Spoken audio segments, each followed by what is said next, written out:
Let the No. scuff begin. Sure. All right, let's see if this works under this one. Oh, yay. Thank you, ad. Immediately right off the bat, PlayStation 5 ad. With Oh, Tekken 8. I thought I turned off the ads. Is it? Fucking Tekken 8, let's go. Ah, yes. The ads are supposed to be off. Are you guys all? If you guys get in there, do you guys all see ads right now? Well, I'm Nope, I'm I don't. subscribed, so Oh shit, that's right. I Yeah. see ad. I didn't get an ad because, you know, I've been sitting on the channel for a while. Oh, bye. Let me see. Yeah? I pay to be ad I'll be back. free I've got to unpin my mom. and support the No, channel. go Cat's ahead. attacking it. We're not starting just yet. Add. Oh god, they added more stuff in here. Great. Okay. It's okay. It's just as long as it doesn't show it's on. It should be okay. I'm gonna leave that alone. I wanted to go down here and find. Whoops, I went way past what I was looking for. Where the hell is it? Here. Please work. Oh, you guys hear that at all? Just out of curiosity, I'm just testing. Yeah. Okay, cool. Okay, maybe it'll work.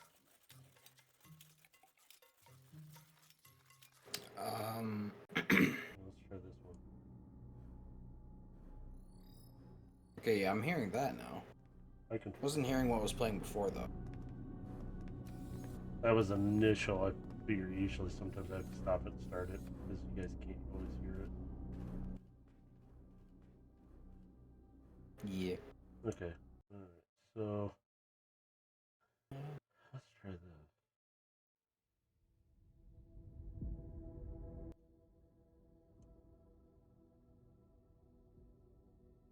Just something annoyingly sound.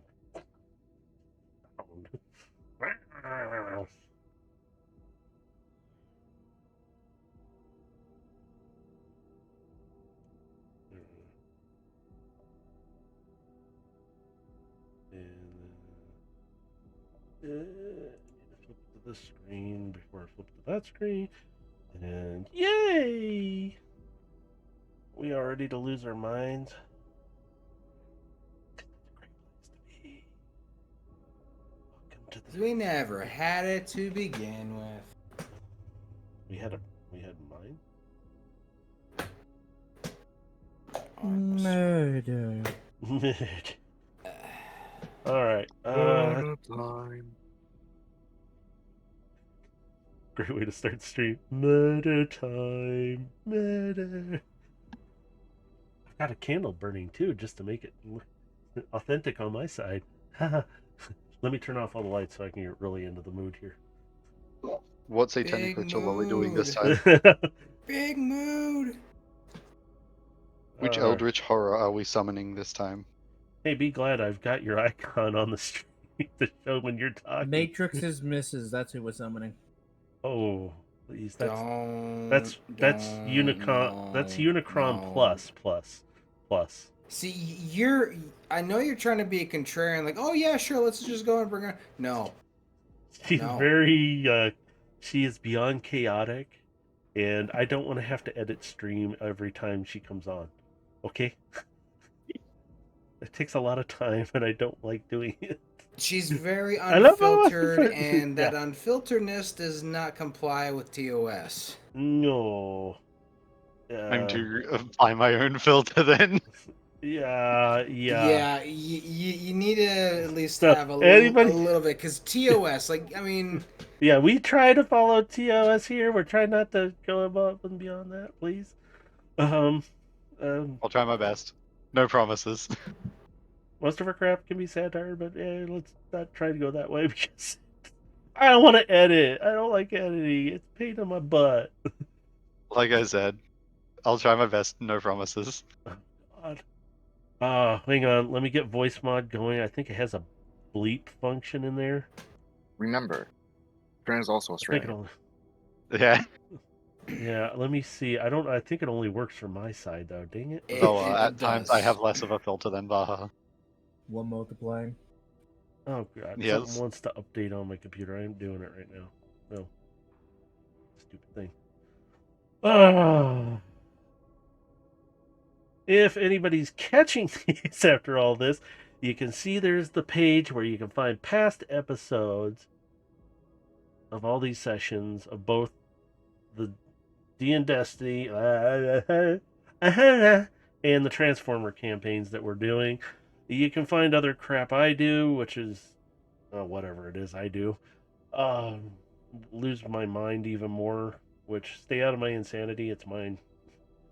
And then there are other links within Twitch and YouTube for a lot of these jokers. I have to get the Potato Lords put back in with a new link eventually so he can be found and harassed and, worship him in all his potato-y goodness. Just mention potatoes, mashed potatoes, french fries, scalloped potatoes, potato, vodka made from potatoes. Baked potatoes. Yeah, there you go. Now I'm hungry. Jesus. I already ate. You only have yourself to blame for that one. Yeah, I made myself hungry. That's my bad. So we're going to switch over, and we are joined by another player who will be introduced here soon. I've got Soon, my Dan. ideas. He says with sinister laugh. Questionable. Are we talking soon as like Rockstar announcing GTA 6 after GTA 5 or Nah, you're dead. There we go. All right, I'm switching you guys over also to the station map, and you guys go find your icons wherever they're at. I think most of your icons are in the. Holy crap! They all shoot across the. Ah, Woo! I cannot see the map. Oh, that's your fault. How can you wait? You should be able to see. It the map. is black Oh. screen for me. That's because you don't have a character on it. Yeah, he don't have icon. SMH. Hang on.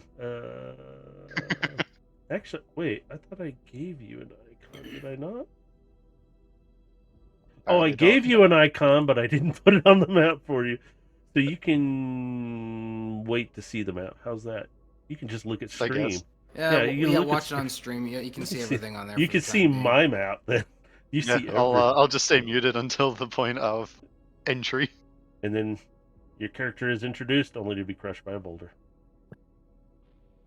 Okay, cat. No, you can't be in here. Get out. Sorry, hang on. I got a cat in here. Gives me time to interact with my puppy. Get out. Yes. Sorry, I have a cat who is cat. No, get. I'm not feeding you. It's too early for that. It's the new Transformer that's annoying and furry, and it meows a lot. And well, actually, this one doesn't meow a lot, but it is pretty big and kind of reminds you of the big orange dragon from Dungeons and Dragons, the new movie. Anyway, now we're gonna get caught up here a little bit. I'm gonna try and remember everything I can because I don't know where my note sheet went for all that stuff that we did, but I do remember some of it because they have all returned back to their illustrious little station, the potato. It's not the potato, but it looks like one sort of. As they have been on the station, they have brought back a few guests. One who is very much like Gilgamesh, but is from another universe, along with a mini-con buddy known as Artemis, a snowy owl, who's a little smaller than Carbine and Aegis at a normal mini-con height, on average. As everybody has disembarked, Kiara has noticed Sky, and they have interacted as Gilgamesh kind of slinked off and hid somewhere to keep from getting yelled at by Kia. I still remember some stuff. He ran like a bitch. Yeah.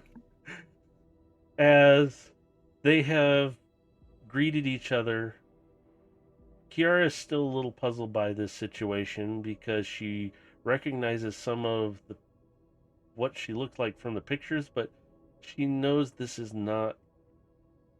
She looks different to the sky from the pictures. So she's invited her in, kind of let her look around. Liara, as the beasts have called her mostly, she just goes by it, has been brought into the station. She's wary, but she is there because she has, as she put it, nobody else. Overload has learned to control his beast side a little more than he had before, at least, instead of going around chomping everything. Sorry, Gilgamesh, you get to keep your leg for now. And Void Striker has adapted to 2 new forms. He's got this nice little four-wheeler turns into. He just goes around beeping everybody. No, I'm kidding. He is a siege tank now, along with Potato Lord. What is that other mode you have again? I mean, I'm just gonna pull at you if you're there. I'm a dragon. Yeah. I go raw. He goes raw. He's got some nice sharp claws. Someone was a little jealous. He goes raw. So he has adapted from the Beast Planet from some ancient fossils that he's found. They've explored. They gave the beasts there, while exploring and getting parts, a new energy source and a way to hopefully give them a little more hope. And they will be willing to help you guys all out at any time you need. But on their return, that's when they met Liara, who is also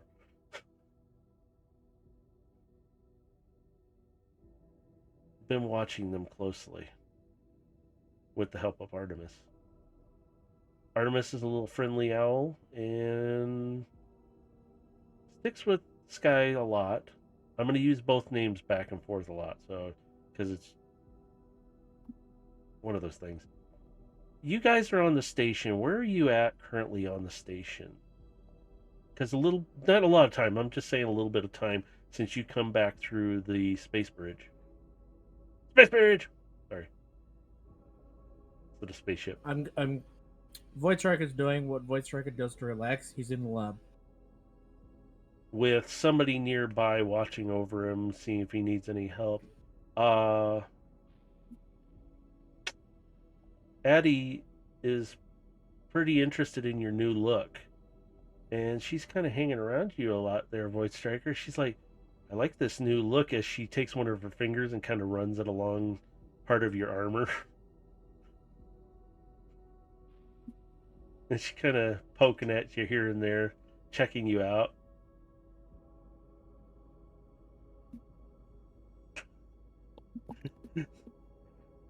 While she's doing that, Overload, where are you at?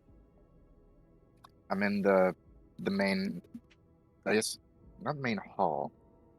The rec room. That's what it is. I'm in the Yeah. rec room, on the couch, contemplating my alternate self.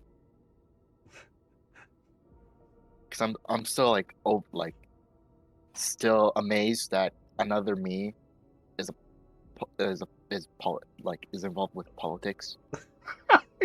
Yes, you've learned that the alternate He's had a universe crisis of character.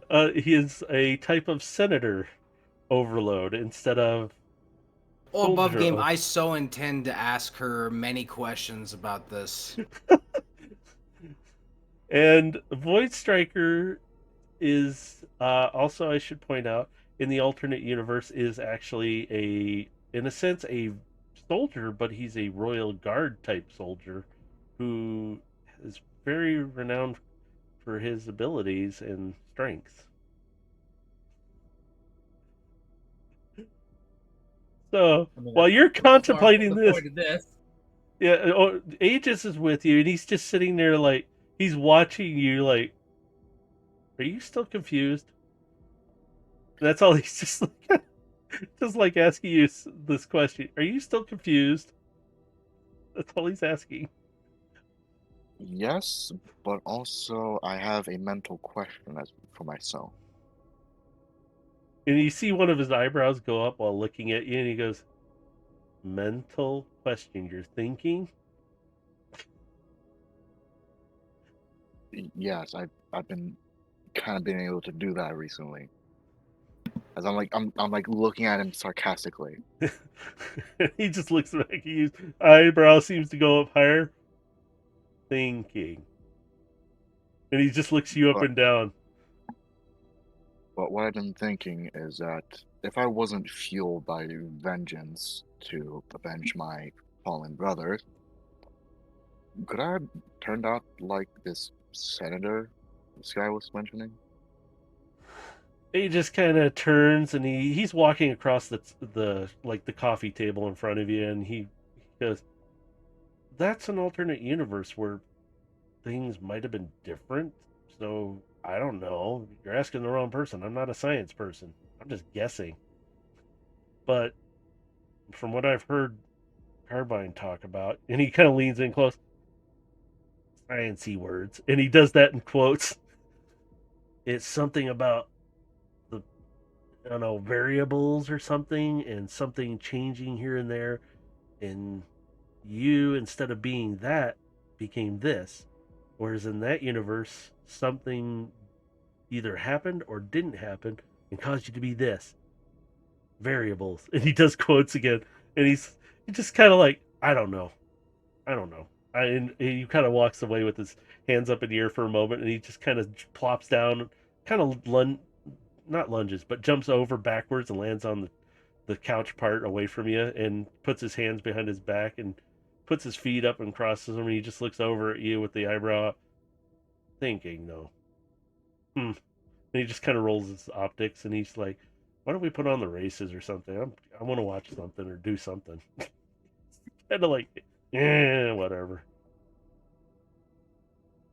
I mean, you could go and possibly assist. You could probably assist Void and possibly try to learn something from him. That way, at least then you can think as well. And he looks at you kind of offended, like, "You think I don't think?" You can think. And he just starts grinning at you, and he goes, "Ah," and he points at you. And he's just kind of like, "Yeah, but don't let it go to your head." As he lets There's you much to sit go there, in there. he just lets you kind of sit there and think about it, and he kind of turns on the one of the screens, and you see like Velocitron races, and you see one of the air races going on, something kind of newer and a little change, and he's like, "Oh, now here we go. This is something we can."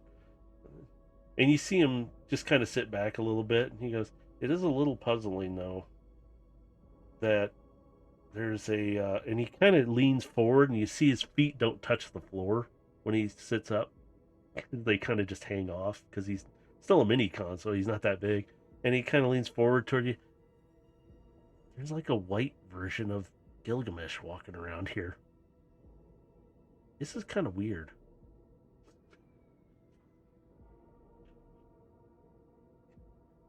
Actually, that brings up a new question for me. What color am I in that universe then? If I'm militaristic here, and the other one is, well, political. Good question. We didn't have to ask her to find out. And not to be off-putting, but she's kind of scary, like Gilgamesh. He just is admitting he's kind of scared of Gilgamesh. It's not that bad. Speak for yourself. Didn't I fling you in my dinosaur form when I was going berserk?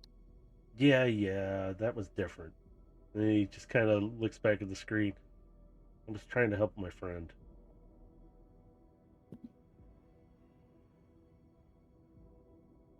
So, as you two are sitting there and you're contemplating your senator status in another universe, we're going to switch over to Gilgamesh. Where is Gilgamesh and Carbine at right now? Gilgamesh would have gone over to communications and would be contacting his master. All right. You see Varish is in there, but you don't see Kiara, who's Yeah, usually I at the one that I comes. know So, they're Kiara's with Sky, so as you come into the command center, you can see Varish is sitting there, and you can see him kind of looking up every once in a while because he's looking through the giant protective window in a sense right in front of you guys that shows the space bridge that you guys can see straight out into the hangar. And Mhm. he's just kind of looking up because you notice kind of further past the inner hangar door, it's open. You see Kiara and Sky kind of walking like they're doing paces around the hangar, and you can see them. You know they're talking, you just can't hear them because Mhm. you can see Sky is gesturing, Kiara is gesturing. They're both back and forth, and you can tell Sky is getting frustrated at certain points, and Kiara's just like, you can tell she's calming her, like, hey, it's okay, calm down. You know these movements, but there's other ones that you just don't know what they're saying. You just know that they're talking about different things, but you don't know what. So, Mhm. and even Varish is like, oh, hi, Gilgamesh, Carbine. And he kind of looks back down. This is kind of, and he's even off put, but he's still working at the console. You can see many little screens now popped up here and there of different information. And he goes, I'm just scanning through different information, and he kind of points, and You're fine at your station. I do need to be in contact with my master, so you'll probably overhear something that might help explain what you're seeing down there. yeah, uh, ever since you guys, and you see him stop, and he looks down, and his hands come away from the console, and he kind of sits back. Saved me. I've been very grateful and reconsidered a lot of things I've done, and I've been trying to correct a lot of things from here, which I've been somewhat successful in doing. So, you know, I still appreciate everything. And you see him like shake his head and never mind. Console's over there if you want to, or you can go in and use the other part of the secondary bridge station. He's kind of stuttering because he's just trying not to think about the other stuff. He goes, but you're more than welcome over there. Comms should be, and you can see a screen come up. Yeah, we're good on comms. They're secure, and you could see different junctions bouncing. They're constantly rerouting connections so that they cannot be pinpointed back to you guys, and vice versa. That doesn't go directly back to them, kind of thing. So it's constantly being rerouted. He does point out to you. He goes, and he taps on the monitor that's like a hollow projection in front of all of you. And he goes, unfortunately, somebody has been trying to get into the network in a couple spots, and he points to a couple where it looks like there was attempted intrusions. He goes, somebody really tried to get in there. How long ago was this? Uh, from the timestamps, one was just before you guys left, and just before you guys came back. And it looks like there possibly may have been a third attempt, but not sure on that one yet. And that one happened a while ago. Like somebody was, what's the term? Testing the network?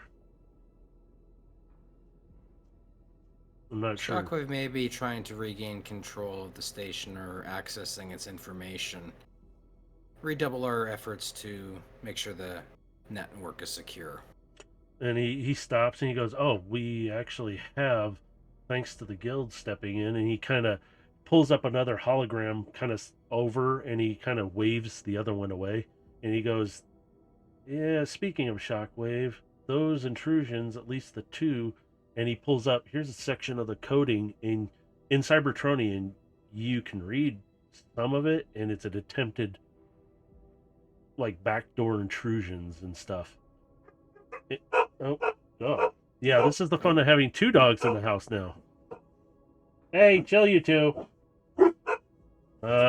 Give me just a second. Yeah, they're going nuts. Yep, no worries.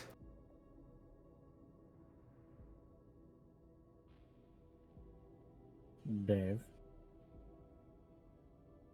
I'm testing because I think I have to restart my computer because SoundPad, yeah. Do you need to rejoin? No, I'd have to restart my entire computer. SoundPad is really stupid sometimes when like there's an update or like something weird happens and like it forces you to restart your entire computer in order for it to work. But, So Dave, Yeah, that sounds dumb. are you insinuating that my station was once Shockwave's?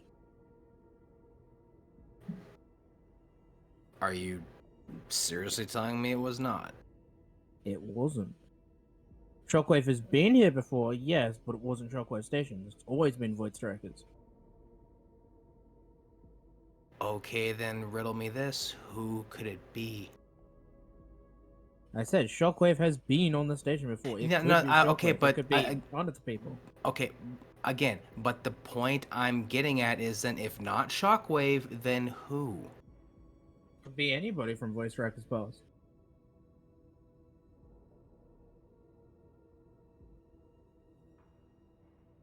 I'm just gonna say that's not very helpful. I never said it was. I'm not disputing the fact that it could be Shockwave. Are you guys trying to Just come up with who's your who? wording made it sound like the station was once Shockwave's when it wasn't. Who's? Are you talking to me? I'm not here. No, he's complaining about semantics. I didn't say it was It's his. my floating potato in space, not his. You sure he cleared out all his software? But I will Well, get your missus to slap you, Matrix. she's not here right now. Go ahead. I'll wait. She'll show up at some point. No, In it's the mighty words of Tao, the patient hunter gets the prey. so sorry about that. It was somebody at the door who was dropping off sourdough starter. It's a human thing. Don't worry. But no, he has pointed out that there has been intrusion attempts, and they're in different spots. He kind of Varish does point out to you that one of the spots is in kind of an unusual place. They route through there, but not too often because, well, things get a little crazy there. But he goes, somebody has attempted to try and get into the networks.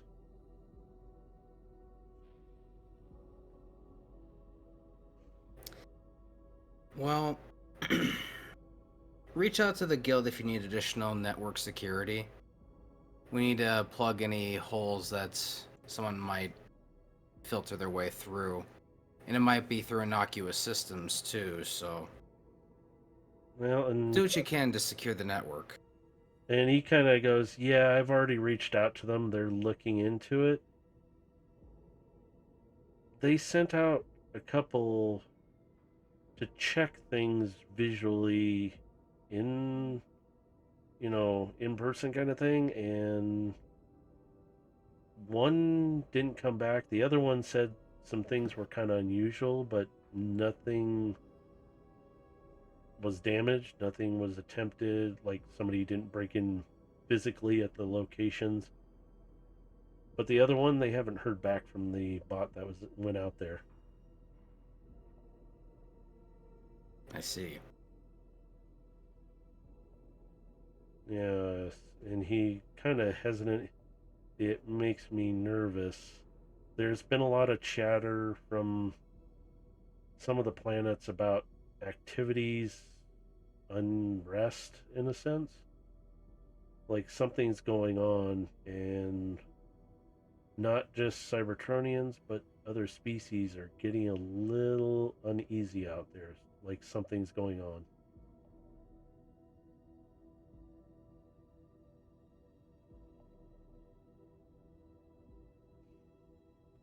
He He's kind just of gonna turn his way over to the console, and he's going to start to attempt to contact his master.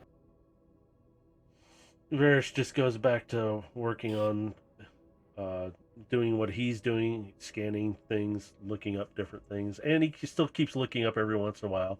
You do notice that the two are kind of making their way around and coming kind of towards you guys, but they really can't see you, so they're just talking away. You go over and you kind of ring up your master, and she, after a few moments, you can kind of hear like the beep, like it's a ring sound, but it's just a beep, beep, and it goes off a few times. And she comes on, and you see her kind of sitting down at her desk that is covered in lots of information tablets. It's not stacked or anything, but you can see there's a good amount. And she goes, and you can see her go. I will handle this later. It's not a big issue. And she's very different in her look a little bit, like she's more official. And she goes, I'm never going to get used to wearing this stuff. I'm not built for this. She kind of just grins at you. Don't you start either. Because she's getting a little. He just has a slight smile on his face, and he just slightly bows. Master, I have an update for you on the shockwave situation. And you see her kind of lean, and you see her one hand come up, like, wait a moment. And you hear the line suddenly change, and the hue changes between you two, and she goes, now we can talk. What's up? What do you got? And she becomes your old master again, in a sense. Her posture changes. But you see she keeps shifting in this. His trail continues to run cold, but I have discovered new information about what he's been up to. In addition to retrieving items and weapons from other universes, he's apparently been able to pull through other Cybertronians. You see her eyebrow. Other Cybertronians? He's been pulling in others from other universes. This might explain certain situations that are cropping up throughout Cybertron.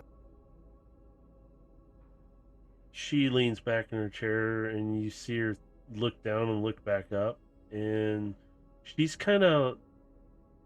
This might explain a few appearances of past things, and she kind of does it in quotes, popping back up that haven't been seen in, well, before the Great War.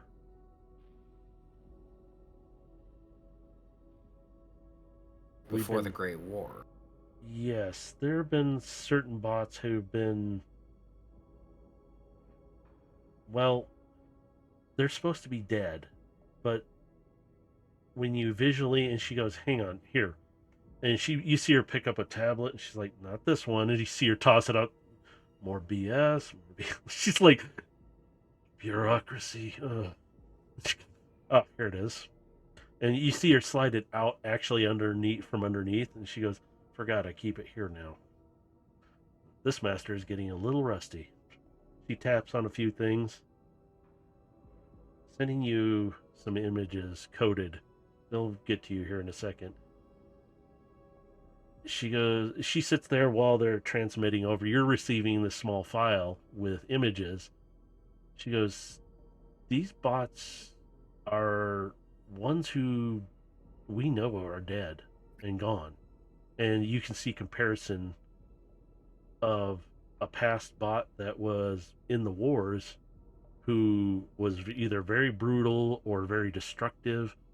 And they're different ones. They're not commonly known ones, but in the wars, all these bots are showing up.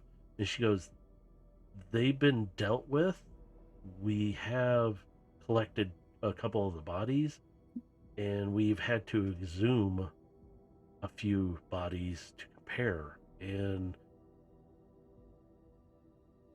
she goes, if you look at the file, that's the last thing in there. They're almost identical, except for there's some markers there that are a little different. And she kind of twists her hand from like one side to the other, and she goes, like you're looking at a mirror image. And she goes, it's unnerving because where did they come from? Our conventional methods are no longer going to work in this situation. Shockwave has been studying many of us, myself included, and looking for ways to get at the heart of them. And by doing so, he's been digging up people's pasts, or if he's not able to find them living, he pulls them from another universe. She leans forward with her hands in her, like, kind of fingertips to fingertips, and has her elbows on the table. This isn't good. He's used my personal past, pulling someone from my previous life, from another universe, and attempted to conscript her into assassinating me. You see her posture change to more concern, and she's looking directly at you. Your past, as in, I'm assuming you're talking about. And she stops, and her optics look As down. I said, from my previous life. Are they? Where are they now? Do you know? She doesn't have any idea that you have this person on the station with you. She's currently with Kiara now, and they are talking.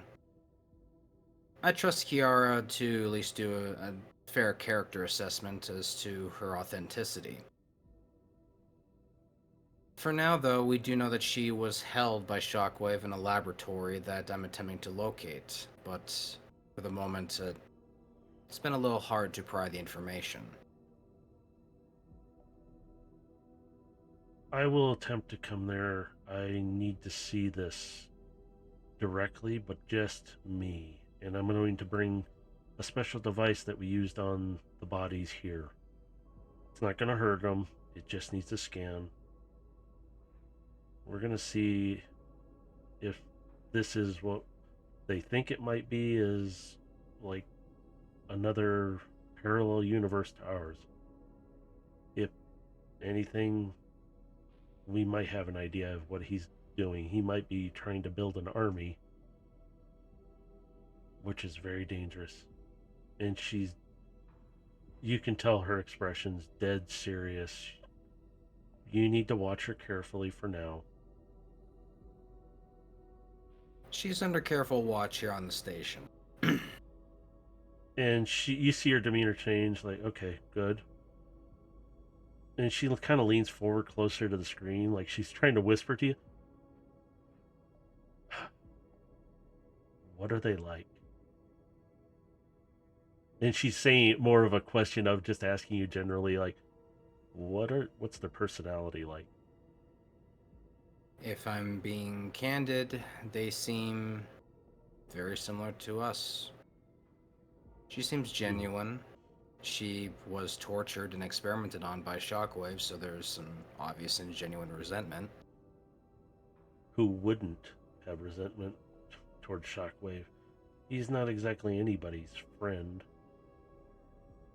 I haven't had much time to discuss with her the previous details of her life. I've only been able to get the cliff notes. In time, I hope to learn a bit more about where Shockwave is working out of, and once we do finally learn where he's working out of, we can take it down. Excellent. We do have some other issues to attend to, but keep on that. I do have some other things to report to you as well. We have had some issues where we've sent some scouts out to check out some odd anomalies, and a couple have not returned yet. They're overdue by at least a couple cycles now. And she just kind of looks down at a clock Are you again. referring to the anomalies in the void? And she looks at you like, how did you... And she goes, I forgot who trained you. Me. And yes, near the void. Not exactly in it, but near it. Is there something coming out of the void? There's been sightings of odd ships not coming out, but being seen within. Also, there's been note of a very large ship, a signal that we think either is a fluke or we're not sure if it's an error in the data, but it's massive and we think it's not. Well, from what the guys have picked up, they said it can't be it because they're extinct at this point. Nobody's ever seen one. There's only been rumor of a ghost titan floating around, so we have no idea on that. The rumors out there in the void are in fact correct. There's a ghost titan, or The body of Unicron is floating out there in the void. so it's still there, but they're talking about a titan class from the past. They were rumored to be all gone.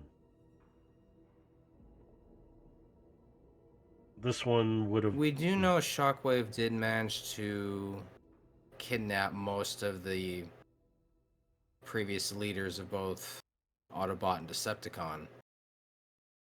She really leans forward. What do you mean? I did forward this information to you, did I not? I've only received part of that data. And she kind of sits back. She slides... This is nothing. She literally slides them off the table. This is enough of that. They can handle that. The video evidence may be inconclusive, but what you see in there is what you see. They clearly were taken by a massive ship larger than themselves. That ship, that very ship that we're talking about, may be the same one that we're seeing out there in the void. You see her typing on her desk because there's no physical keyboard, but she starts typing. Or it could be Morpheus. Those fools. I told them this is the utmost importance. They're trying to alleviate the workload on me. This is top priority. They know this. I'm getting irritated now. And she's getting really, you could tell because she's starting to hit the key on the table a little harder. And she goes, okay. This is the information we I can't need. confirm who's genuinely behind that ship, but we do know that a massive ship was responsible for their disappearance. So they're...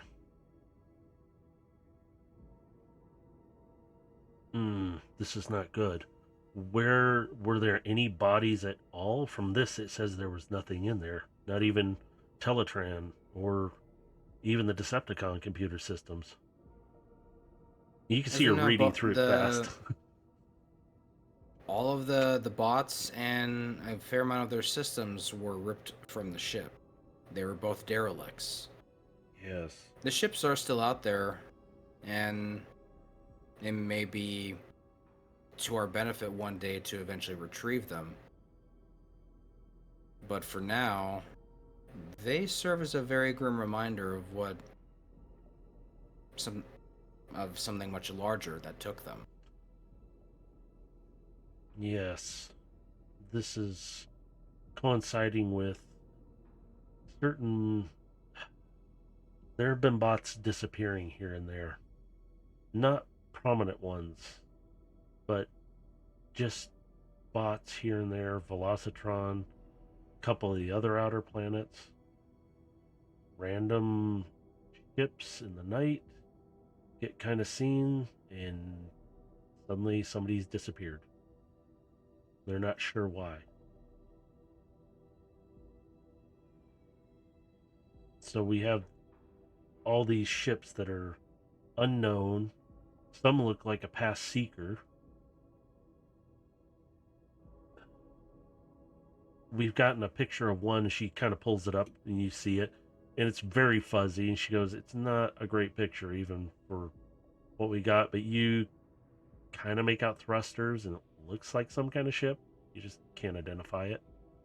She goes, "They can't even. All they can get is a outline, sort of, and it looks like it, but there's other attachments there, and they don't know what it is." We've run analysis on all these, and we're trying to keep up with them, and it seems like more and more keep showing up. Like something's going on, and we're getting a lot of backing from a lot of the planets around us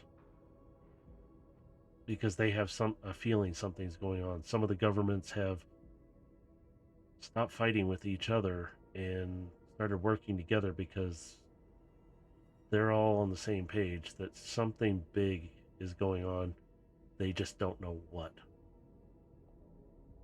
As I said, our conventional methods are no longer going to work in this situation. We may need to go ahead and simply accept the fact that Cybertron is under attack, and we need to mobilize effectively. Yes, and I need to get back to this. And you see her kind of stand up, the camera follows, and "Get this stupid thing off of me." And you see her old form underneath. She goes, "I'm going to be making a trip to you soon. Within, would it be acceptable if I see you in maybe an hour or two?" I'll prepare our guest for your arrival. "Please do. I do not wish to startle them and cause them any panic. They seem, from your description, okay. But I will have a device with me. It's, like I said, not going to hurt her. We'll see what happens, though. I'll see you then. For now, I got a lot of catching up to do." And you see her pick up her personal tablet, and she goes, "A lot of catching up to do." And you see her He gives a bow again into the camera. as she you can see her stop, and she grins at you as you come up, and she bows to you. "Always the pupil, aren't you, little one?" And she grins and she flicks the screen off as she does that. Once Yeah. that's done, he's gonna start making his way to the cargo bay where the other two are. As you see out the window, you can see Varys. They're over more toward, like, on the right side. He kind of points that way. He goes, "They're over there. They're about halfway down, headed toward the outer hangar door right now," which you see is open, but you can see the stars and everything. He goes, "They kind of wanted the door open. Just feels a little more open for her." He's gonna exit the command center and he's gonna head down there. As you do exit, you hear Carbine kind of talk to you, and she goes, "So, we're dealing with a lot of stuff then, aren't we?" A lot bigger than I think either one of us truly expected. Well, this... And she kind of... You can tell she's squinting. This doppelganger? Opposite? She's Her. not me. She's not a doppelganger of me. Well, she has... And you could tell she's looking at you and looking back at her as you guys She come out. may look very much like me, but we are still quite different. You can feel her sit up on your shoulder and kind of come to a sitting position, and she looks, and she has her head cocked to one side. Little tufts kind of go over. you both have similar walks, similar movement, but you're right. I do know that's not you. It's who is she again? And she's like, exactly. Am I? Is this? And she's kind of confused. Sorry, I'm just curious. This is very all new, and it's fascinating because It's fine. she's from one place But here. you do remember the memorial I took you to some time ago, yes? Yeah, but she's. Mm, this is weird. I know she's from another universe, so my science head it wants to go. This is not the same one. So this is weird. Believe me, you're not the only one who finds it odd.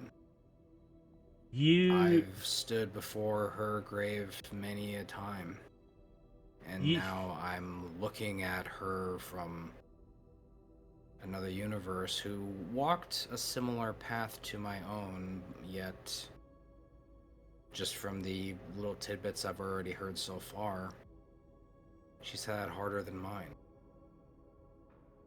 yeah. She's had a much more difficult life and suffered a lot more loss, it seems. You two, It's as you're understandable she can't trust many people. as you're coming out and you're talking to Carbine, you're kind of out in the hangar. You see them closer. They're like more closer to the outer hangar door at this point, and they're probably about to ready to turn and make the walk. And you suddenly hear this voice. Well, yes, she has. As you guys, even Carbine's like, who said that? And Artemis comes floating down very quietly, and she lands on your other shoulder. Carbine's like, "You're like super quiet," and she kind of flaps her wings out. Yes, I am. I I have very I can hide pretty well. Um, And mostly, actually, I did have a question for you as well, Artemis. and you could feel her adjust. Her little talons kind of move around on you to grip and look at you better. And she goes, "Ask away. I don't mind." That symbol she bears, did you Um, give that to her? And she kind of looks As down in her little owl form, like shamefully, like, I did because we're kind of on the same path of trying to. Well, she kept me safe, and I well, ask because I'm aware that the symbol that I bear, that was given to me by Carbine, is of great importance. you swear you see Carbine, you feel kind of like Carbine's like standing up, like a little more proud, like, yes, I did. And Artemis is like, yes, um, she's. I'm from here, not here, how do I put this? I am from here, our world, not that world, but I I remember. I I don't think this. I didn't think it would work, but she saved me when she escaped the facility. She was almost out, and I was in a cage, but I was hooked up to this machine that was changing me, and it hurt, and it had finished, but they were doing experiments on me, and she removed all the connections and pulled me and carried me out. We ran out, and we've been together ever since, and I've been watching out for her in the sky, and she kind of looks up while she protects me from pretty much everything because I'm so small and I can fight. I mean, I've shown that, but I'm not really much of a fighter. I kind of don't like doing it unless I have to, but I gave her the I'm not ability. interested in your abilities as a fighter. I'm Well, more actually interested in your ability in judging a character. she's she can be sweet, kind, very friendly, and she does Well, she does care. It's just I remember being brought through certain places and what they were. I saw her strapped to the machine and what they did to her. She was still in there, but they pushed her pretty hard and made her do things that she really didn't want to.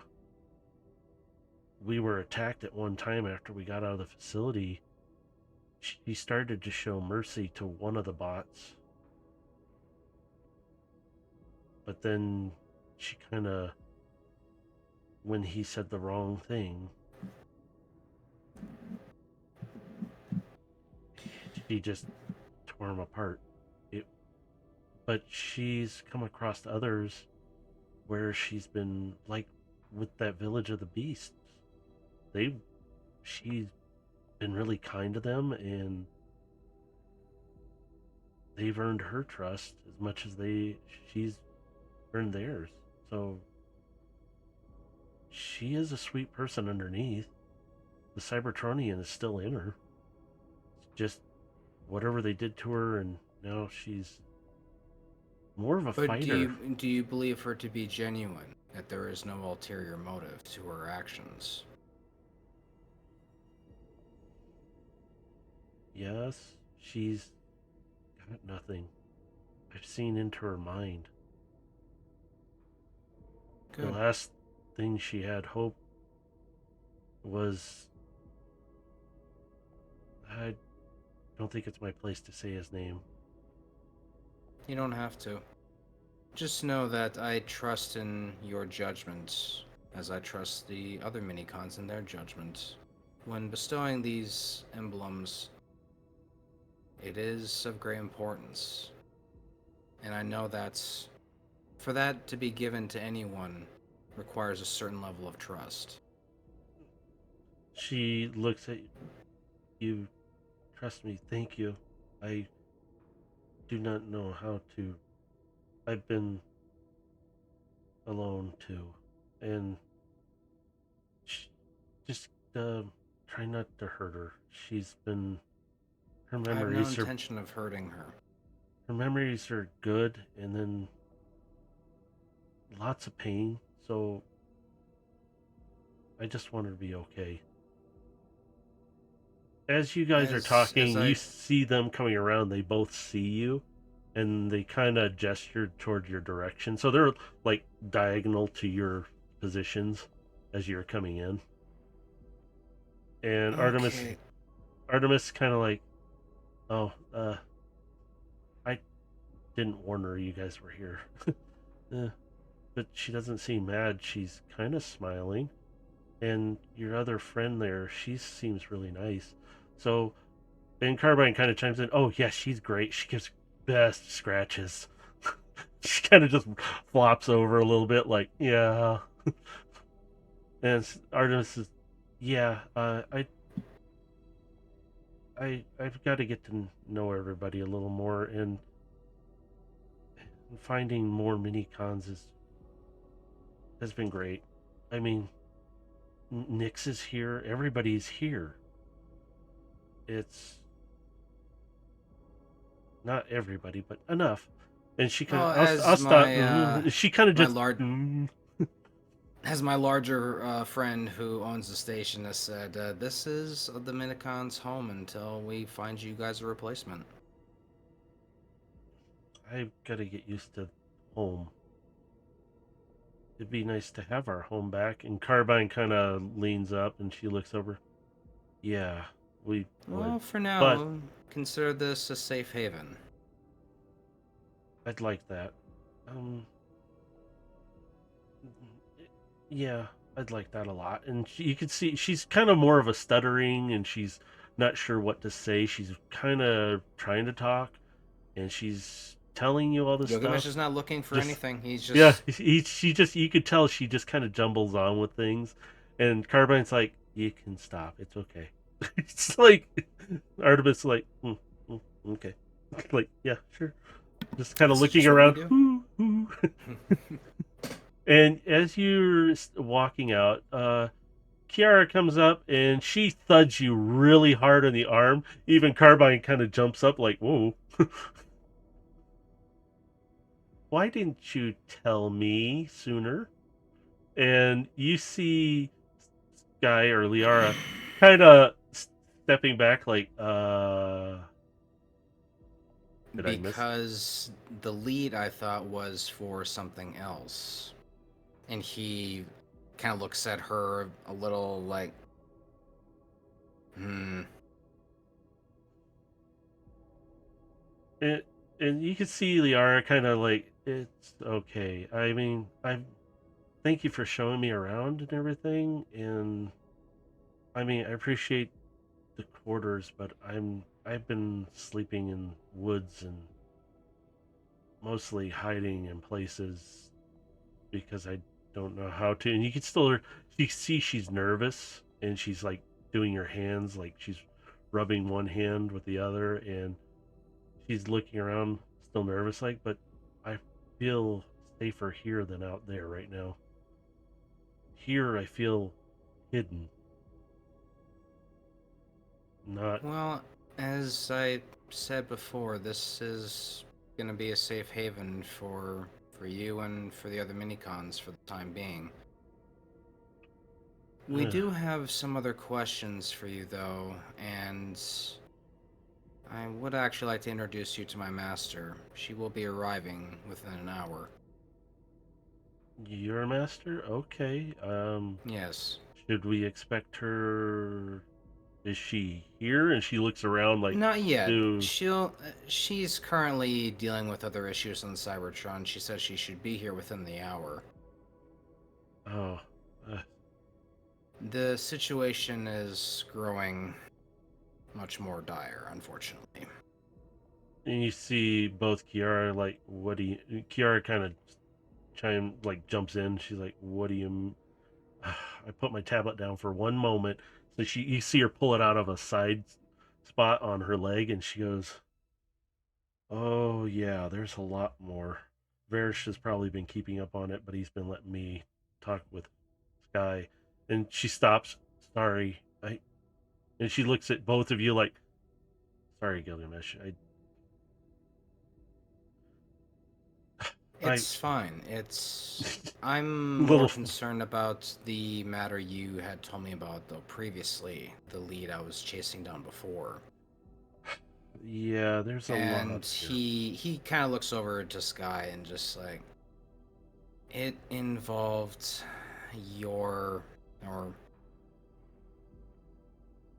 her remains from a memorial I had created a long time ago.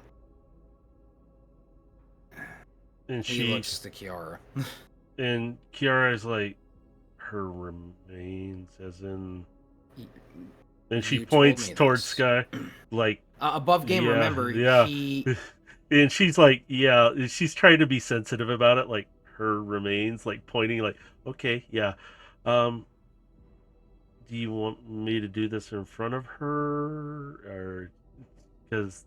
It's best we all know the truth. And if it involves her, she deserves it to know as much as anyone else. Sky kind of looks over. It's okay. I know I'm not that. Your Sky. Yours here. And she's kind of trying to. She's like, he's just kind of like waving, just like it's okay. We know where we stand here. As you do that wave off, she starts. You see her smile and actually start to giggle a little bit. The first time you all actually see her, kind of like, sorry, it's just, mine did the same thing. Just never mind. And she kind of tries to go back dead serious, but she kind of looks over at you and grins a little bit, like, you could tell it's that thought of it's still nice to see that moment, and just kind of relieves. And Kiara kind of goes, yeah, I had some people check out the memorials. There have been a few that have been tampered with, but not taken. It looks like somebody was trying to pry a few. I specifically had one of my trusted, best one I have, friends check it out. He was very careful about it. He sent me video and pictures, and she pulls it up, and she holds up her tablet and turns around to show you her remains are still there. And you see Sky kind of step up, and she goes, and she pulls out what looks similar, but it's a little different in coloring and everything. It's more of the reddish and black. And she goes, and Kiara's like, and she looks down at the tablet. She tips it back at herself and looks at that. Is that? And she goes, yeah, I told you mine. And this is him when I got taken. It's like the same thing, except for mine or his. And she's trying to put it together like mine is there, or this one's version is here. Mine came with me because I grabbed a hold to try and grab onto something, and I've had him with me ever since. And now he's sorry. And she kind of puts it back away when she notices you're next to you. She's standing next to you, Gilgamesh, and she goes, "Yeah, I'm just gonna put that away." And she kind of, you see her gently put it away, and Kiara's like, "Nobody's tampered with it, so we know for sure you are another universe version of our one here, or his here." And she's really trying. They're all like treading around this little situation, like, "Oh, how do we address this? Is this okay?" And Well, that is partially my fault in that upon hearing this possibility, I did what I could to track down any lead that I could, but that ultimately led to me finding out about, and he looks to Sky, finding out about you. yes, about me. This is very unusual. I mean, This entire situation is unusual, but we still have to address everything, and we need to also deal with it. Kiara's like, "Well, why don't we meet in the lounge area and get everybody together, and we can go over all this." Agreed. And you see Sky like, "Okay," like she's sure. And Artemis kind of flies over and lands on her shoulder, and she kind of just, you can see her reach up and gently kind of pet down Artemis, and you see her eyes kind of close and open back up, and she's like, "Oh, yes." And Kiara's like, "Okay, Sky, why don't do you want to come with me? I'm going to go to comms real quick, or do you want to go with Gilgamesh to the lounge, and I'll meet you guys there in a moment?" And she's like, "I can guess I can go to the lounge area with you, Gilgamesh, if that's Yeah. okay." And Why not? you can actually hear in her voice like she was going to say something else, but she went right to Gilgamesh instead. It's just something in her tone. And she's like, "Okay, I'll follow you. I remember how to kind of get there. This place is kind of interesting. Except for, I don't remember any kind of station like this out anywhere." Well, me personally, I haven't been to a station like this either up until about a few weeks ago. Yeah, Maybe a month since we first came to this place. yeah. Most of the stuff around ours, I mean, you guys don't have a lot of things we have, and vice versa. I still don't know what an Autobot or Decepticon is. And she's kind of confused still about it. She goes, The "This other is weird." two, I'm sure, would be more than happy to fill you in on their past, considering the two of them. Well, one of them operated on both sides, the other was more one-sided. Which But way, I want to ask you this, which way are you walking through? We're probably gonna go through like this bottom area, so like kind of down like through the training room. Are you going through the medical area or the mini club Yeah, area? like kind of like going through the medical area to the lounge. As you do pass through, Felix is like, "Oh, hi, Gilgamesh," and you see it. He stops in his sentence. Felix, And he I kind like of to- turns. Who's this? this is he looks to her, Liara. She is a visitor from another universe. It's a pleasure to meet you. And she bows to him, and he kind of like, "Oh, I guess I bow." This is Felix, our station doctor. And He takes care of us and makes sure we're in good shape. "Oh, you were a healer. Oh, we have kind of like that on ours. We call them healers. You called him a medic? This is interesting." And Felix kind of comes over a little closer. She looks an awful lot. Never mind. Um, The looks may be similar, but we are quite different, I assure you. and she kind of like, yeah, I'm alternate universe place. I'm not. Yeah, and Felix like, seen weirder. It's okay. If you need anything, I can fix you up. Uh, Micron is over there doing analysis on different things. Uh, if you need anything, you let me know. Okay, I'm here. And he kind of, I'll see y'all later. I think the rest are over in the lounge. And he kind of walks back away. He goes, like I said, need anything? And he just walks over and you see him reading through medical stuff. And it's like he just kind of sits down and he looks over, just shakes his head. Weird. So as you two are walking toward the lounge, we're going to jump over to Void Striker with Addie, who is still checking him out. Poke, I bet poke, she is. poke. Yeah, she's checking you out, all right.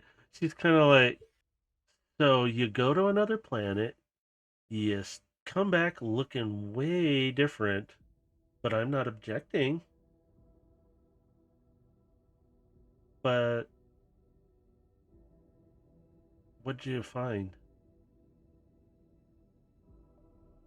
And she's just Found genuinely, the missing piece for Overlord's mind so he can control himself. oh, that's excellent. So he'll be okay now? Then he'll be fine, right? For now. As you know, it only takes one moment for things to go wrong. Yeah, a moment. Like doing something stupid with a teleporter. Yeah, poof, and then, yeah. Never mind. Try and make a small portable space bridge and transport yourself somewhere else. But, are you okay? And she kind of grabs your face and pulls you over, and the big scratch on your face, but she goes, and you could feel her lightly run her finger across the scratch, and she goes, we could patch that up if you want, but I know you don't want to. Besides from the fact it's a reminder of a mistake I made, it's nearly impossible to repair this scar. We could still try. But, and she puts her hand kind of right nearby it. She goes, but I understand. So, who's the new one? Because I did see it on the video screen. And she's talking about Liara. That would be somebody very important to Gilgamesh. Oh, here we go with the dogs again. These dogs are gonna kill me. Give me a second. Guys, entertain if anybody shows up. There. Check your DMs when you get a chance to. No. You will. By the way, hi Kitsune.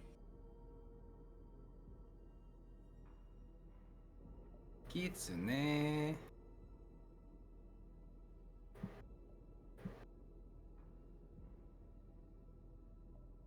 Is is one mute motherfucker. Oh yeah, they can only listen in for these ones. That's okay. Yeah.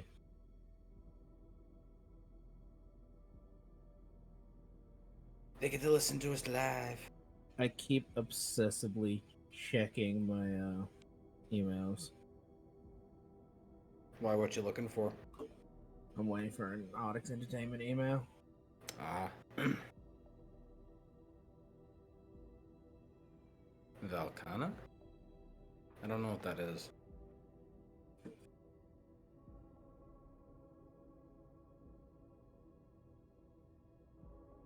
Oh, yeah, I don't know anything about the Iceborne monsters for Monster Hunter. I have Iceborne, but I haven't played it yet, so... I just, like, recently, like, went back and just did a couple of monsters, like, by myself, and... Man, I feel so rusty. I haven't played the game in, like, a few years. Apologies if you were waiting for me. No. Oh, no. Matrix's dogs are having a... Yeah, good his fit. dogs are Uh-huh. barking away, so...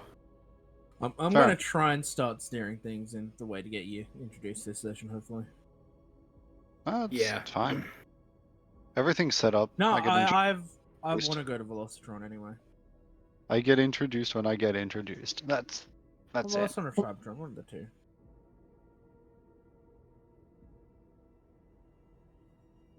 Again, it happens when it happens.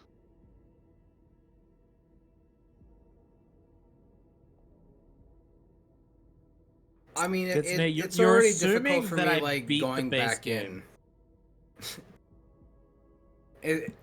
It's already difficult for me to go and just play regular world again, just because it's been so long. Yeah. I'm rusty. Also, I've beat the base I don't game. have room. Like, it's just No, like... he's saying that to me because I said I didn't beat the base game. Oh, you didn't beat the base game. Ah, okay. Yeah. I also don't have room on my computer for Monster Hunter.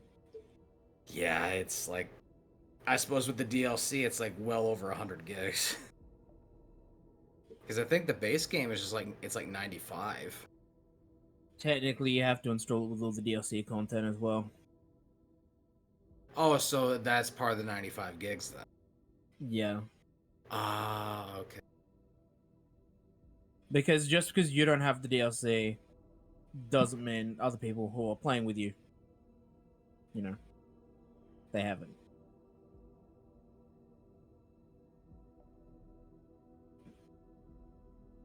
So the data's there, you just don't have the digital key to, access it. I have the digital key. I don't know what you're talking about, but sorry. There was nobody there. The dogs were barking at nothing. So Squirrel! I put on Transformers Cyberverse on Netflix just for noise. I'm hoping it'll help. Did you have to put on one of the worst Transformers series? It was the only one up there. Sorry, it was Fair the first one enough. I saw. Armada is for free on YouTube, like the entire series. Yeah, I don't want to deal in high def too. Come on. I don't want to deal with that on a TV. Yeah, but if he puts a monitor on, he's gonna get distracted and sit down and watch it. Yeah, it's a good series. Maybe. Well, storyline-wise, okay, yes, but there's certain things I'm Remember, I'm it old is school. the beginning of the trilogy. Yeah, but I'm old school, so some animations are hard to watch, and I yell at things. So, never mind. Where were we at? Sorry. Dogs. I'm going to introduce a cyber dog. There we go. Woof. Oh. So, yes, we were with Void Striker, who's about to make out with Addie. No. That's for the future plans. So you both are sitting in your lab, and Addie's asking questions about Liara, who she doesn't know her name yet. So she's kind of looking at you. Important to Gilgamesh, and she's asking question-wise. Think of it this way: because of Shockwave, Gilgamesh now has a ghost of his past around. One he thought he'd never see again. Ghost Oh, wait, that ghost? And she kind of like, and she's like, wait, so, wait, how? Wait, Dimensions. and she goes, and she looks at you. Yeah. So she's not, and you see her thinking, and you swear you can hear like circuitry burning up a little bit here and there, really thinking hard. And she stops and she looks at you. So she's from another dimension of, like a parallel universe to ours, Indeed. where, oh, I have so many questions then, but I don't know where to Apparently, start. in her world, I am a royal guard. And you see her step back, and Addie like leans on the table, like royal guard, and her eyebrow goes up. Well, I could see you as a royal Are you ready guard. for the big shock? As I look directly at her. In that world, Overlord's a senator. She falls off the table and lands down, and like stands back up, like, excuse me, Overload, Senator. What? Okay, royal guard. I can see you, but Overload, Senator, Overload. You'd be surprised. If Overlord only applied himself mentally, he's a very intelligent soldier. And very compassionate. Okay. It's kind of like really trying to, yeah, I'm fascinated to hear all this. Because from what I understand from her world, the Civil War never happened. She stops dead and she looks back at you and she goes, never happened. So she never had a war between Autobots and Decepticons? That, well, after digging the archives deep enough before they got really trashed, it was all just a... I'm not sure what happened in her world, but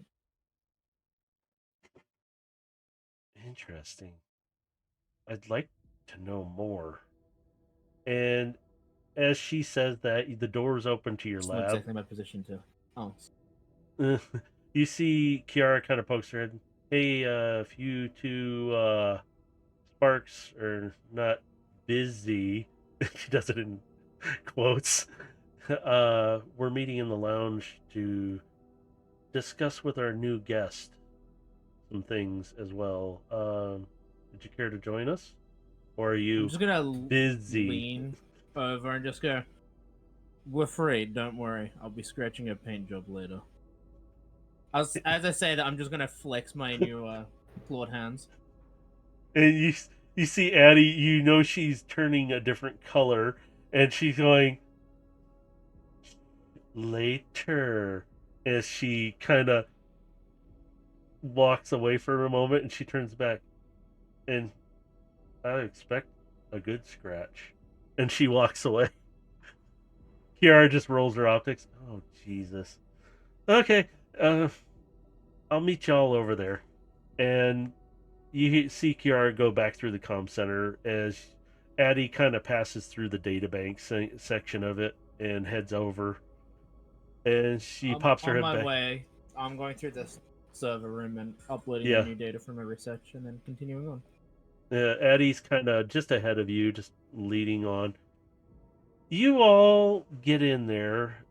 Gilgamesh and Liara, you both have just come in. You see Overload sitting on the couch, and behind you, you see Addie kind of happily walking along. She hasn't seen Liara yet. And you see a big old bot behind her walking. And you know who it is. And Addie kind of steps through the door and she kind of stops and looks. And she has to look up because she is a little taller than. She's the same height as you, Gilgamesh. But Addie looks up at her and goes, "Oh." Just stares at her as Liara kind of turns around. "Oh, hello. I'm Sky, this is Addie. Addie, this is Sky. Hi, and she puts her hand out to kind of like shake her hand. I'm Liara, and Addie kind of shakes her hand, but she looks at you. But you just called her Sky. Liara, and It, it's okay. You can call you me Sky. can. And you can see Sky kind of puts her hand up. How about this? We'll just call me Sky if that's okay with you. It is my name too. It's if you're okay with it, Gilgamesh. I don't know you really by any other name, so that's most comfortable for me. Oh, and Addie's like, oh, sorry. Okay, well, Sky, nice to meet you. You and she kind of stops her, and she's still holding her hand. Yeah, alternate universe, not your version here. Help? And she's like, yeah, it's still weird. She kind of like, and Sky kind of like, yeah, It's yeah. kind of weird for everyone involved, so. But you all are standing there, and Addie kind of looks over and sees Overload still sitting at the couch. He just kind of looks over. Hey guys, he's thinking. He points toward Overload. I'm just doing the thinker. Yeah, you're just sitting there in that pose, and he's like, They kind of sit down on the couch opposite. Please tell me you're not pondering the reverence of Senator Overload. and I'm you. just gonna look at Overload and go, no matter how many times I've told you this, you don't listen. The pose does not help increase your brain functionality. Aegis just starts laughing and rolls off the couch on the end, and you hear Carbine, oh, for crying out loud. Well, But I already went through the phase of contemplating on how I was in the other universe. I'm more curious on what my paint job was. and Eddie's like, I'm curious about this Senator Overload too. I'm really fascinated by this alternate universe thing. And she kind of comes over and she looks over at Sky for a moment and she kind of sits down slowly next to her. I'm really fascinated by you right now. And Sky kind of looks around. It seems like I'm the center of attention right now, which makes me a little uneasy, but I understand you have questions. So I have questions too. But why don't you start and I will try to answer as I go. And she kind of sits forward. She sits almost identical to the way you're sitting, Gilgamesh. And Well, they're both everybody's looking between you two like, this is weird. then I suppose let's get the more important details out of the way first. How long ago did you break out of Shockwave's laboratory? Quite some time ago. Any idea of how many solar cycles it's been? Artemis kind of chimes in. Well, we're not exactly sure because we lost track kind of time. To be honest, I was held in some kind of stasis on and off and I lost track of it. And Sky kind of pipes up and I was pulled from another universe, and when I broke out, I don't even know how long I've been here. I just know it's been many, many moons, as Zar always puts it. And she kind of grins at the idea, like, I lost track of how many moons because I just stopped keeping track of it.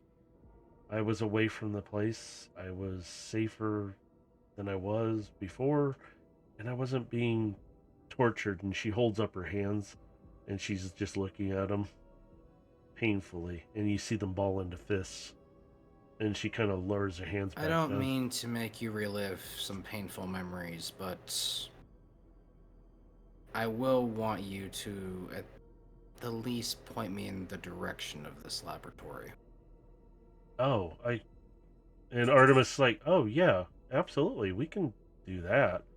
And And you see Sky kind of reach over, and she doesn't reach to the outer side of her legs. She reaches to the inner part of her thigh, and she opens up a little compartment. And she goes, "Maybe this will help."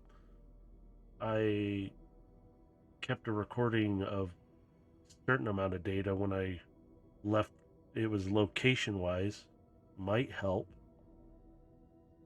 It was kind of a mess out there. It's cold, but it was messy. That's all I can describe it. He'll kind of reach out and grab the It's like a little data data, pad. yeah, like a little data chip that you can insert into like your own ARM console or a data pad that you can link up.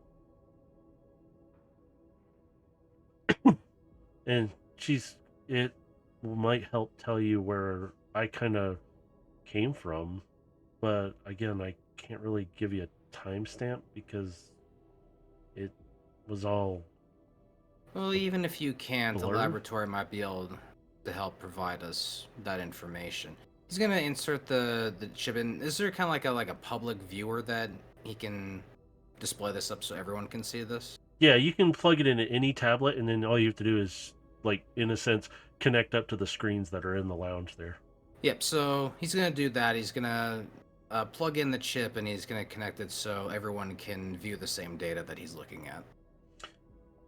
You pull up location data, and you notice Gilgamesh, would recognize it right away as, wait a minute, this is one where our data points was attempted to being hacked. It's nearby it. And it's also in a local known space of being messy. It's also known for Junkions.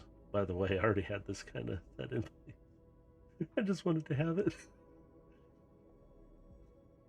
And it's near the location of where she came out. And she kind of points and she goes, "Yeah, right in there. It's kind of fuzzy. I tried to keep track of it, and you could see her path was all over the place. I had to keep hiding because I thought somebody was following me constantly, and I kept hearing things shift around, move. So I'd move again. I almost ran out of energy. Artemis was still hurt bad, and she goes, you can see Artemis swing out one of her wings, kind of, yeah, still remember that, and pull it back in. As you guys are talking, and she's sitting there, Kiara comes through the door and she goes, we have a guest who just showed up. And she kind of like gestures and steps out of the way, and Widow steps through the door, but very carefully, and she keeps her hands open and out. And she goes, Gilgamesh will slowly rise up from the couch and he'll move over to greet her. as you do, Sky slowly turns as you get up and move over, and Widow, little one, Gilgamesh, good to see you again in person this time. And she He bows gives to you. a slight bow. Master, as always, it's good to see you in person. Sky stands up. You're his master? You see her hand on the hilt of one of her swords. He turns to the Sky and he'll just kind of raise up a hand. Relax. But This is Widow. yeah. This is my master. And she's looking between you and her real fast, and she's like, "That's your master?" We haven't had a chance to really discuss your history on that. I'm sure we'll have to find some time on that, but my master did also have some questions for you as well, if you wouldn't mind indulging us. You hear Artemis speak out. Sky, just listen. Stop. This isn't the same one from your memory. This is a different one. This is an alternate universe one. Yes, it is. It could be, but it's not. This is his master, not yours. And you could See, Artemis transforms into her little bot form, and she kind of hangs around her a little bit and looks at her. Look, this isn't the same one.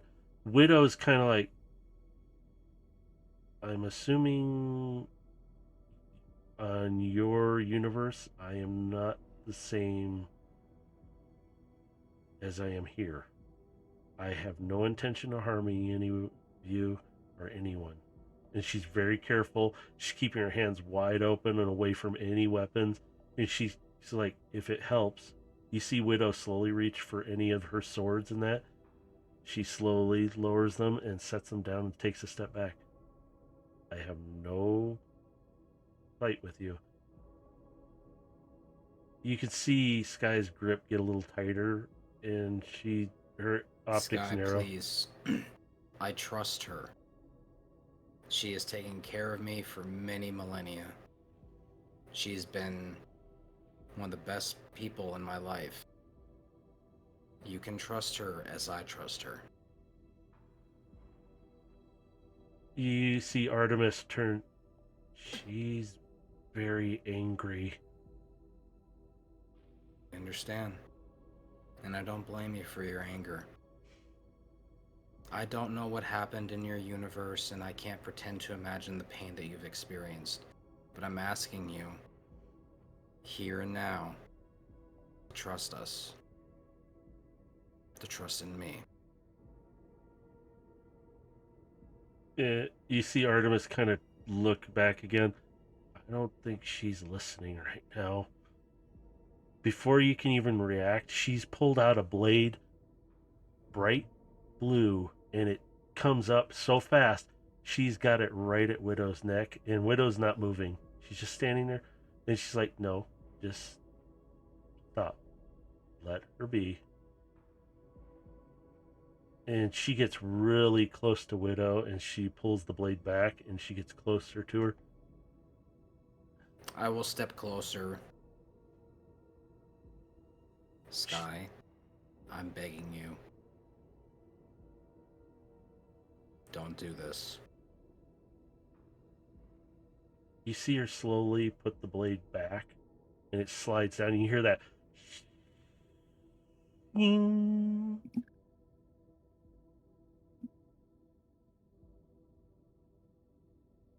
And you see her optics kind of snap back, and Artemis is like, you in there? Hello? And you see her waving her hand. It's like, and you see, I'm here. I'm sorry. This is too. And you hear Artemis. He puts a hand on her shoulder. As you do, Artemis is like, you better catch her. And she almost like she goes offline for a moment, and she kind of falls to the ground. And He'll catch her then. Artemis is kind of riding on her chest, holding on to her right beneath her head, and she's like, okay. She probably hasn't had a proper recharge in some time. I'll get her to the doctor, and we'll get her fixed up. Artemis kind of goes, she was feeling very angry toward you, and she points toward Widow. After that, I don't know what she was feeling. It was like she wasn't there. I don't know what happened, but let's not worry about that right now. And he's gonna grab her, and he's gonna just rush her off to medical. You hear Felix, oh, great, now what? He's like, just put her on the bed right there. I like how voice strike is ignored.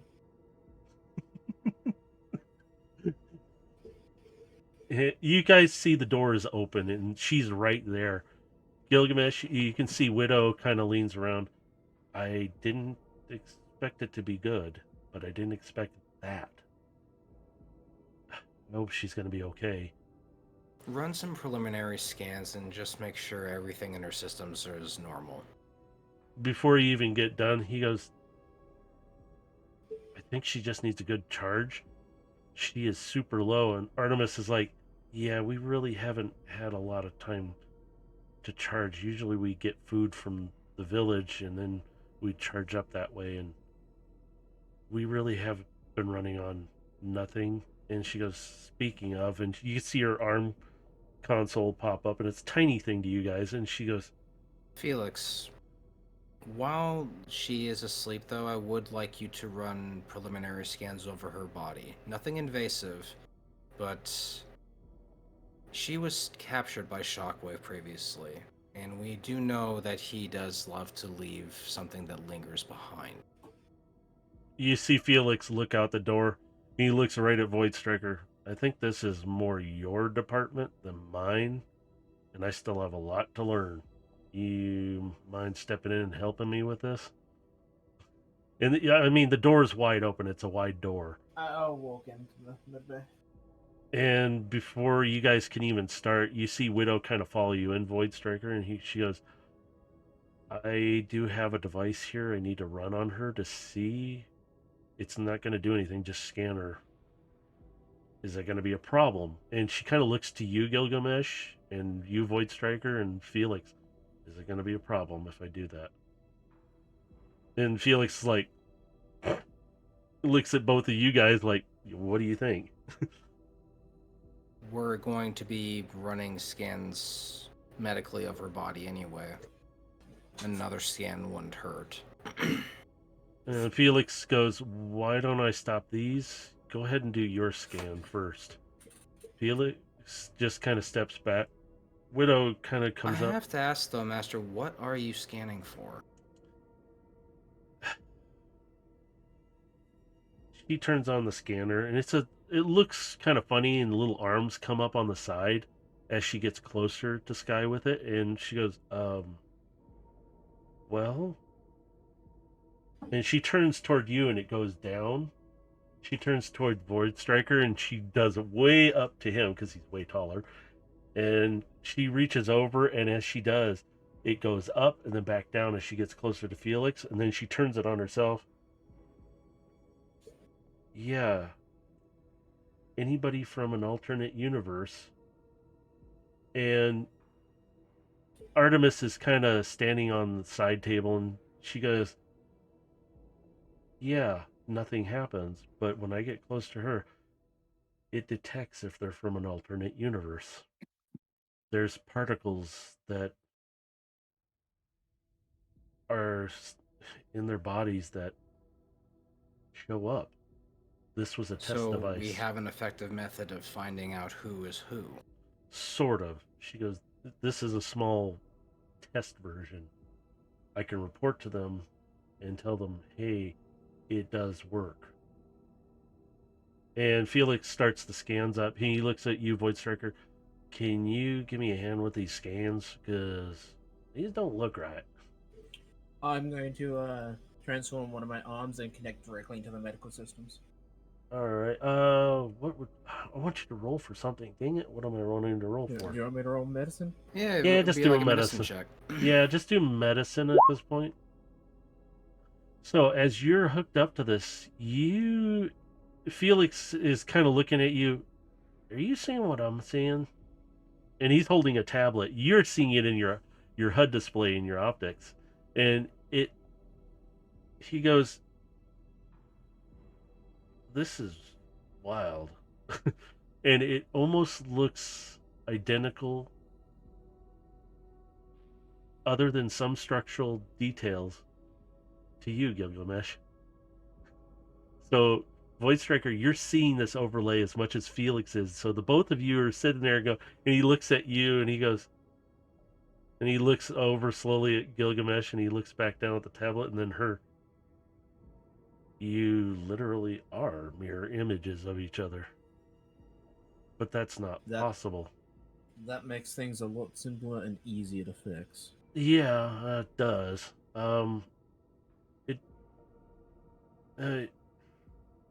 Yeah, her energy readings are low. You see that, Void Striker? And you can see it.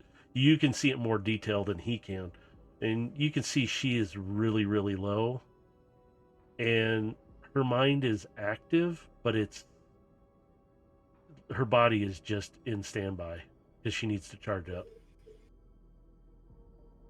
How low is her energy? Like, is it critical or close to critical? You would see it as critical on yours. Felix just sees it as low. like Alright, well, if really I'm low. seeing it critical on my HUD, I'm immediately going to start an energon transfusion into a system. All right, Felix, like, what's going on? Is it that bad? He kind of looks at the tablet. Her energon Tip. levels are critical. If she loses any more, she'll start losing systems. Oh, all right. What do you need from me? And he'll assist you in anything, so it gives you more advantage on everything. I say more advantage because he... Well, I said just gonna do some energon transfusions. So while you Whatnot. two are working on her, the doors are wide open. Carbine is still sitting on your shoulder, Gilgamesh, and she goes, "That's pretty bad." And she looks down at Artemis and she transforms and hops down to the table. You guys are seeing the difference in height. I'm going to turn around real quick while I'm doing this and just go, Carbine, charge your friend. She might be critical soon. And Carbine looks, absolutely, Void Striker. Yeah, I was just going to ask her, are you... And Artemis goes, I'm more worried about her. You both need to be recharged. You guys have been out in the wilderness for a long time, and you've been living off of raw energon. Yeah, but I don't want to leave her side. I've been with her since... I'm just going to point to the medical bed next to me. It functions as a charge bed. Lie down. Okay. You don't I'd have like to leave that. her side. You just lay down and just recharge. Felix goes, here, and he rolls the table over, and you notice it transforms down to a smaller state. And he goes, we'll put you right next to her. It'll be just fine. I'll get you charged up, and I'll watch over both of you, okay? And Void Striker here is the best. Don't worry. And she's a little reluctant, but you see her kind of walk over, and she kind of lays down, but she doesn't lay on her back. She lays on her side to look directly at her. And you see her optics kind of so tired. And Carbine kind of walks over and it's okay, just rest. And I'm going to look at Gilgamesh and go, they have the same habit that you and Carbine have. Not telling anyone else when you're in danger. they're both out like a light now. Felix goes, I will monitor them. It's and a make sure. common trait when you're used to working by yourself. That I understand all too well.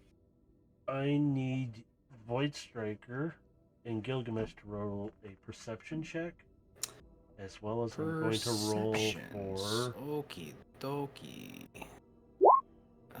I think I'm good. You got advantage because you're all seeing these. Oh, and I forgot. Oh, shit. Definite. Carbine goes, guys, you might want to...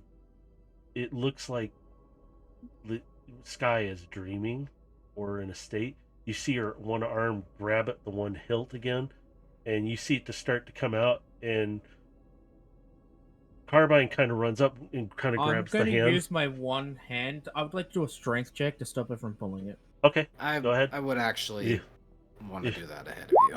Yeah, if you... No, you guys can all do it together because he's going to exhibit certain things.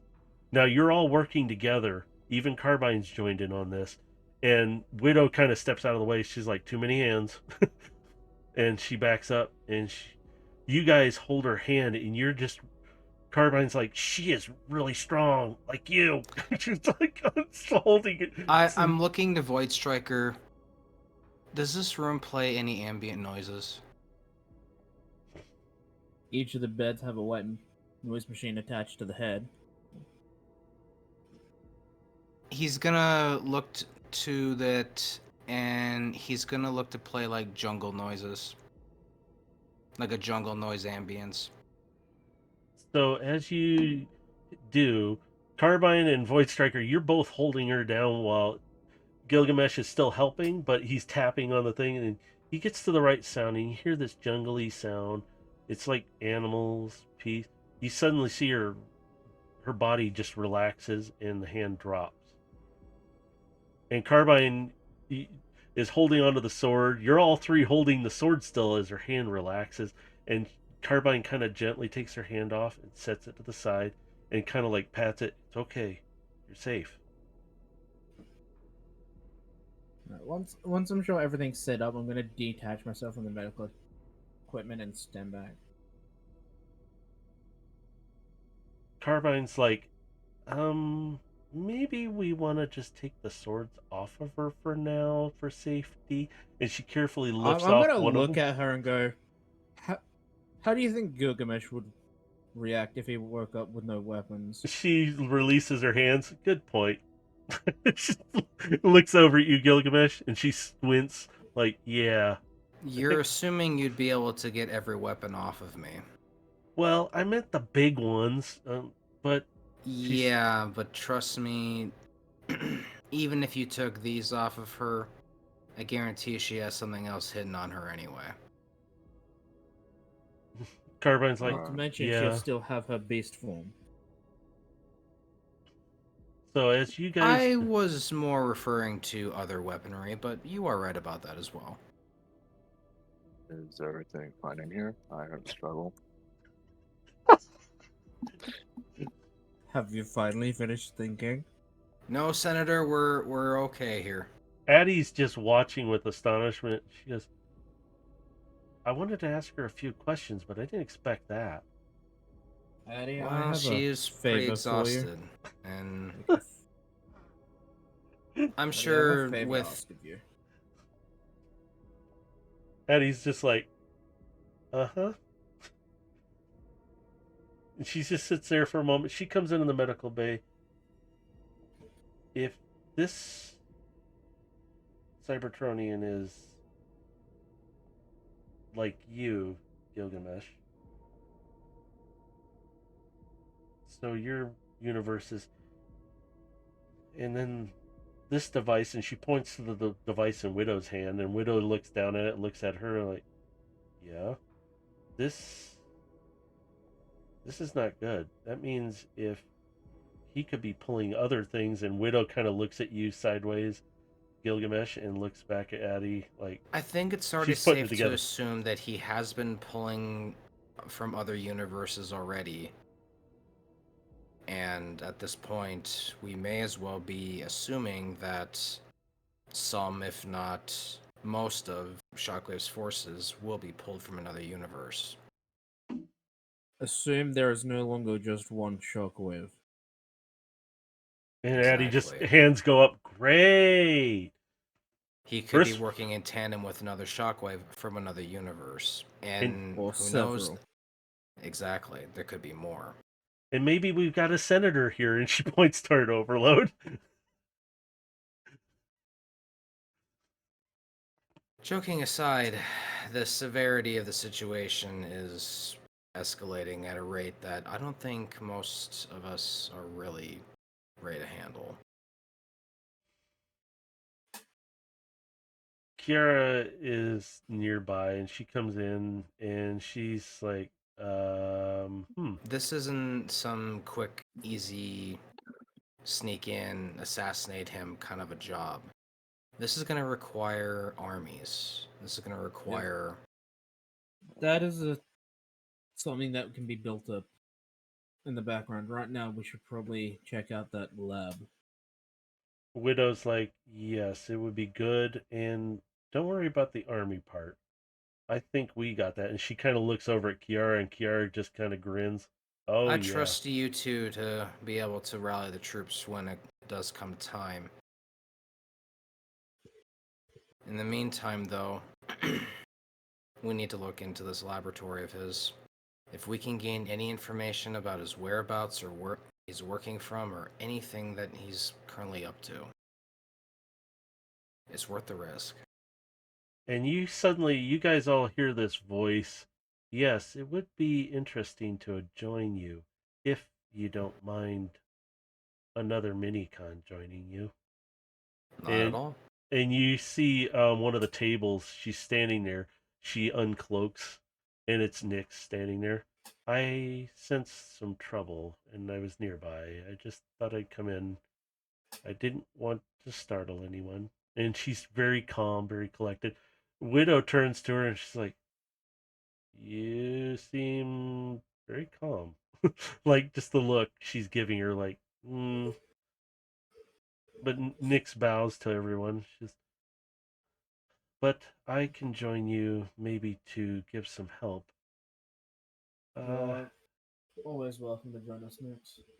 Your And- insight is most genuinely appreciated. You see her hop down, and you see her feathered cloak and hood kind of float down, like she's almost floating down, and you barely hear any movement as she lands. And she walks slowly forward. Carbine's like, "This will be great. We're all gonna have some fun." And as you say that, a head pops in. Did somebody say fun, dudes? And he looks at, what's that? Or who's that? Um, and he hops up on a table and he kind of looks, dudes? Um, and he's like pointing toward you, Gilgamesh, and her, just back and forth. Drift's already met her before. And he's like, Yeah. what Drift met her happened? already. Yeah, but he's like, what happened? He's like looking to somebody for an answer anymore. She's this point severely now. low on energon. But everything was fine. She hides it very well. I'm gonna give him the medical scan I took while I was attached to the medical systems. I get it, dude. Okay. She's you. And Carbine just like, oh my god, you're so stupid. He just says to Carbine telepathically, we're gonna get this a lot, so you may as well grow to get used to it. Yeah, I got it. It's just that it was weird when I walked in. I thought, what happened? What did you do? And Widow's kind of like, I did that. I wasn't trying to, but I think I'll stick around, but I will not be in here when she comes to. So I don't Might be for aggravate the her. best. I'll just go to the comm center and hang out there and do some stuff here. If you don't mind an extra guest for a If little you while. want, Widow, there's a spare desk in one of the laboratories you can use to set up your own space. She puts her hand on your shoulder, and you see Addie kind of like getting. You see this look on her face, like, "Why are you touching him?" And Widow's like, "Thank you, Void Striker. I will take you up on that offer. If you need me, you'll find me in there working." And she gestures to Kiara, "Why don't we get to work on some things?" And Kiara's like, "Yeah, if you guys need me, you know where we're gonna be at." And they kind of go off real quick, and you can hear some talking. We really need to figure out what's going on and maybe get them all together. And it trails off as you hear them walking away. Drift's So like, Gilgamesh is just gonna kind of turn to Void Striker, and is Overload in there with us too, he's right outside Yeah. the door. Standing in That the door's doorway. wide. Yeah, the door's Okay. wide open. That's So why he's just Addie's- kind of No, looked to the both of you. straight to So, about this laboratory.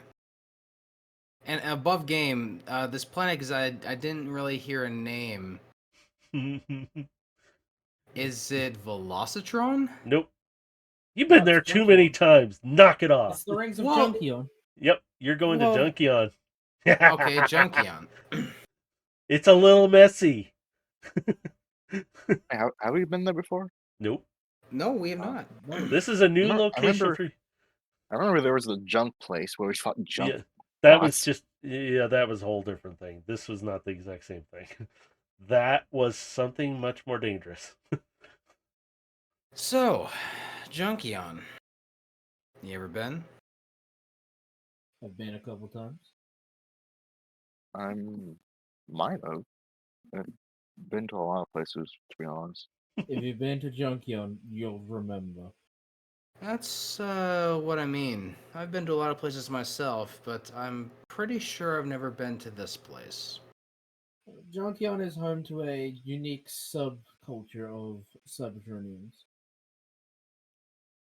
I So remember reading about them, but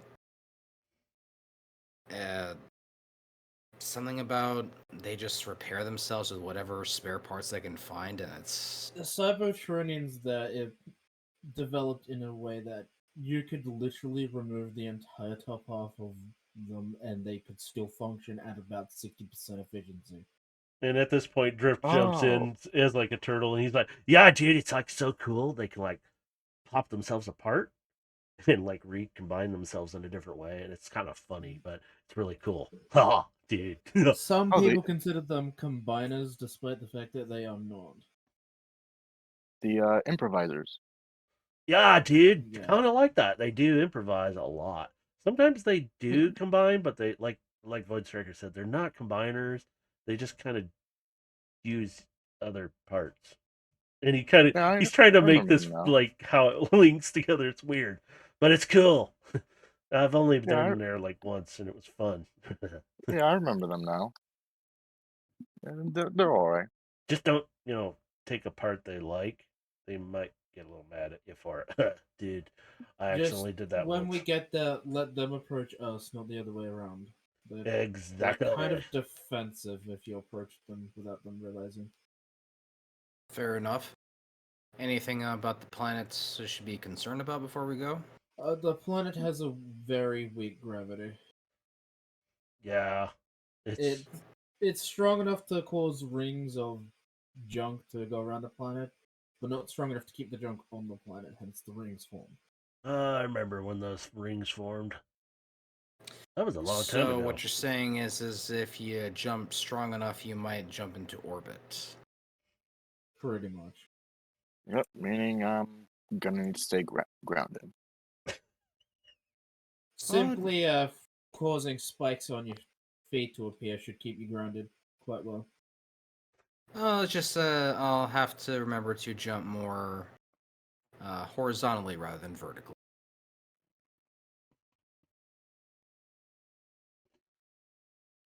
Nyx is standing there and she goes, well, then I will join you and give you some coverage. And she kind of does this cheesy wink toward all of you from under her hood.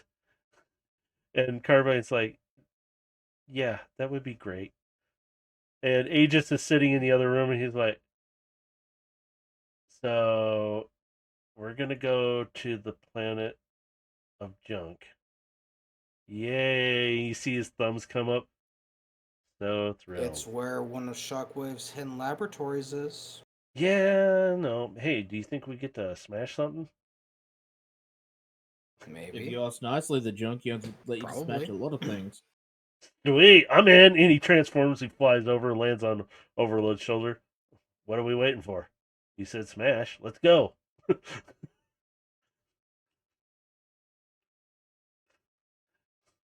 So Carbine's like, well, I guess we're going to Planet of Junk or thereabouts, somewhere, wherever this leads us. It'd be kind of nice if we got some more questions. I didn't expect her to, well, Let her acclimate to being here on the station before we start the interrogation. She's been through quite a bit, and understandably so. Felix, he kind of leans over and he's like, I'll keep an eye on her. I'll update you on any changes. But I'm also going to be a little distant from her. He kind of steps away. I'd prefer not to be on the other end of that sword, or that sword, or that dagger. Eddie, can you or... do me a favor here? When she wakes up, try and be her friend. She's gonna need one. Well, yeah, absolutely. As long as she's not like hitting on you, we're fine with that. Yeah, I can watch The over. only person I see her hitting on is her doppelganger. I could see that. And she looked at Gilgamesh, kind of sighed. He's just not even looking at them. Just All right. yeah. While the dogs are barking, I'm gonna say you guys are gonna get ready to go on a ship, and I'm gonna go take care of them and figure out what they're barking at again. I'll be back. Entertain yourselves for a moment. I'll be back as well. Okay.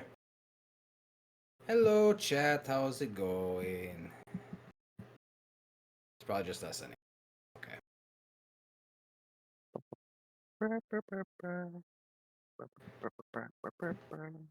I'm so sad I have to restart my computer for SoundPad. That's such bullshit.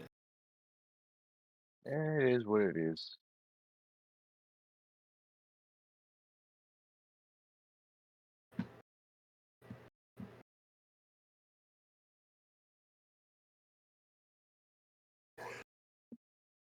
So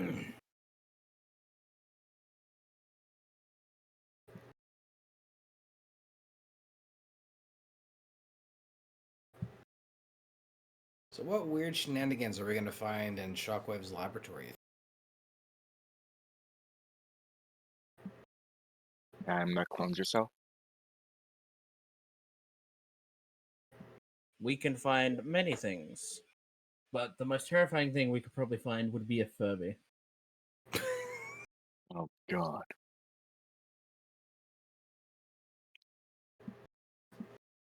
What did I come Anything- back to? I heard the words, anything "Oh but God." No, you heard nothing. I heard something. You heard nothing. Is Do not even repeat it. It's Repeat too it. frightening. It is too frightening to even say its name. Its name. Hey, they may be afraid to say it, but I'm not. Oh, jeez. But I have a feeling I'll be shot in the back if I do. Mysteriously killed off Scream. He suddenly died. Somehow jettisoned into space. He can fly back. Now with broken engines, he won't. Oh, jeez. Well, remember, he's See, a dragon. I'm not the still. one making the threat. I'm not the one making the threat. What did I come back to? So, You you made guys. a different threat. Don't try to weasel your way out of this. So, how do you guys want You to? and I are in this together, bro. So, do you want to take Phoenix and jump through the space bridge to get there a little faster, or do you want to just take the space bridge and not have a ship to get back to? I'd say it's safer to take the bridge without Phoenix because the Junkyons unsupervised might attempt to take him apart like Joe was. Yes, he would not like that, considering he is sparkless. And if we and he took would... the shuttle down from the Phoenix, it would just be as bad for the shuttle. So, yeah. So Drift is kind of sitting there, and he goes, "Well, dudes, we can make that happen now. We'll try and put you close to your destination, but I don't think." And he kind of pulls up a tablet and he looks at it and he goes, "We can get you semi-close. Might Just take you a bit of time. Get us close enough that I can fly us the rest of the way. We can handle it once we're there. Flying might not be too much of a good option either because there is a lot of debris floating around. But we can get you close." And he kind of pulls it up. He goes, "Yeah, we got a semi good location. Technically on that place, there is no good location." But, and he kind of starts walking toward the door. He goes, "Yeah, if we put you right about here, that would be good." And I make my way to the space bridge. He goes, Yep, we're going to the bridge. You hear him on the comms with Varish. "Yeah, we're going to need him sent to Junkion." And you hear him, "What?" kind of scream. Yeah, dude. They're going there, but here's the location where we can send them. Hopefully it'll be stable.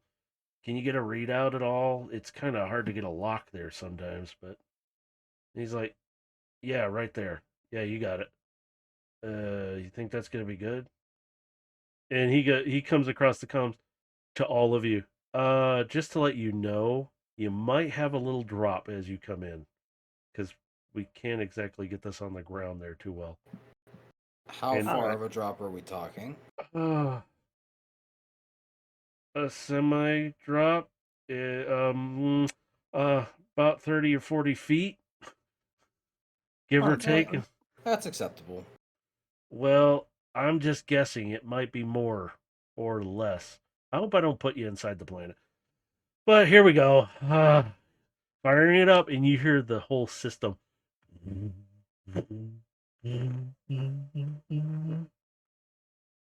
And then suddenly the lines on the floor start to form, and you start to see this new thing start to happen in the space bridge, and it fires up, and the space bridge ignites up, and you see a portal through, and you can kind of see through it. And he goes, "Yeah, this is what I was afraid of. That's a 50-foot drop. You guys gonna be okay with that?" And you can see. I'm just gonna walk right on through, zero hesitation. This is gonna be a piece of cake, as I'm just gonna walk on through. God, the bricks falling to the ground. Okay. I'm following behind Overload. You see Nick stand there, and she just shakes her head. Carbine's just holding on to you, Gilgamesh, and Aegis just kind of like, I'm flying. And Nyx kind of follows through the same pattern. They kind of like flip over and dive bomb downward. Their wings kind of close in and do that dive bomb motion. And it's like, I would like to do a acrobatics check here, by the way, to all land right, like no big deal. okay, go for it. Does anybody else want to do an acrobatics? Oh God. Well, you did say I the gravity land- was extremely low, so I'm not exactly too worried about fall damage. Well, if you want to do some kind of fancy acrobatics, otherwise you yeah. can just land. I wasn't gonna do anything Eh. fancy per se. I was gonna like activate my jets like kind of close before I land. I'm not even gonna activate my wings or anything. I'm just gonna gently land and then continue walking forwards. So describe how you land, Void Striker. I want to hear how you do this. As I come through the space bridge, I'm just gonna fall. Like, how to explain this? Gonna use. You haven't really watched that series, so I can't use that as an example. But I'm just gonna go down. My arms not out or anything. Just normal stance, and right as I touch the ground, I'm just gonna walk forwards. Zero hesitation. So right behind Gilgamesh. him, Gilgamesh is just kind of doing like it's like a slow backflip into it, just diving into it as he comes down and lands on his 2 feet and starts walking right behind him. Carbine's like, ooh, that was fun. Can we do that again? She's just holding on to you. She's like, ooh. And she's looking around. Overload, how are you coming in landing? I'm just going to ask. You just going to go, I was gonna say like after like I drop like 30 or so feet, I was gonna activate my jets to like and just, have a slow descent. okay. So you come down. The gravity's low enough here. You don't have to push them real hard to do this. And you just kind of land, kind of, that's it. Real easy. You guys all come down. As you guys are sitting there, you see two little shadows kind of between you guys and out, and it's Nyx and Aegis flying around. And Aegis is like, I stand out a little more than you, so I'm going to stick with the group. And you hear over the comms, and you can't see her anymore. She just blended in again. She goes, I'm up a little higher. I don't see too much going on. Although, it's been a long time since I've been here. Well, the quieter the better until we get to the laboratory, anyway. Yes, it'd be interesting. And you can see her, or not see her, you can hear her across the comms. I'm going to stay up a little higher. And she kind of flashes her optics at you guys so you know about where she's at visually. And she's pretty high up. And she's just floating around up there. She goes, gravity is so low here, I can just float. This is kind of nice. And Carbine's like, oh, this is what our leaders of my our mini com planet are like. And she's like, hey, we're not all stiffs. Just kind of floating up there. So as you guys are down there, I want you to all do perception checks right now. Yeah, I was just gonna ask about Yep, go for it. I am only. Ooh, they got low ones. 15 with Carbine's 20 help. 22 with Aegis. Okay. Imagine having somebody to help you. Well, Couldn't be you, right? technically, you do have another person or another bot helping you, and she's up higher though, but she's still looking around. So you guys look around. You also hear creaks and groans here and there, like something shifting every once in a while. Even Carbine's ears are perked, and she's like, there's a lot of activity. What does the terrain look like around us? Does it look like it's gonna be like difficult terrain? You got This some entire area is difficult terrain. Yeah, I was gonna say That- it's more like junk. You do have some That's kind of unverifying. it's kind of smooth path ish, but it's kind of it's really rough. It's just junk. So you're walking on certain areas where it's smooth. Other spots, it's mostly rough, kind of like where you So, step, you're crunching down on stuff. with that being noted, he is going to turn into his beast form, as that's going to be the best way for him to traverse. And you hear Carbine, ooh, going 6-pod drive because you have 6 legs. Mm-hmm. And she's kind of like giggling. She goes, "It's a good thing I already have my own." And she kind of, you feel her I'm paws gonna stretch out.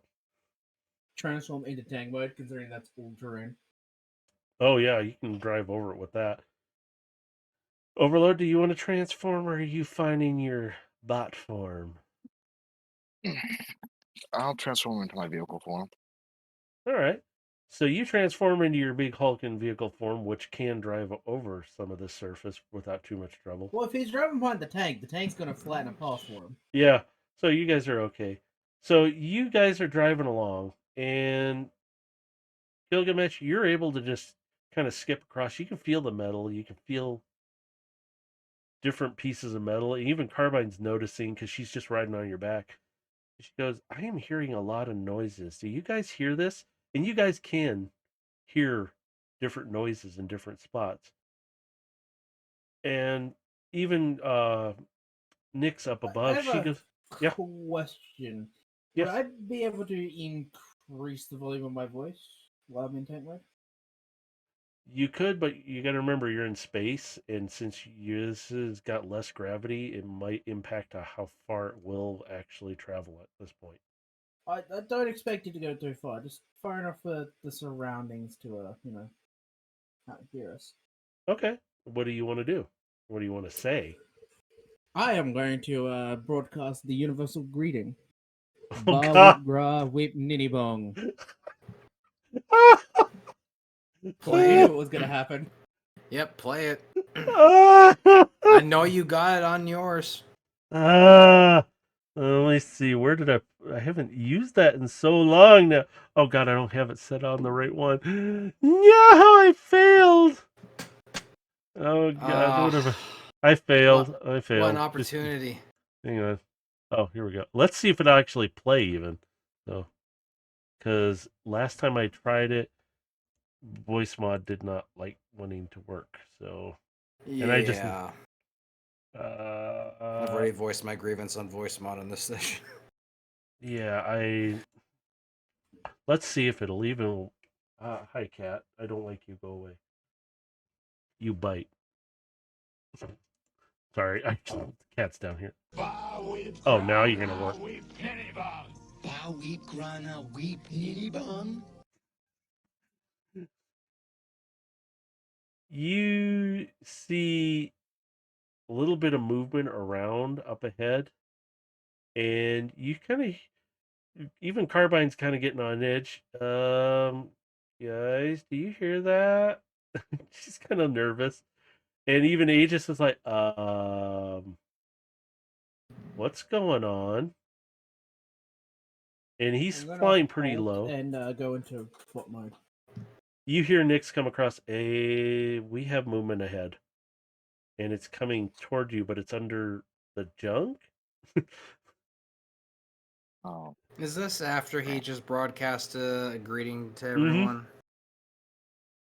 Oh boy. So as you're all sitting there, I need you to all make another perception check now. Whoa. Whoa.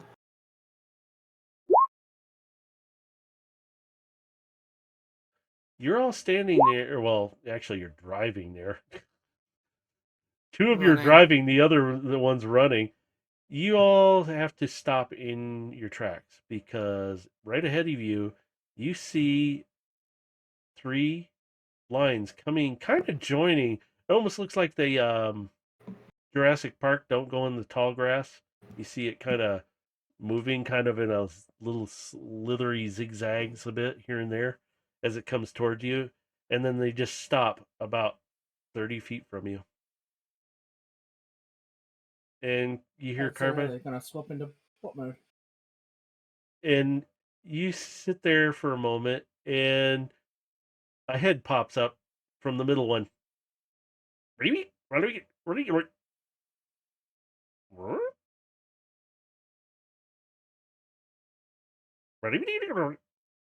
And his head rotates, and he turns to the right and left, and you hear him making sound.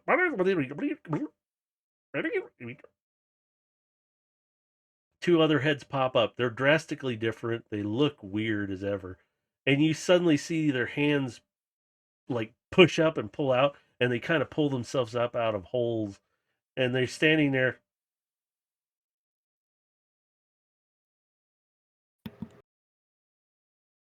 Beep. And you see the one's head kind of turn on its right on top. It just rotates all the way around and comes back around. Nini bong? Well, Void Striker, I'm pretty sure they heard you. Ba whip gra whip nitty bone. Nini bong. And their hands go up. And the one stops and he looks at you, and his optics just stare at you for a moment and narrow. And he's pointing at you, Void Striker. And he looks at you, and the three of them suddenly kind of start walking around you in a circle, looking you up and down. And you hear them.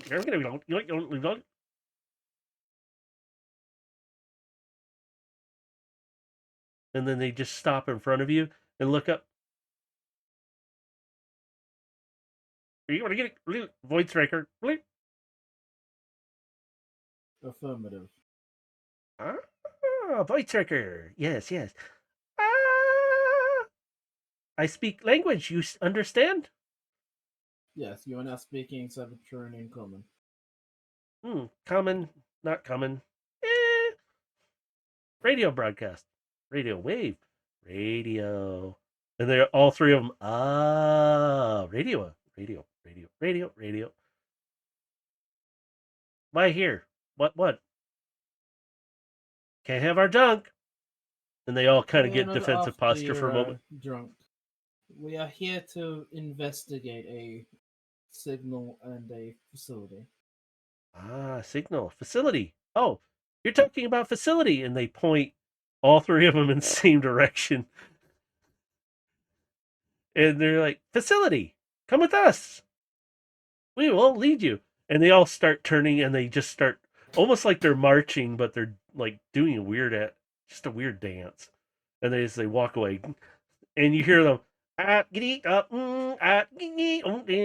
they have, even Carbine's like, what? And you just sitting up there. Gilgamesh is just like taking a step back, just like, what are they doing? They're speaking Junkion. Even Carbine's like, yeah, okay. This dance is their language? The entire thing, the noises, the movement, and if you pay attention to their eyes, the lights as well. They speak through body language. And Well, more or less. you see the one that see. the two keep going as the one that was talking to Void Striker turns around. Come, follow us, and makes a weird gesturing position and starts following again, and just keeps going. And you guys see these three go off, and Carbine's like, I guess we follow them. Yeah, they're Yes. gonna show us. As you guys are following them, you come around. You can kind of see a facility, but it's kind of more open, and you hear these kind of chants, and you can tell it's Junkion, and it's just and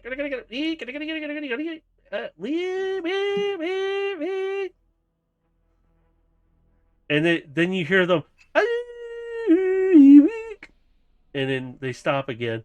As you guys get closer to this, you realize they're not taking you to a facility. They're taking you to what looks like a caged fight match.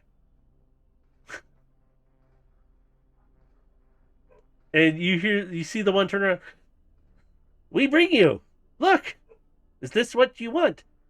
Look, fight. I want to look at the combatants in this cage fight. I'm kind of curious. Yeah, if we're walking into an arena, he's like gonna be kind of like looking around the arena. Yeah, and you can see this one. He kind of turns.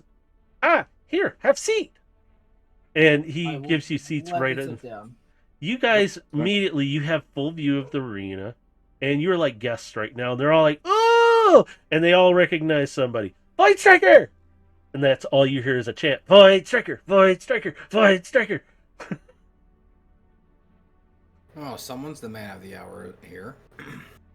You'd be surprised how many intact pieces you can find here in Junkion, and they're willing to trade if you trade them what they would consider treasure. And aka good trade.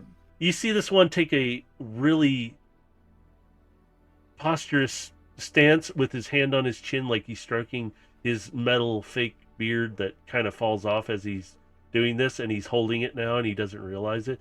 Yes, trade. We will trade. Trade, trade, trade. Only if you got some good junk, we might trade. I'm just gonna pull out some of my old broken tools and just go, here, consider it a donation. Ooh, no, we must trade. That's how trade works. We give something when we get something. And you have shiny junk. Junk of shine. We take junk of shine. Discuss later. Fight. And as you see two misshapen bots fighting down in the arena, you see one kind of a little bigger than the other, but that little one is pretty scrappy and is really laying into the other one. You just hear it smashing into the other one, racking into it. And you can see they're going at it. You hear a lot of things going on, and you can see kind of doors around, and they're not locked or anything. It's just like opponents waiting to fight. You see this little bot. He thinks he's got this bot. He's tearing up his one arm, and this bot literally reaches over and does this weird articulation of his arm and grabs a hold of him, and you hear him smash, and you hear the main announcer, and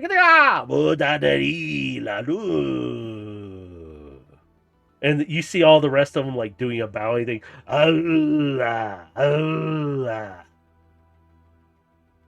It looks comical, but at the same time, you know they're saying, "Ooh, the big opponent won." And you see this little bot smashed all over the place, and the big one walks off into this big doorway, and it closes behind him. And then you start seeing parts move on the ground, and Carbine's like, "Look!" And this even is their unique trait. you see this thing start to reform, but it doesn't look the same as it did before. But you see it, and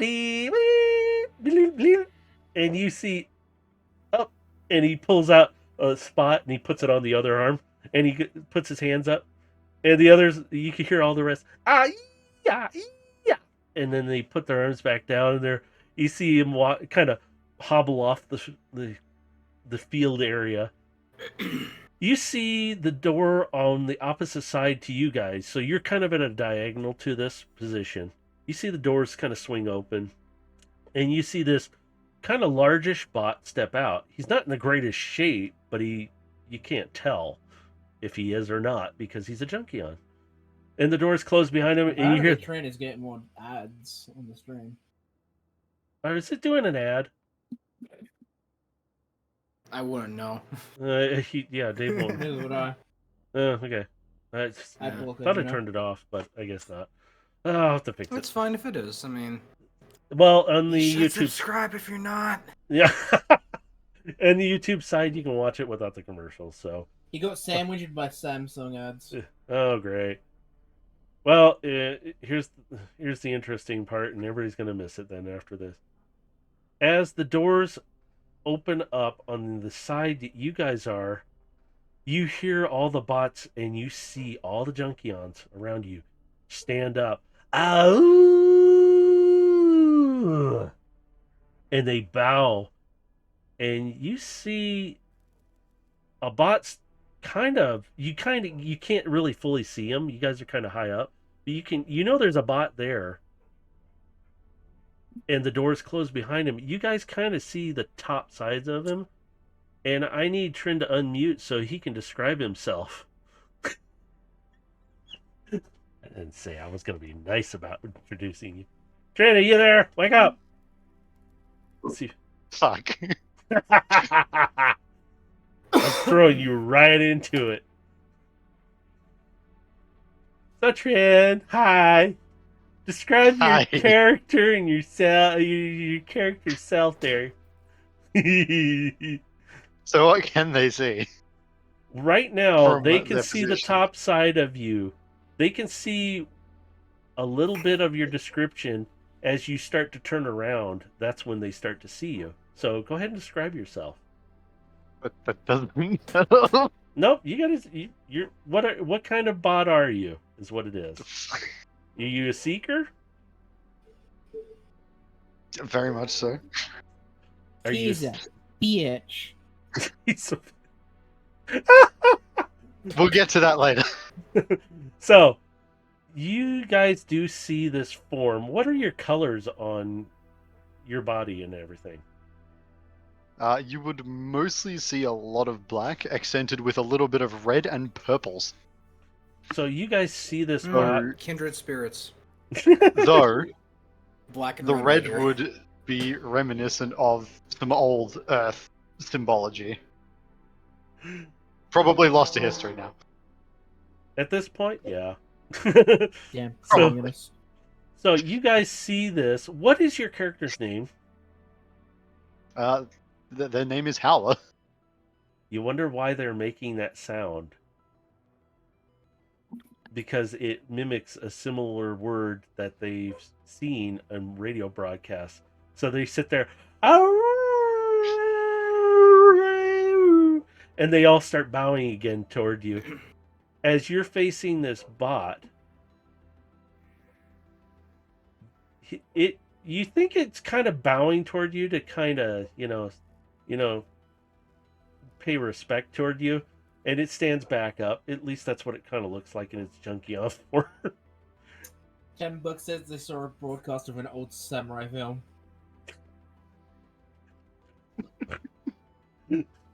So, you have first move right now because it's standing there waiting for you to do something.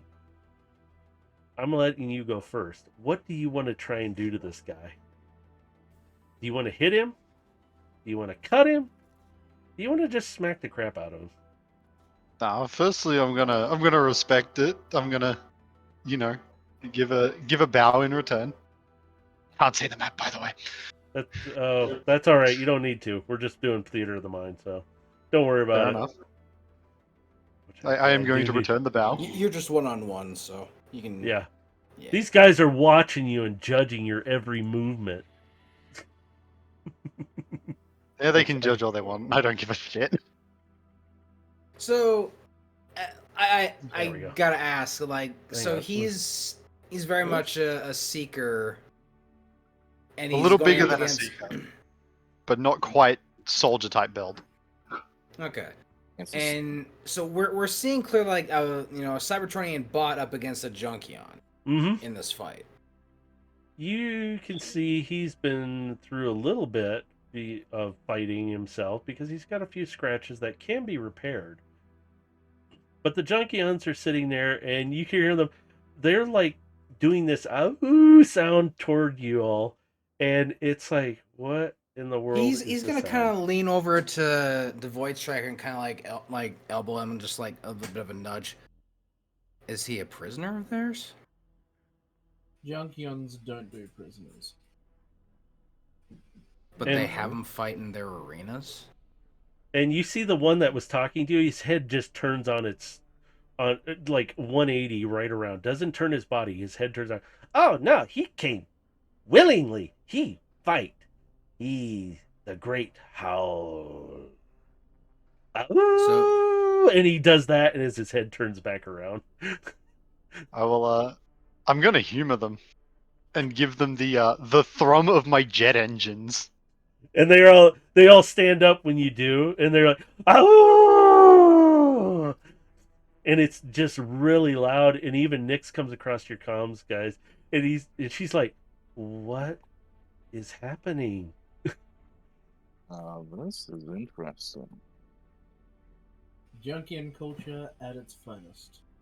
You do see the symbol on him. Is your symbol scratched up on you, Howler? Or is it just a straight Decepticon symbol? Or what symbol do you have? I forgot. It would be it's the Decepticon symbol. All right.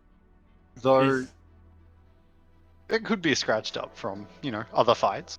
Yeah, you can have it scratched up, or if you want it Yeah. to be, as in, like, a lot of them, they will destroy their symbol because they don't affiliate with the faction anymore. They still are Decepticon, but not affiliated.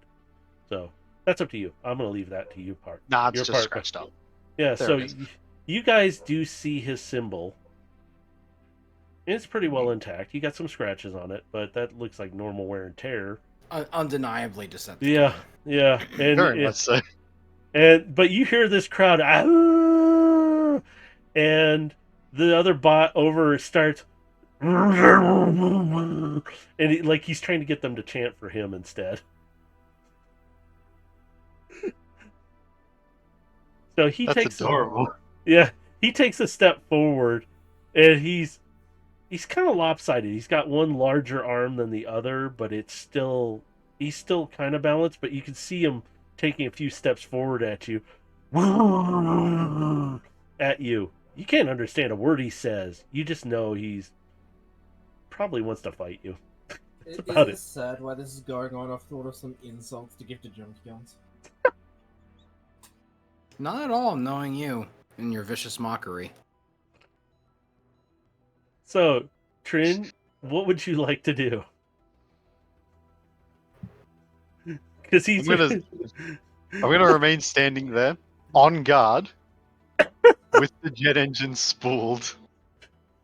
all right. You don't want to do any action right now, then. Saving. All right. He's spooling his engine to let the boy know he ain't fucking around. He comes up and he tries to hit you. Does a 12 hit you? I don't think it will. No, maybe. My Yeah, armor class is 12. So that's it. Meets. Okay, where'd your sheet go on my screen? Oh. Okay, well, you answered that question, so it hits. He kind of hits you. Whoops. Oh God. Hits you with a big smash for. I was kind of saving the jet engines for a reaction. You can if you want dodge to. any attacks. Do you want to try and dodge? Yes. Dodge. He's got the uncanny dodge. Dex roll, yeah. Yeah, go for it. Oh God, yeah. You move right over the side and he hits the ground instead. Doesn't even scratch you. His is not. You can dodge him easily. Oh, what the heck is going on, Cat? Yeah, just a side swipe to his shorter arm side. And you just hear the crowd do the wave, but it's a Gilgamesh sits back in this chair and folds his arms. He's pretty unimpressed by the competition. All right, he's gonna try and take another swing at you. I know a 17 will hit you now that I know what you're at. And do you have anything you can do to react to that again, or is that the only thing you can do? I mean... Oh, he doesn't... If he even hit you, he wouldn't do much damage anyway. That's sucky damage. I could just dodge again. If you want to, you can. Or I could blast him in the face with the auto gun. That's up to you. What do you want to do? Do that. Yeah, go for it. Roll for it. Just see what happens to. Where would I find that? Let me see. Where did your sheet go on my screen? I've got it up already, but yeah, I need to be able to tell you because I can't remember. Everybody's different on their sheet, so it's like my brain's not here. Yeah, right there. Okay, why is my screen looking like that? Okay, I gotta fix that later. Oh, just. Uh, oh, we need to add that in for your weapons. We can Oh do well, that later. That's all right. later. Roll a 20. Roll Roll me a a 20. roll a 20. Yeah, just roll me a 20. I'll make it What up was as I the- go. I'm winging it. What was the game? Yeah, you Oh, just find the dicey thing and roll a 20 on it. nah. Wherever that's. Oh, it's on the left. There you go. Well, if you rolled a little higher, I might say yes. Ah well. But don't worry, you only take 2 That's the rules damage. for you. Yeah, it only takes 2 damage to hit you. But you kind of miss him if you try. Because he's just like. "Rrr." But he I does mean, smack you. reactionary shot. Yeah.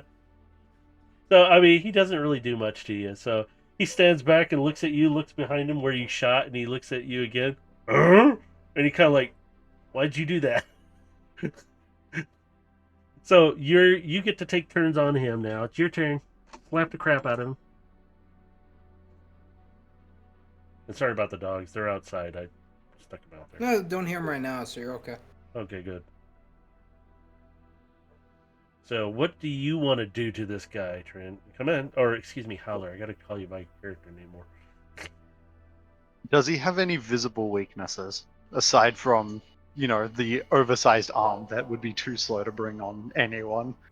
Take your pick. He's a junkie, huh? Fair enough. Yeah.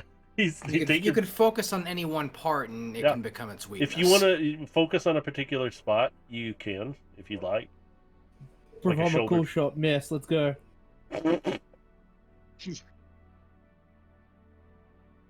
But yeah, you can pick a spot anywhere you like, really, because he's junkie on. Yeah, what would be your strategy in Ow. taking down a big guy like that? What would you target first?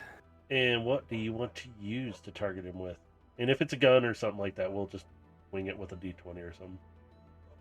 I mean, it's probably going to get winged with the D20 anyways. Okay. Let's be real. Okay. I'm fine with that.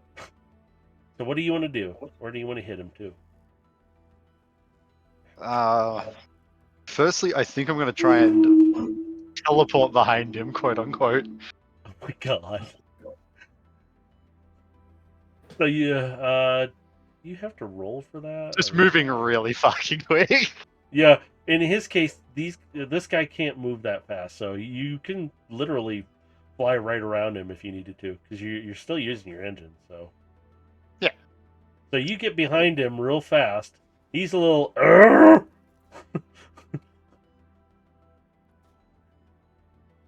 I'm then going to raise myself up, like off the ground, visibly. Okay. And what do you want to do? You see these bots. "Arr!" The other I'm bot. just thinking. I'm thinking. What this dog's barking at outside? Sorry, I'm. You're good. I'm going to take a shot at the shoulder joint of his large arm. Okay. Roll. You don't have a roll for that, do you? I need to give you guns so you can just tap. But if you want to, We'll just do that roll a later. D20. Yeah, we'll just roll a D20. I told you we wing it. It's fine. Fuck.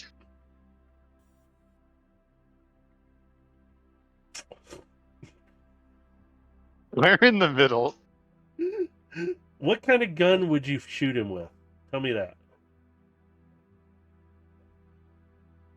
I would say the autocannon again. Okay, so that probably got. Give me a second. I got to do some math in my head. I should actually account for this. Oh, okay. So that would increase it up to okay. Your attack would go up with it.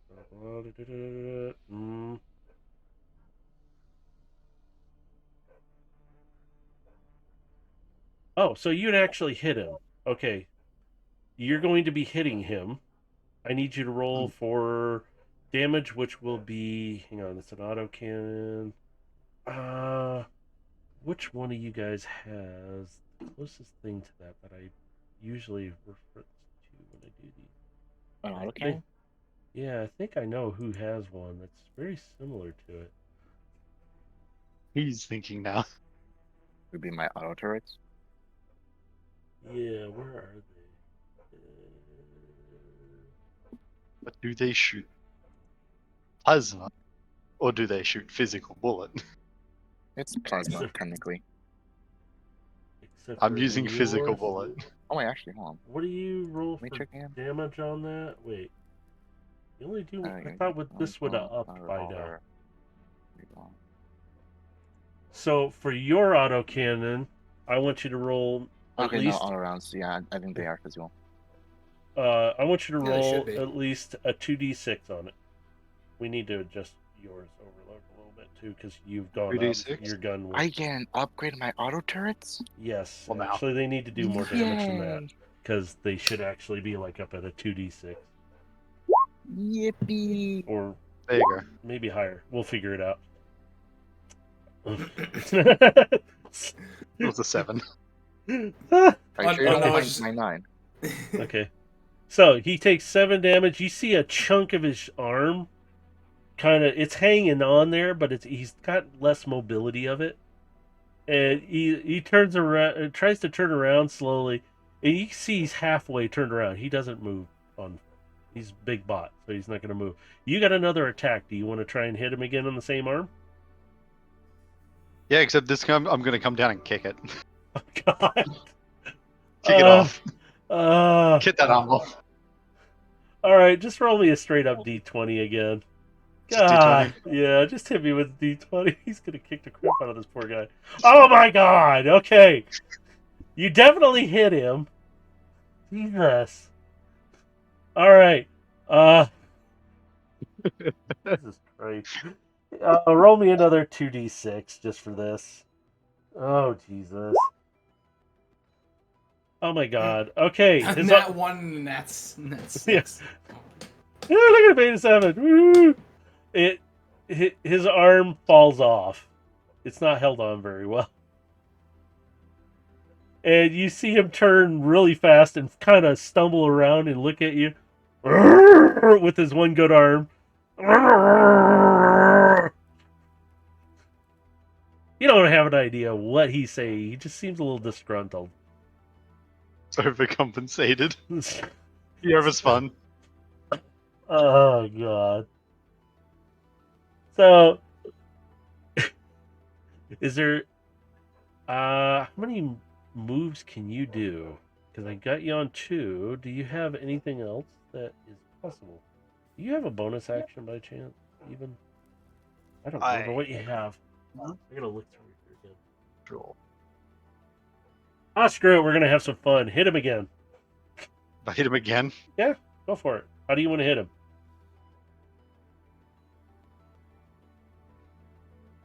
Oh, I need. I'm a grapple. Oh God. The poor thing has one arm. You're gonna Yeah, I'm need a grapple. Oh, Jesus. Give me a strength check. Just strength. Roll strength. Just strength. Jesus. This poor guy. Oh, he's like. Mm, He's kind of like he kind of pushes you away with the one good arm. He won't let you grapple him.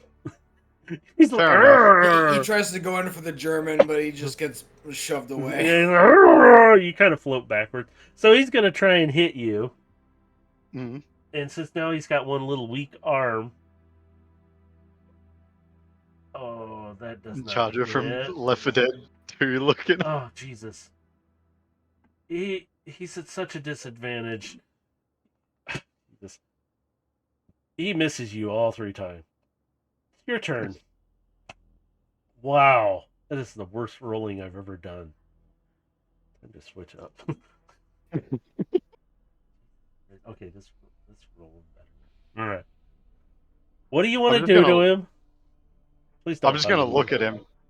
I'm just gonna look at him and tell him forfeit. He looks at you. And he looks at his arm.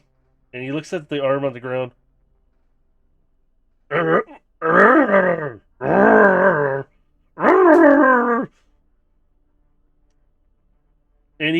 he kind of looks around for a moment.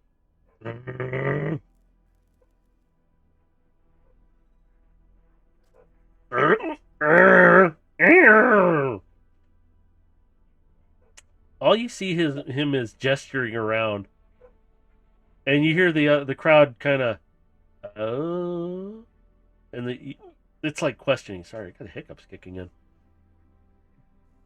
and they're kind of, and you can kind of hear the crowd just kind of lulling for a moment, like, what's happening here? You guys are sitting up at the stand. You're seeing this go on. What are you guys thinking right now watching this? Oh, dang it. Sorry, I got the hiccups bad. I can eat 3. Disappointing competition. He's not impressed. I agree with Gilgamesh. I was kind of expecting more from the other guy. Yeah. Like a lot more. Yeah. Oh, sorry. Dang it, I thought I got rid of him. Do they just throw, like, their worst guys at him? So as you're standing there, this guy's... Another set of doors opens up, and another bot comes out, and I'm putting a picture in the Transformers chat about how I feel about this Junkion.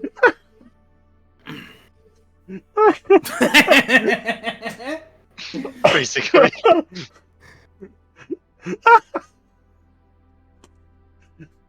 You see another bot come out, and this one's not bulky or big. Sorry, these hiccups are just gonna get me.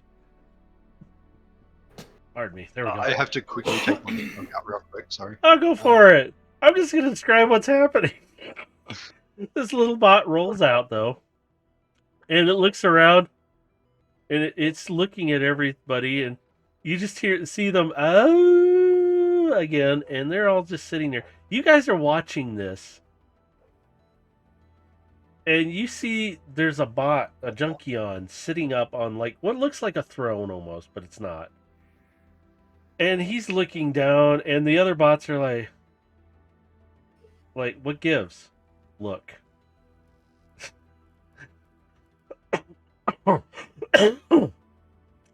You see the bot in front of you turn its head, and he stops for a second, and he goes, most fights, entertainment only. Nobody actually gets hurt. We are Junkions. He is volunteer? Dang it. Yeah. And his head turns back around slowly as he goes, oh, look at the junk over there. And all the bots kind of swivel their heads to look. And these guys are kind of easily distracted, so you're sitting there watching this. Sorry, I'm back. So as you guys are sitting there, you see this still happening. Yeah, God, I hate these hiccups. I don't get hiccups very often. But the bot up on the stand, he kind of looks down, and he's like, he leans over on the thing, and he kind of looks down. And the bot in front of you guys turns. He said the fights are over for tonight. Boo. So you see the bot down in front of you, Howler, kind of grabs his big arm that you tore off. You can see him just plug it right back onto his arm socket, and he lifts it up, and he rolls away, kind of like walks away, and kind of just like, and the other little bot is like, looks at you, looks at him that's walking by, and he looks back at you, and turns around and just walks right back into the doorway he came out, like, I mean, fair enough. So you guys see this Seeker bot standing and kind of floating, actually, still with his jet engines. Are you going to land yet? Just out of curiosity. Well, I would have, yeah. All right. And I also would have, given the the junkie on a good pat on the shoulder and told him good fight. And he just turns and he gestures to you, but you know that's not a good gesture. And he walks away. Hey, Trin, I have an insult you can give him if you want it. Later, assuming he comes back. No, he just walks Trust me, through the doorway, It's really closes. good. I reckon you'll love this insult to give him. Again, later. The junkie on in front of you guys, though, turns around, and this time he doesn't turn his head. He just stands up, turns. Fights are over. Hopefully this is the facility you were looking for. And It is not, but thank you.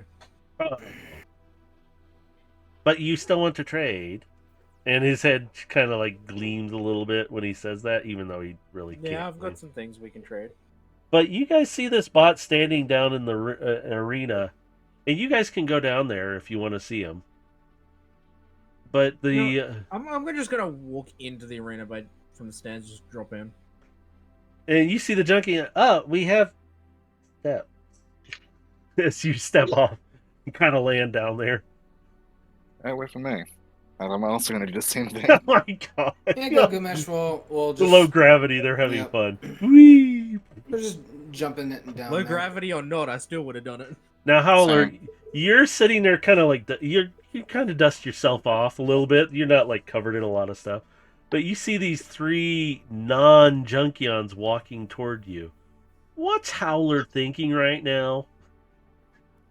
Because there's 2 massive ones and one that's maybe just a little smaller than you.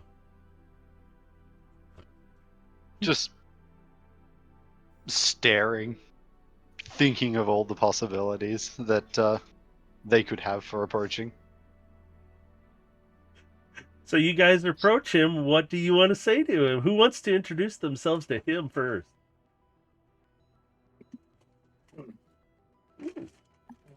Fine, I'll do it. So I was having a drink from my icy water. He's just gonna kind of walk up, cross-armed in between these 2 big guys. They're his bodyguards, by the way. Do they pay you well to take on such weak competition? Pay. Then what do you do it for? Do it for the thrill. Just to keep the engines warm. You could keep the engines warm with better competition, too. And, a lot more thrill. And They like the sound of the engines. It is what it is.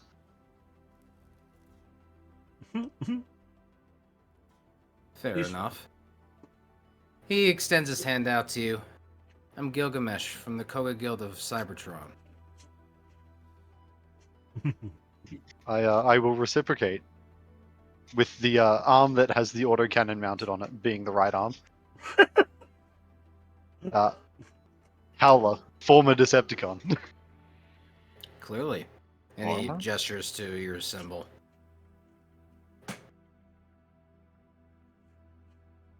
How long have you been here in the arena? Good question. I think I've lost count of the years. So you've been here for several cycles, and... What? You just fighting down here in the arena, fighting Junkions for... What, the sound of Existed, the arena? helped out where I can. Easy wins. Just helped out where I can mostly. Existed. Well, with you being an ex-Decepticon, though, you may know my associates, Overload and Void Striker. So, Now, does Void Striker know who Howler is? That would be up to Trin. Howler, do you know Void Striker? I don't know, do I? I don't know. Do That's you up want You to? guys, do you? Yeah. You can know his character. Howler can know him. They can actually know each other, considering they used to be Decepticon at one time too. I So figured if that you'd you'd probably like. know me, if anything. But that's Or, okay. yeah, even a warlord. Well, You 'cause could have worked I am might a alongside. give you Decepticon. one of my character trim. I mean, Same. I flipped a coin for my fucking response, and it landed heads, which was a yes. So Okay. So, you guys are all standing there with these bots, or your Junkions who are leaving this arena. You can hear them chatting. Hear that chatter from Junkions. That's pretty timing. I gotta be right back.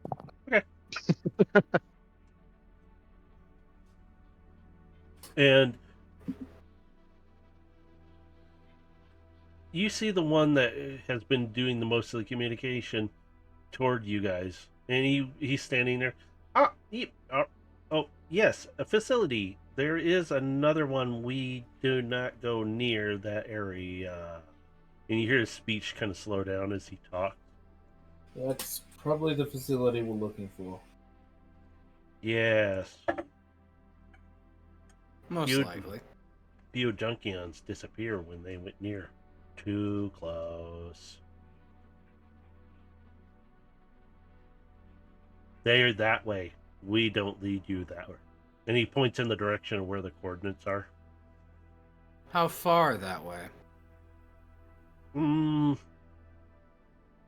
Might take you little time. A few hours, maybe less, depending on terrain. We stay away from there. sorry, I have a question. No. Since I've been there a while, would I have at least heard of this place? That was one thing I was going to ask you, like, in character, but yeah, you beat me to it. Well, Your character would know it of isn't out of question. Ask. your character would know of the area, but you don't know what's there. You're just told stay away from there. You're not going to go near it unless you absolutely have to. Fair enough. So you do know of it. You just don't know exactly what's there. That's all. So Right. unless you want to do like a knowledge check kind of thing, history of this thing and all that, and see how much you really do know. Fuck it, yeah. Roll them bones. Bro. Fuck. Where is it? Where would it be? History, yeah. Yeah. So no? What? Have they been fed? No, not yet. See, I told you the missus would show up at some point. Shut up.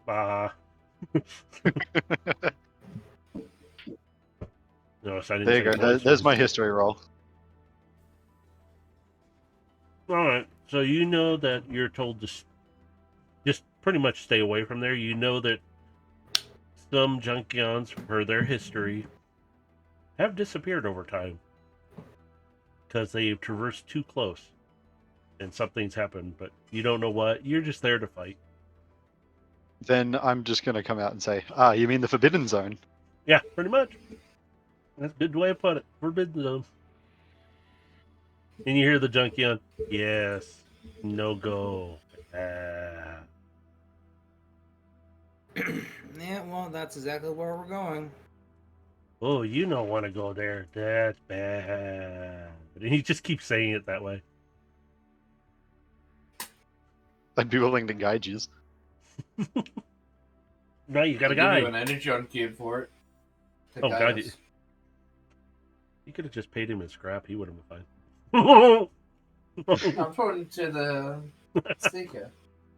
I know. Just pay him in Again, I just volunteered. I just said, hey, I'd be willing to take his. scrap. So, you have this new bot along for the ride named Howler. You guys want to head that direction now? I want to conduct trade with Junkion first. I have these junk tools, and Junkions have parts that I want. So the Junkion that's standing there, he sees you pull all this stuff out, and he's like, "Ooh, trade!" And he's really eager. What you want for trade?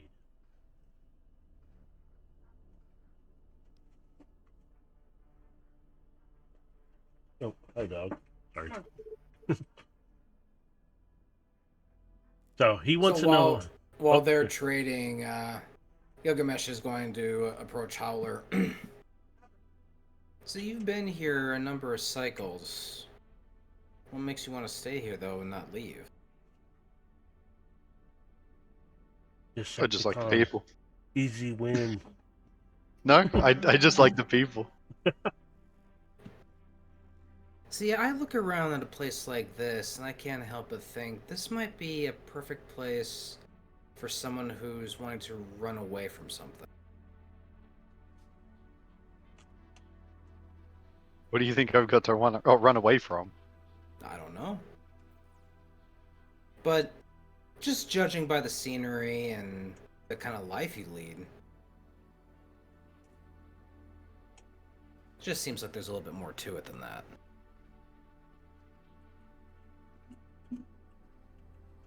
The Junkions are nice people. They're good company. They are.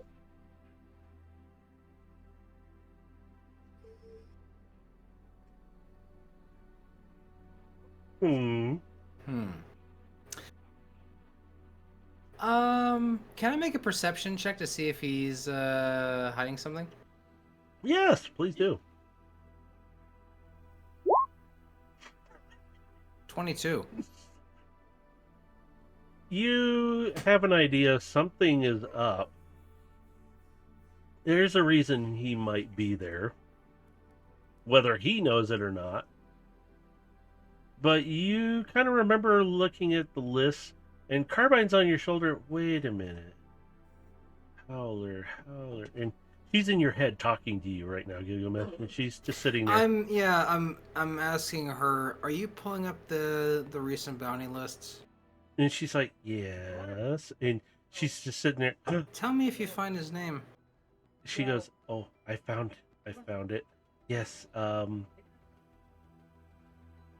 he has a bounty on him.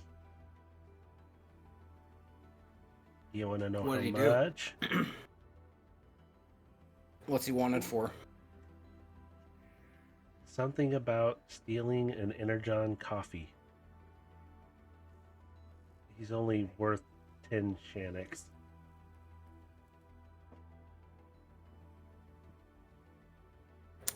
Okay. He's just gonna disregard that entirely then. What was he wanted for?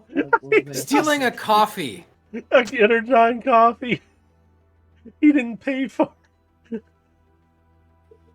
He's only worth One 10 of the most Shaniks. heinous crimes in existence. Yes, it's like, my god, man, you could pay off your own just debt, your bounty, and just be done with it. It's only about 350. So Appreciate you, Do you need a 10 Shaniks? I'll give you the 10 Shaniks. Carbine doesn't even hide it. She comes across the comms to all of you. Yeah, he's like, She's not- I'm he's not not saying even- this in character, just kinda No, come but back you to hear it. you hear Carbine though kind of chime up, but she doesn't realize she's saying out loud on the comms. She goes, "He's not even worth 1 Shaniks, really. I mean, he's the lowest on the board. It's not even. This is like the worst 100." And she realizes she's speaking out loud, and she's looking right at you, Howler. And she goes, I don't think I'd be Sorry? tuned into their comms. "No," because No, she's saying like it out she loud. was saying it aloud. Yeah, but- she's But well, verbally. here's the thing. Here's the thing, though. Would he understand Minicon? Remember, she can speak normal. You guys can all Yeah, understand her. but would she be speaking that, or because I can understand her in Minicon? No, she's just speaking regular Cybertronian at that point. Okay. Yeah, because she's just saying it out loud like she's talking to all of you, but she does not really paying attention. Like, oh, sorry. And she kind of stops and like, oh, Actually, look, would I Shiny, have the money for that? You really can't be on the run You're for on stealing Junkyard. a You broke your coffee. shit. No, I'm talking like old money. Would I have the money for that? I'd like to repeat myself. You're on Junkyard. You broke your shit. Yeah. That's They, Junkions super don't they care. don't pay you. Yeah, Shaniks. Yeah. Junkions don't That's care not about as- Shaniks. They will take Energon, but Shaniks, they don't care about it. You have to trade them in scrap, or Energon is like second to scrap. They love scrap. I get that, but I'm talking like old pay. D- It's just been But- accruing. Are you really on the run from petty theft? I'm Not sorry, really. He doesn't even know he has it. I just come back. What? Well, I didn't know I had it until now. Fowler stole a coffee, and he's on the bounty list for 10 Shaniks. Cover only cost about 350.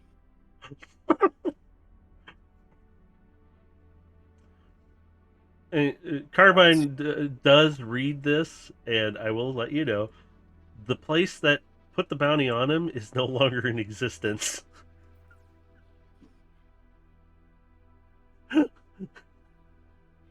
So there's this bounty that can never come off on him for 10 Shaniks. I'm assuming no one's just ever bothered to try because why? Somebody could just paid it off for him. Yeah, everyone's just gonna look at them going like, dude, he could just pay this off. It's 10 Shaniks. My At God. this point, somebody is probably trying to think he's going for a record of being, having the longest bounty.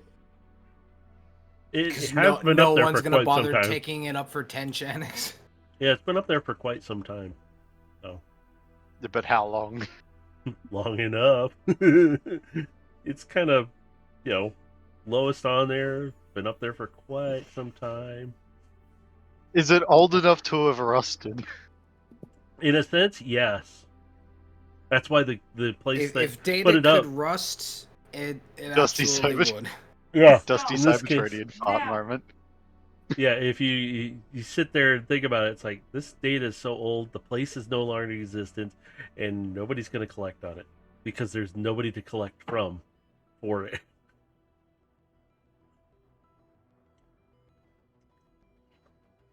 Okay, so while I was away,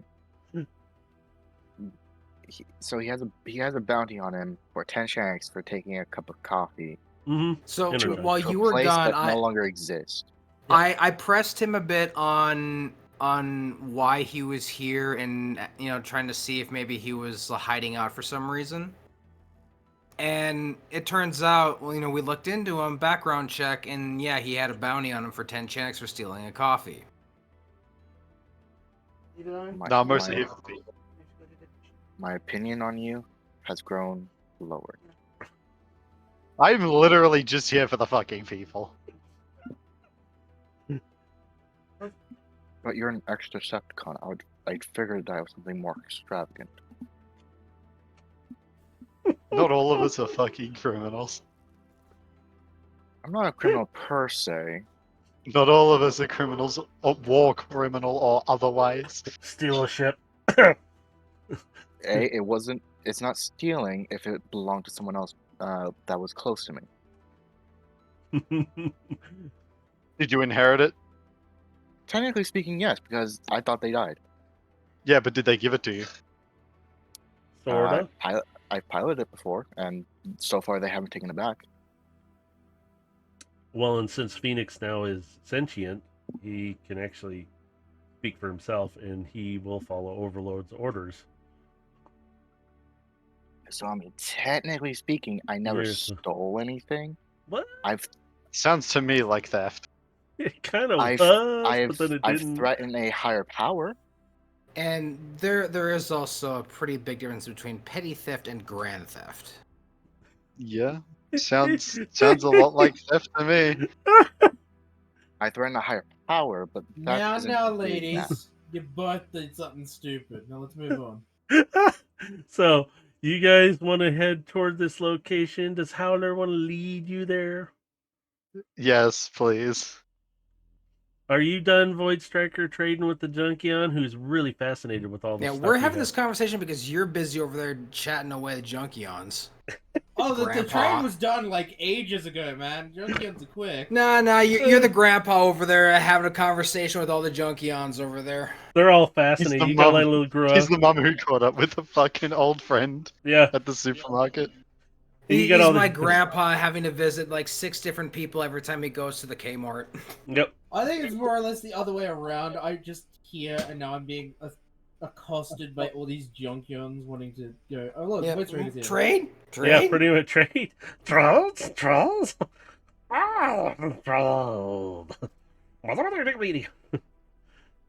So the Junkions start to wander away, and they kind of wave at you, Void Strikers. They wander away, and they're like fascinated with the new junk they got. And you see one of them take a piece and just kind of shove it into his head, like on the side somehow. Kind of looks like an antenna or something it did with it. It's kind of weird. Something. Yeah. And Alright, I'm good to go. Let's go. and you can see it also gesturing toward itself, Yep, like, and look, he's gonna look, go into look. beast form as they're traversing this area. As you guys head that direction, Howler is leading you along. Howler, I'm assuming you're just in bot form walking along. Or you No, I'm gonna show off the funny vehicle mode. funny vehicle. The funny vehicle mode. All right. Tell them what you're transforming into. I'm just gonna fucking transform into a light skinned 8-wheeled armored personnel carrier. Yep. That's it. There you go. Give you a sound to transform. All of you did this. Hang on, I gotta do it. I got one more. There we go. All 4 of you. Oh wait, I gotta do the mini cons too. I'm kidding. I'm not gonna do that. So you guys all Does there meant to be transform. sound there? I didn't hear it. Yeah, I don't know why. It works some points, sometimes it doesn't. Stream Yeah. heard it, deal with it. Sound pad. Yeah, I need to I didn't hear it being fix the it. screen. I still cannot see the board. You can't see it. Why? Oh, wait a minute. I know why. No. You should have control of it.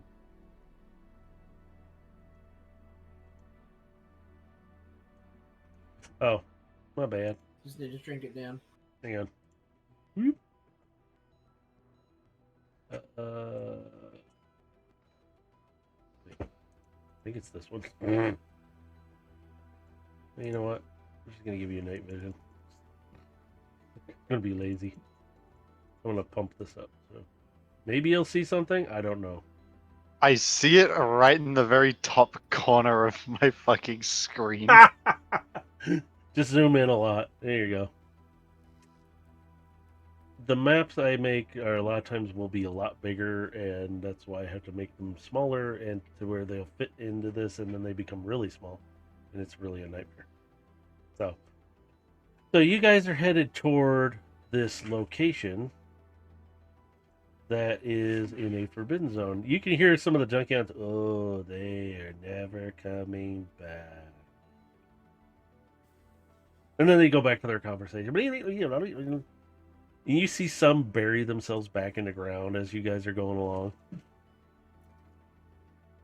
You guys kind of see up ahead this zone. It looks like it's part of the Junkion. It's nothing fancy. It takes you a little bit to get there. I'm just going to speed you up here. You have no real encounters. It kind of gets quieter and quieter. Even Carbine goes, it's kind of too quiet here. Like, really too quiet. Sorry, 2 seconds. 1, 2. Fuck you. Given the time spent on Junkyong, would I notice anything change with the landscape? You all notice it. You would all notice this, but Howler specifically, you're going to notice. Yeah, you've seen this. You kind of gotten close to it, but you've never really gone too close like you are now. You notice the terrain kind of gets a little smoother, and it's within this certain range.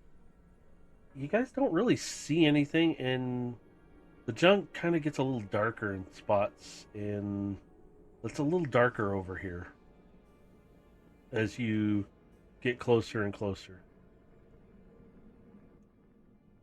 The coordinates are coming up, and it's like it's way too quiet and eerie. I'd like to make a perception and Okay. check the area. Okay. Anybody else want to jump in on that perception check? I am offering. Yeah. I would like to transform and do that. Okay. Go for it. Just Fuck do is a perception. somewhere in that list down. I'm trying There to it remember. is. Yeah, somewhere in that list down. Ooh, There holy it is. crap. Eh, you did Okay. pretty good. Big You- rolls. Or nice. Yeah, I was gonna Okay. say, nice big rolls. You guys are all looking around, and you notice it's really gotten quiet. Even Nyx up above, who's flying, she goes, "This is not a good place. I don't like this." And even her perception, she is looking around. She goes, "I don't see anything." Be on guard. He might have some hidden defenses around the facility. So you guys are proceeding up. You can go forward a little further, and you notice that the coordinates stop where you're standing at. You're all stopped right there on the spot. Even Nyx is like, "There's nothing around here." But it's all dark, gloomy.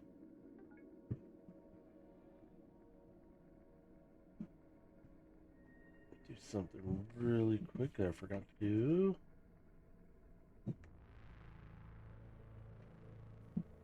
Carbine hops down off your shoulder, Gilgamesh, and she's just on the back of you anyway. She hops down and she kind of walks around and she goes, and you can hear her sniffing.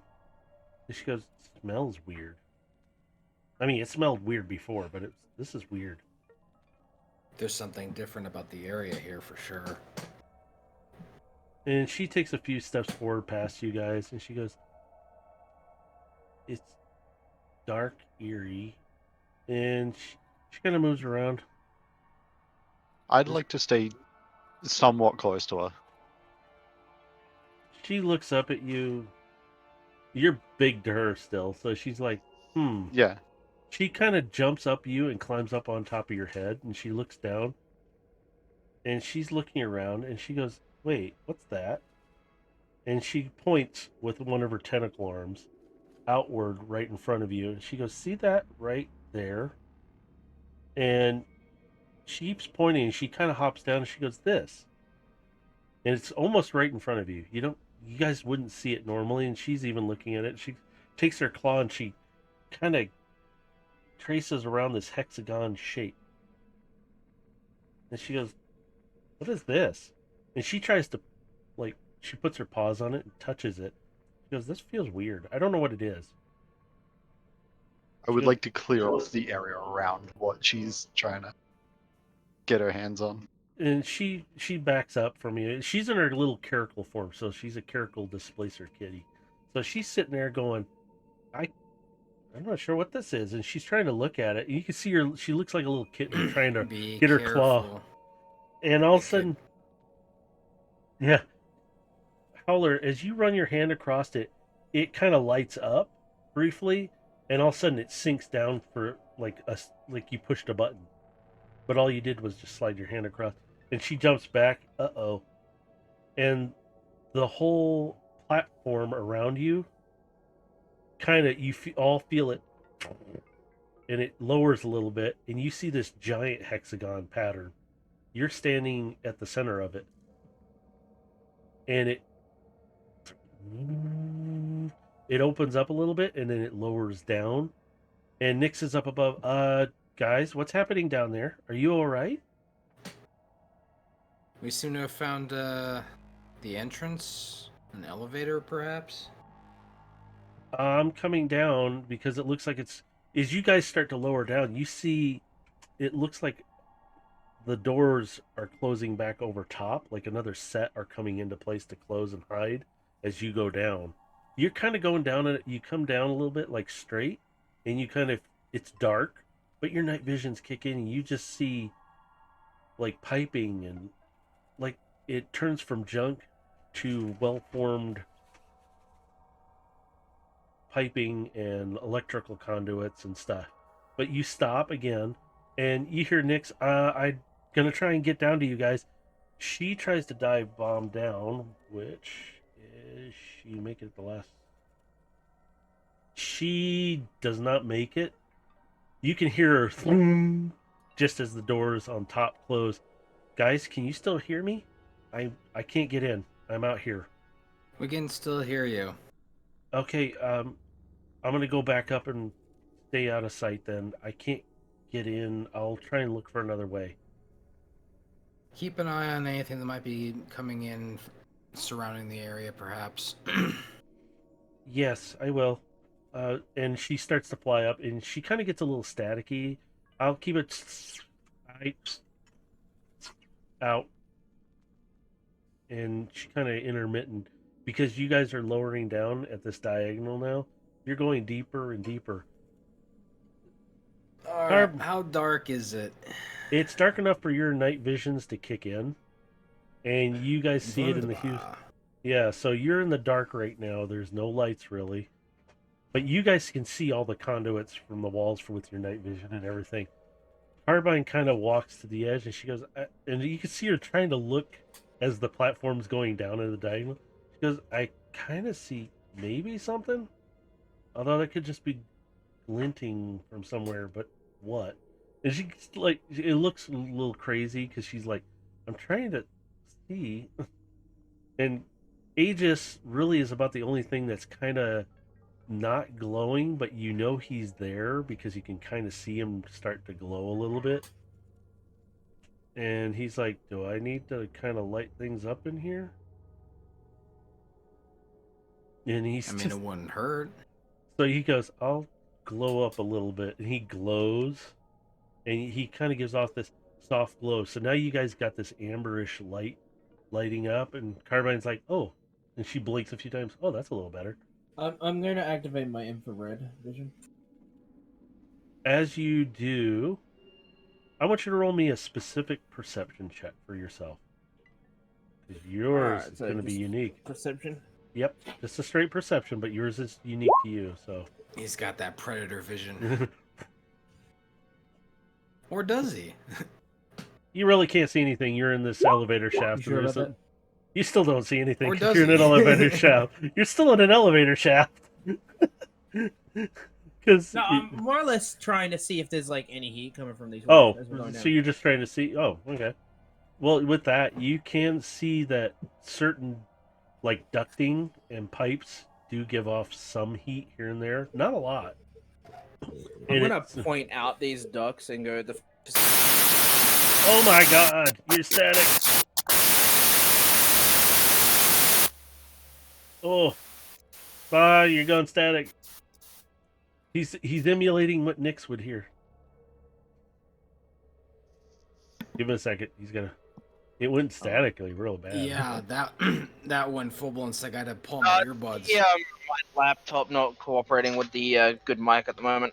Oh, Okay, I thought that was me. No, that's again. Yeah. I thought my fucking cord fucking fucked up like my last one. Nah, And just blasted my ears. no, I just disconnected the good mic and went to my headset. So, Howler, you're with these bots who are going down with you. What is Howler thinking right now?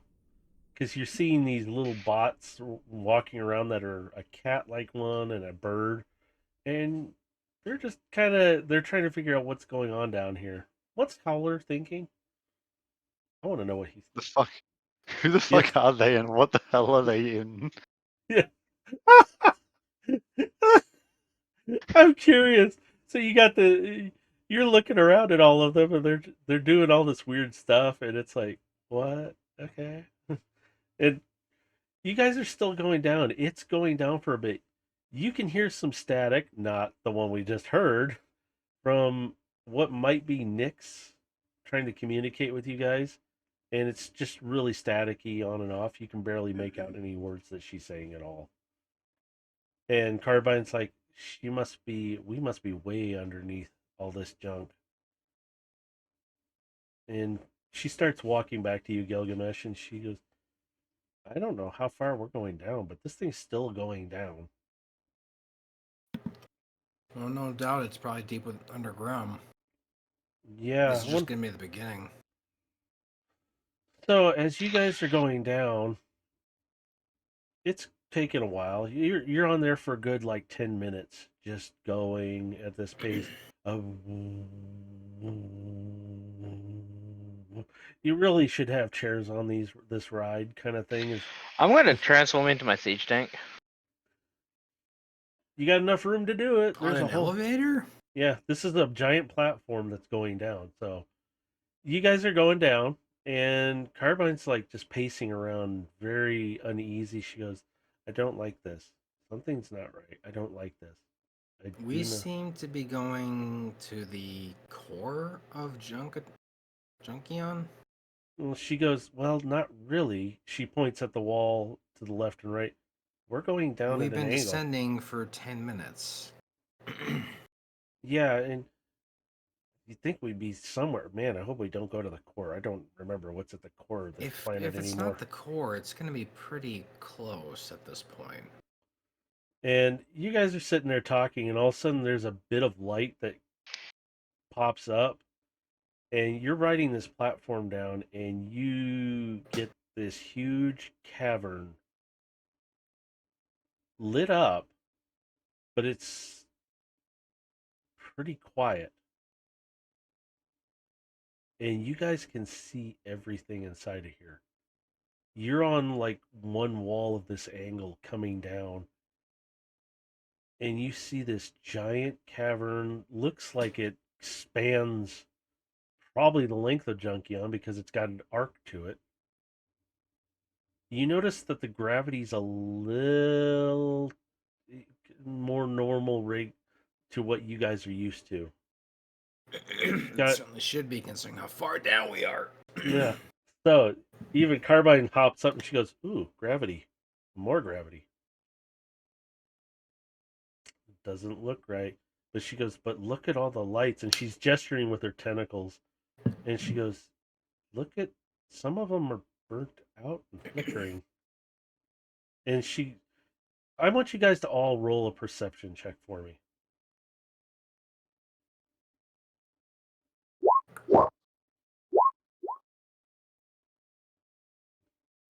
Damn. There. No, show offs. God damn, everybody's rolling high. So you guys are looking around, and even Carbine is looking. Right off the bat, Gilgamesh, you notice some stuff near the platform as you guys are getting closer is knocked over, but you also notice some what looks like scratches or large gouges almost, but they're not that big. But you can see them. You guys can all see this, but Gilgamesh, you pick up on it right away, and you see these scratches like near the walls. You see what looks like scratches near a vent that's been torn off.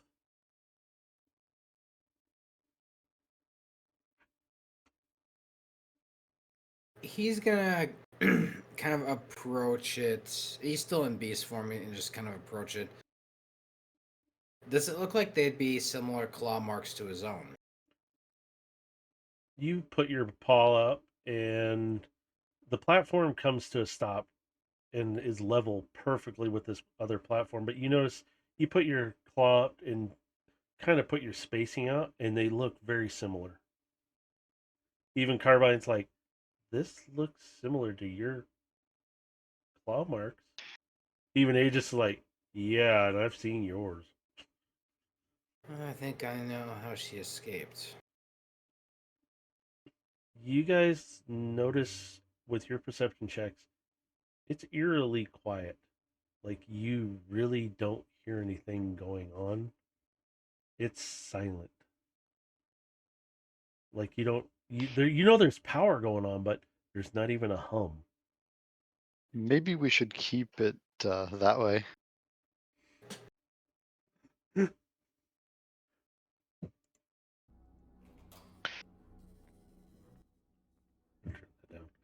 So as you guys are down there, you notice there is a tunnel kind of path going one way and then another going the other direction. And then you got this large expanse cavern that looks like it's for like cargo storage where they would retrieve things. And you see it doesn't have a whole lot in there, but it looks like it's disheveled, like things have been knocked over and pushed over.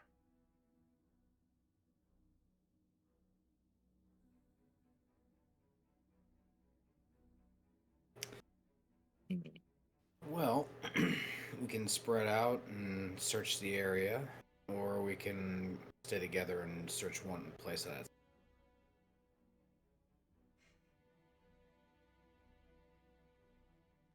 So, stay together or split up? I'd firstly like to look at the roof, inspect that.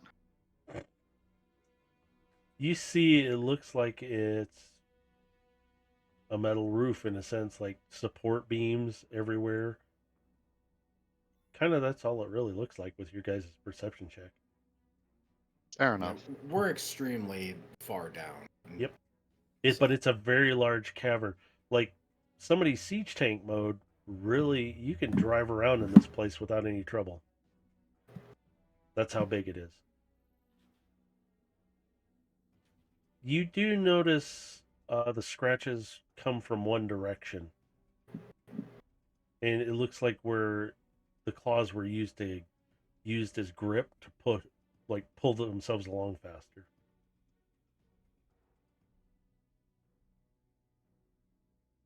Hmm.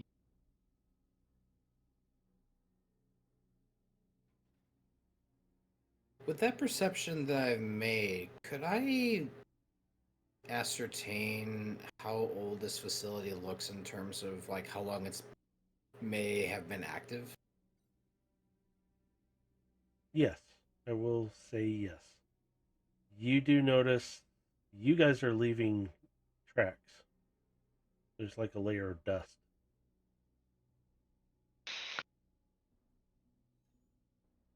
You can see the scratches have been covered in dust,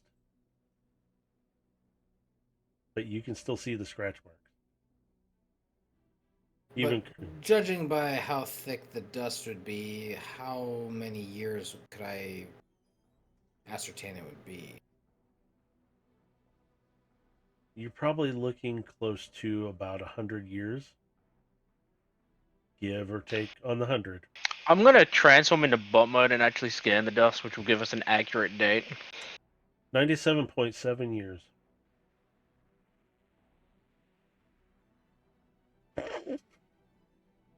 You want it accurate? I'll give that information to Gilgamesh because that's what he wants. It still raises a lot of questions then.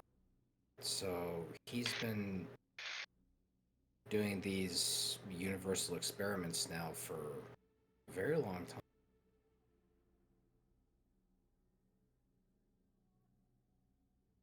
So how deep does that truly go?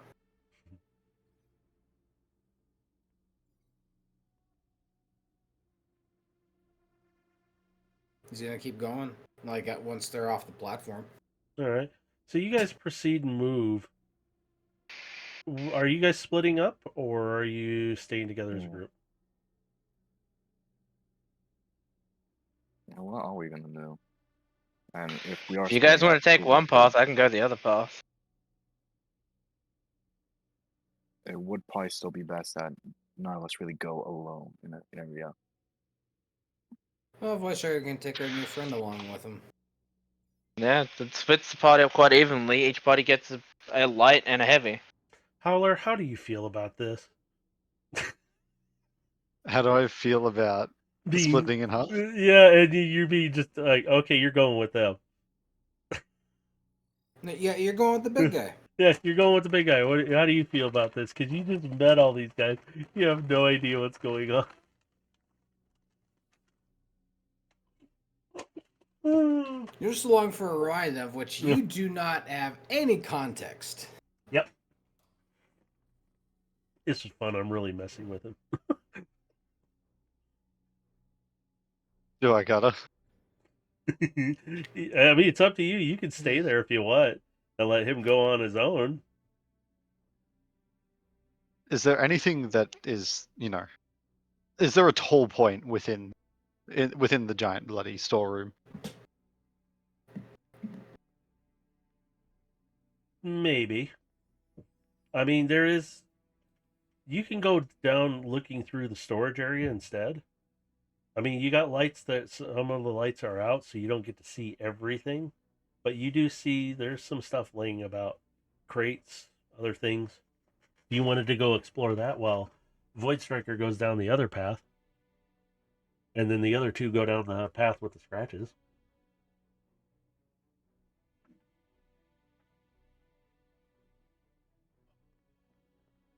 I mean, I'm fine going on with, I guess. It can hold your hand, don't worry. Although Addie might get jealous. Do it. So, I'm just going to say, you guys are splitting up. Two of you go down the scratch path. The Yeah, other that'd two be go, me and Overload. and two of you go down the other path where the lights are kicking on as you go along. We're going to start with Void Striker and Howler on this one. You guys start going down this path. Void Striker, are you still in your... No, you transformed, didn't you? Yeah, I'm in butt mode now. Okay. So you guys are walking down. You literally can reach your arm up and you still can't touch the ceiling of the arch. Because it's that tall. You can drive vehicles through this path wherever it's going. You do notice the lights are kicking on, like I said, as they go. So you hear the... as you walk along. You do notice there's like a couple offshoots up ahead, one to your left, one to your right. And the lights kick on, and they get... You see the lights are still kicking on as you walk, but they're not all coming on as you go. But you do notice they're slowly coming on. You guys get closer to the left and right, and you notice the lights kind of turn on each of the ways, but they kind of go into what looks like vehicle bays or some kind of maintenance vehicle storage or something. But there's really no vehicles in there. You just see that there are platforms for working on larger vehicles or ships or something. It's just a big old garage. Yeah. These two sections are garage sections.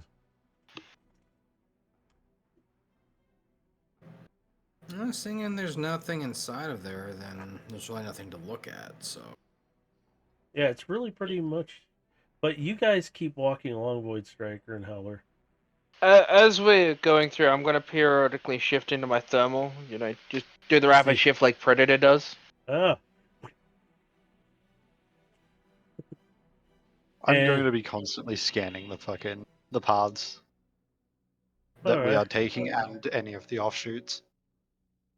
All right. You guys are doing that. You're really not picking up anything. Not even the heat signatures are being picked up too much. You can see it from like the lights. Maybe a few conduits here and there. Nothing really big. But you guys do start scanning ahead and you see there's another offshoot to the left. It seems like it's a little bigger, but your scans are kind of picking up like there's some kind of source up ahead of you. And you start to hear a and it gets a little louder here and there, and then it quiets back down.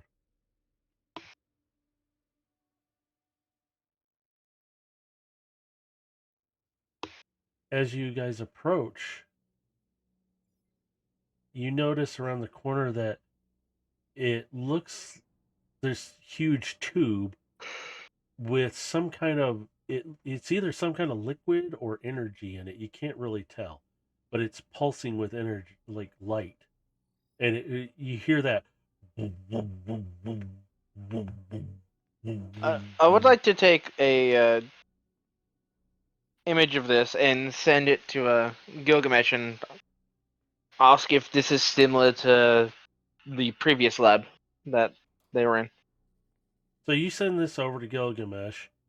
Do you guys, Gilgamesh, would you guys recognize this from the previous lab? Because it looks the same-ish, but there's nothing like this really that was in there. similar in the aesthetics and equipment, but there are some And it's way bigger. differences.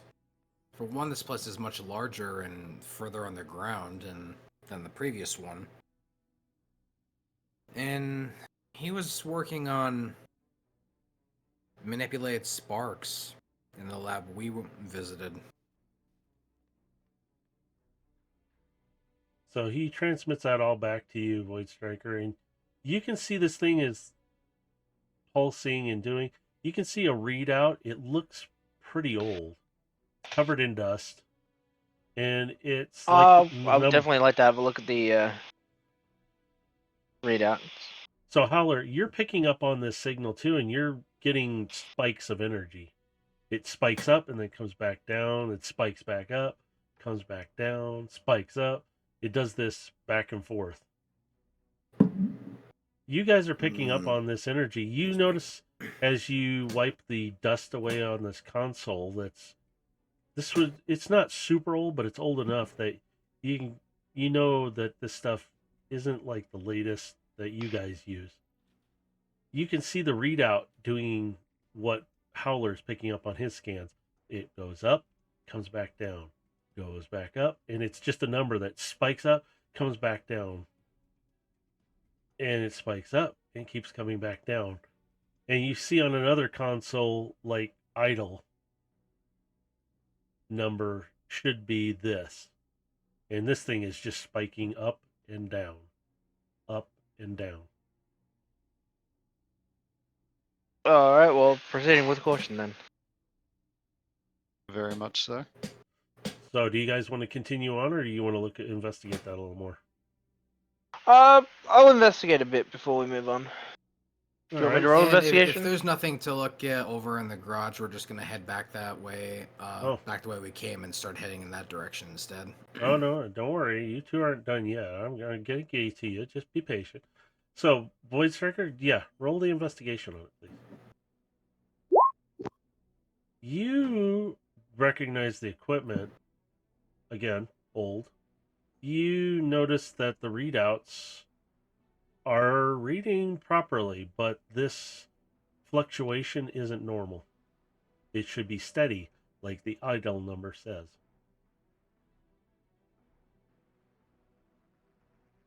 Does it look like anything is damaged in this room?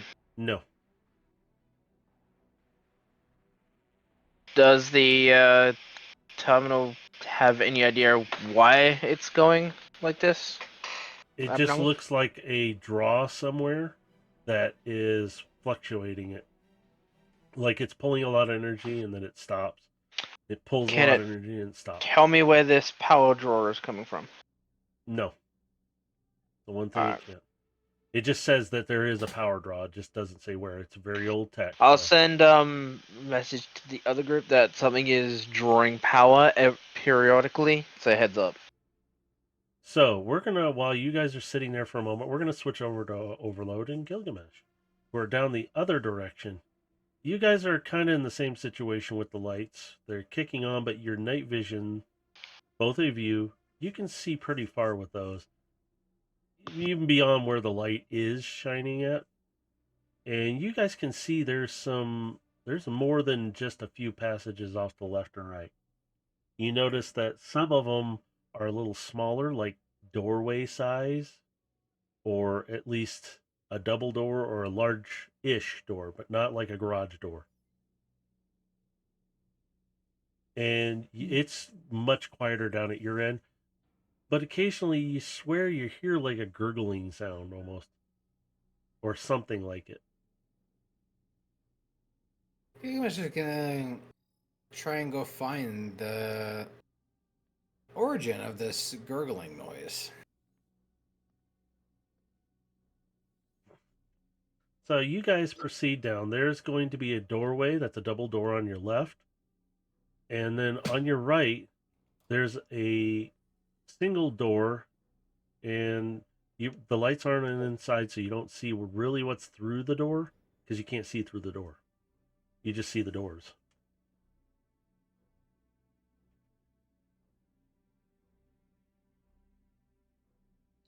Hmm. But you do notice on one of those doors, there's a bit of a scratch. Is the scratch taking out a particular panel to the door that might open it up? No, it's just a scratch on the door. Okay. Just looking for the release on the doors on the left or the right side of it. Is there any manual release for the door? No?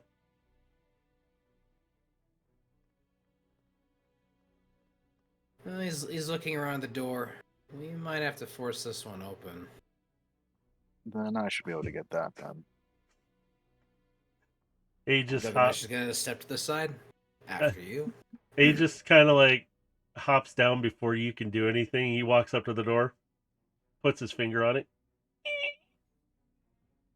You just push it. Carbine's like, really? Smart ass. Man, you gotta take the fun out of it. Well, sorry. It's kind of pointless if the door's just going to swing open if you're going to smash it. I'm just gonna push it open. That would have been hilarious. It would have come back and hit you. Go ahead, do it. He steps back. He just, go.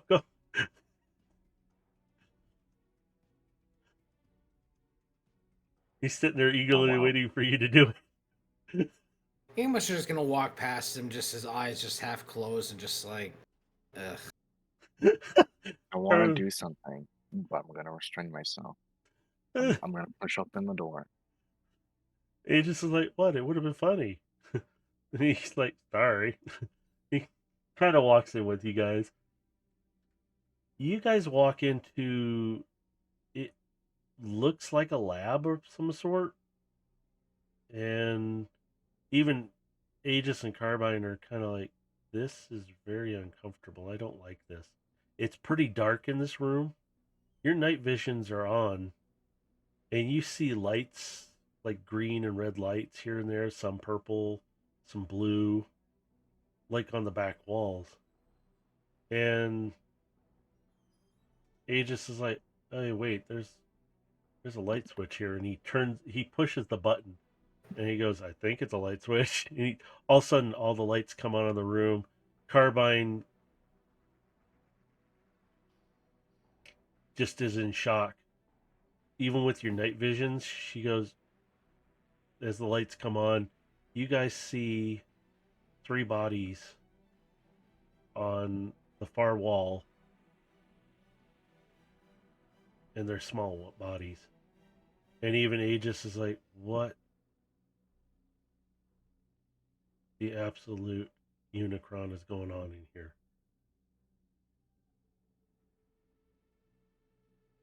You see, both of you see 3 Minicon bodies.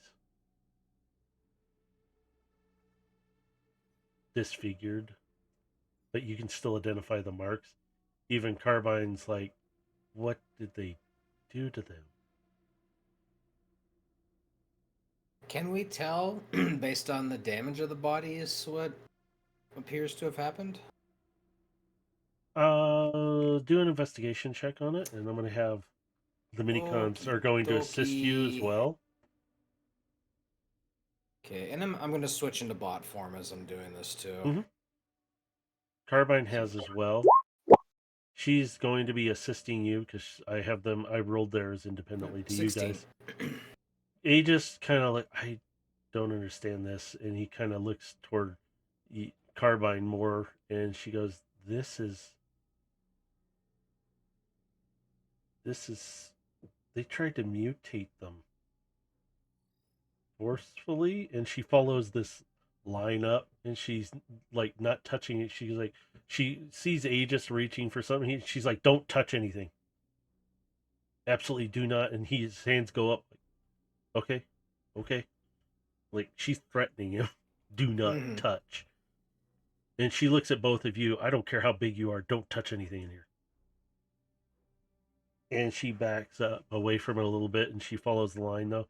And she follows it into a small tube and she goes, and she kind of flicks it with her finger, and you see some fluid in there move around. You guys recognize that green and purplish fluid. And she goes, "This is the same stuff that changed you. They forced it into them. And it..." Which, strangely enough, Sky mentioned hers was a red and purple. It was a different colored substance, but yet it still produced the same result. Carbine looks at it, and she goes, "Well, I'm not taking any sample of it, but we record everything while we're here." And she kind of Well, I believe we should still have the sample data from the stuff that we had previously, so if it's the same stuff, then we already know what it is. She turns dead serious. "I don't want any of us touching it. I don't want to deal with this right now." And she's very angry. At the same time, she's dead serious. She's like, she's going to kick your ass. She doesn't care how big you are. And she's like, "Just stay with him." And she gestures to Aegis. He's like, "Okay." Like, he's not even going to argue with her. He knows this look, and it's like, and he looks at you, and he looks back at her. "I don't argue with her." And she, he flies up to you, Overload, and lands on your shoulder, and he's like, "I'm going to stay up here." But That's my choice. yeah, he's like, "Nope, not gonna mess with her." Carbine goes, "I need to examine the other bodies," and she kind of hops over, but you can see her. She's avoiding touching even the body, and she goes over and she looks at the other one. And she goes, "This one's more. Can you hand me that scalpel over there?" And she's just like not even looking. She's just gesturing. She knows it's there. And she's just like, I will look to where she's pointing and hand it over to her. and she doesn't even look at you. She takes it and she carefully moves one of the panels on the minicon, and she drops it, and she just backs off, and she literally drops the scalpel. What is it? The spark is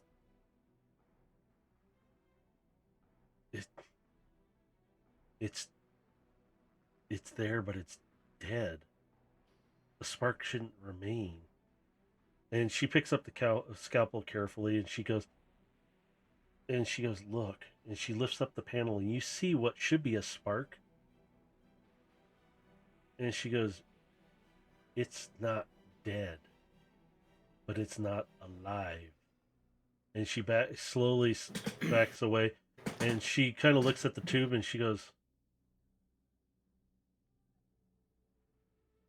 she takes the scalpel and she taps the tube, and she tips it, and you can see, what color did you say hers was? Red and purple. And she goes, "Look." And she's showing you guys it's red and purple in the tube. He's leaning in to get a closer look as she's doing this. This, I hate to say, we might want to take a sample, but I actually don't want to be near these things. She sets the scalpel down quietly instead of dropping it.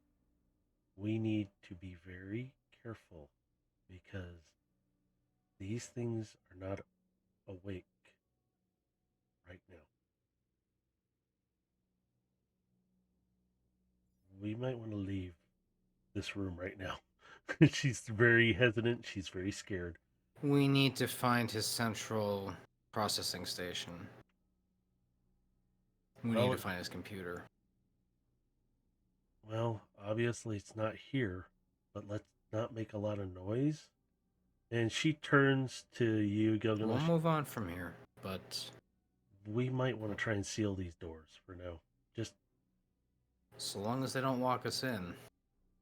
Well, I'd rather lock those in here than be out and have But them I'd rather block not us get ourselves locked in on account of us only narrowing us down to one exit. She's like, "Yeah, I know. I just want to close this door keep them locked in there. We can check out the rest of the facility. And she turns and she goes, huh, what's that over there? And she kind of hops across the tables quietly. And she goes, a white feather. And she holds it up. Look familiar? And she's holding it up, showing you guys. This is where she. Wait. I thought Artemis was at the other lab, the one that we found in the jungle world. She might have been moved. Because this is one of her feathers, it looks like.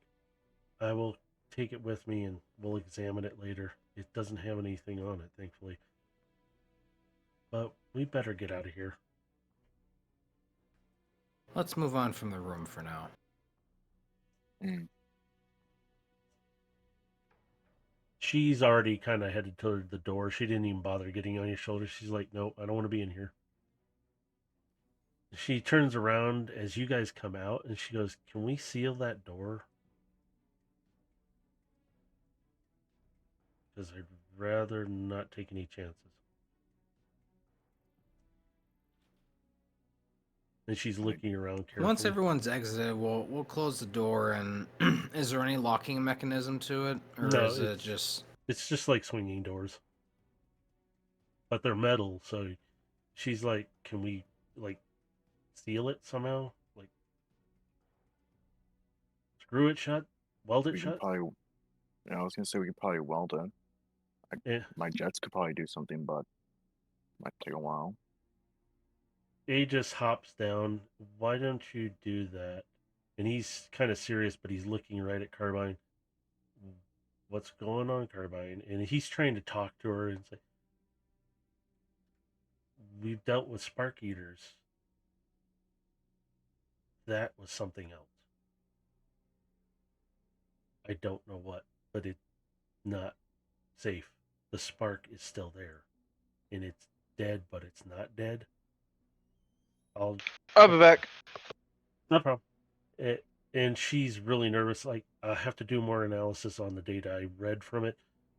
I don't want to be touching that, and I don't want to bring it back with us. So let's just go get the other stuff and get out of here. I don't like this. I understand. So then we'll keep moving. So there is another door on the opposite side. It's just a single door. That one does have a lever mechanism to open it. And A just kind of points, hey, door has handle. So while Overload's welding the other door shut, we'll start investigating the other room. So you walk over, Carbine's like, let's be careful and quiet when we open these if they're not locked. I'm as careful as quiet as can be. I know, I'm really nervous. So while Overload is finishing welding that door shut, you see the door has a handle on it. Do you want to try and work the handle, see if it opens?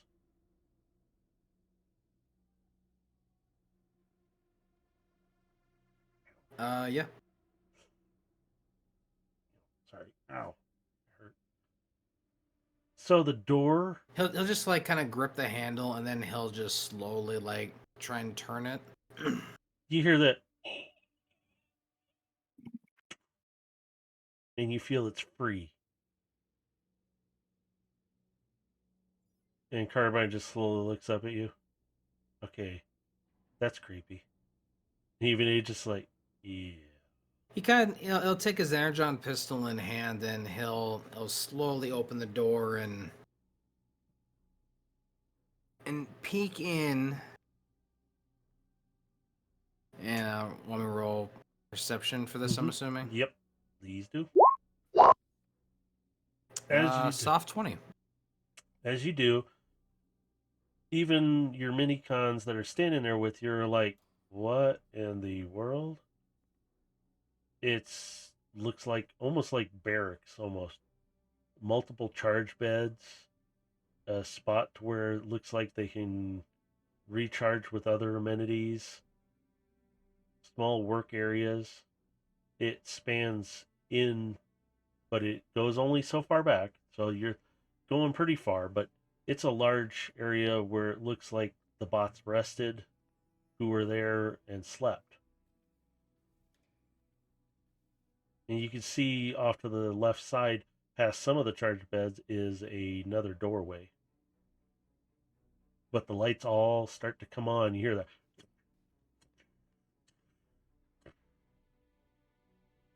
And it lights up the whole place. And again, you guys are walking in. You can notice the layer of dirt and dust.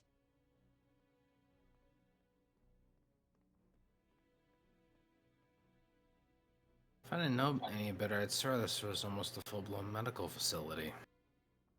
It probably was. Overload comes up high. You guys are standing there looking at this. Well, this is no data bay. And he just kind of leans back out, and he looks back down the long corridor, and he goes, well, there is... I'm back. Looks like off the left side there, looks like a junction down there, or another entryway. And He's got enough hospital beds in this facility to fill a hospital.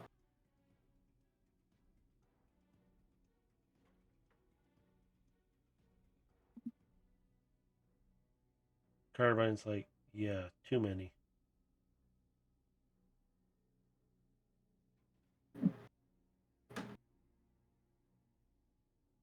Is there anything that we can like remarkable about any of these beds, or are they all like uniform? Like They're just uniform ones. okay, It almost looks like a barrack style bedding, just kind of set up all through it. And then sheets are tightly like yeah, it's tucked kind of underneath all that yeah, kind it of looks stuff. like that. Yeah, it looks very sharp and Okay. clean, but it's not clean. It's all covered in dust. Yeah, So but while the beds are made, is what you're saying. I get yeah, you. in a sense, yeah. Okay. So while you guys are there, we're gonna switch over to Void Striker and Howler. You two are sitting down at this piece of equipment. You've noticed the fluctuations. You get that sound going.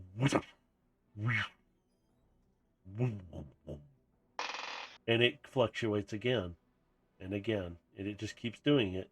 It's like regular intervals that you notice this.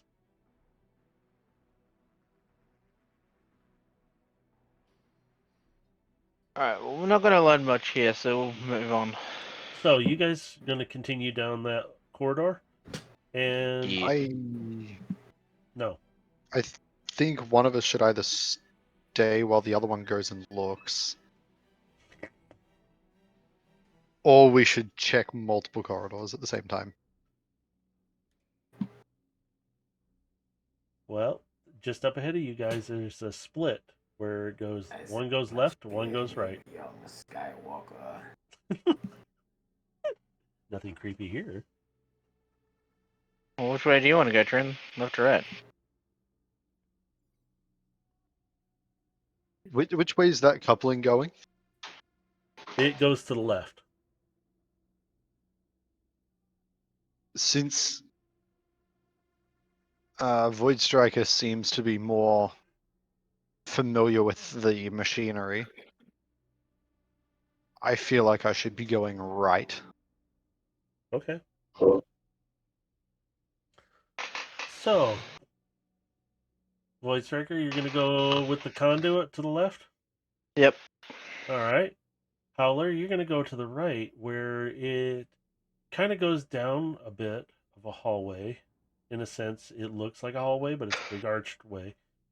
You come to what looks like a large area, and you notice there's blaster marks, scorch marks here and there. You notice there's some scratch marks too, but this area is inset and down. And it kind of goes into a round shape. You notice there's scratch marks though all around, and it seems like you're sitting up above looking down in what you would look to be as an arena of some sort. You can see a doorway on one side and a doorway closest to you. And it seems to be sealed off. And the only way in is through those doors.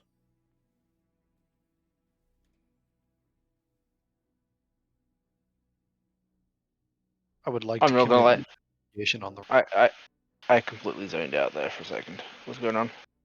He's checking out an arena area that he found where there's scratch marks and blast marks all over. Oh, okay. So what do you want to I do? would. I would like to commit investigation Okay, go ahead and on the room. Go ahead and give me an investigation roll. Blah, blah. Roll them bones. So with that roll, you do notice a lot of scratch marks here and there across the floor, the walls, but you also see a lot of marks from what looks like shots of some sort, some other blasts. What looks like something may have ate away at the walls a little bit, like maybe an acid or something.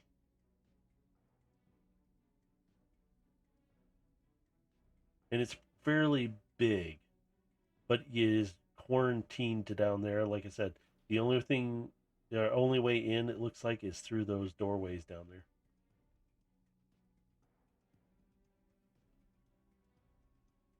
I would like to very carefully walk down closer to the edge of the arena. So you can get close to the clear partition that's keeping you there, and you can kind of see a little better, but you're seeing pretty much the same thing. Just the arena with the two doors, a lot of scratches, blaster marks, and what looks like spots of acid. Because that partition, it's like a glass partition. You can't get through it. Is it? Or does it connect all the way up to the roof? Yes, Okay. it's fairly big. Like, it's really big, actually.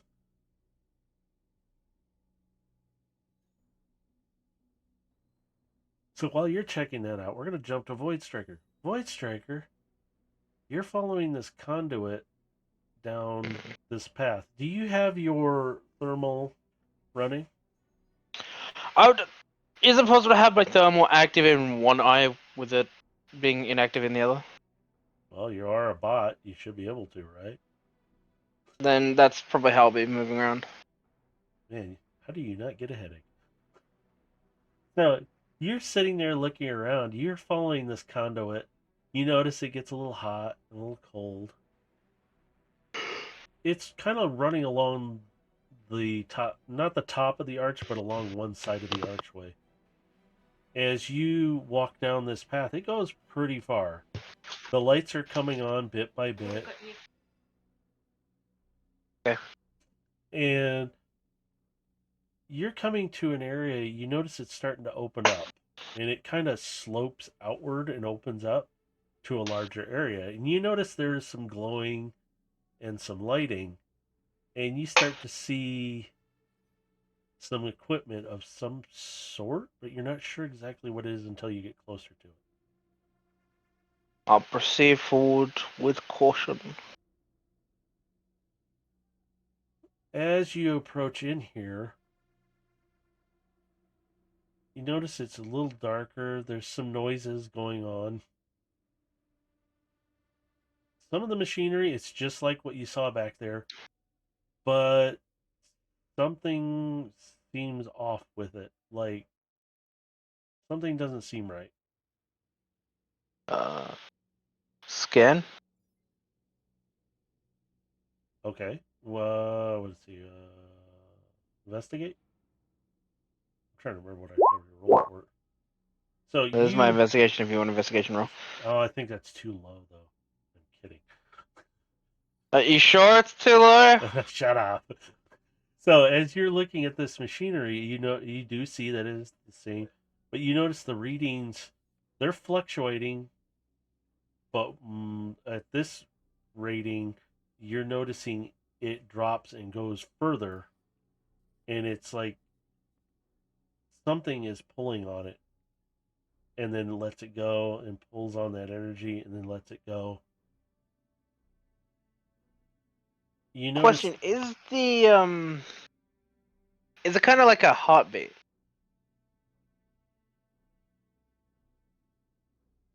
I'll throw it in with the perception. Yes, kind of.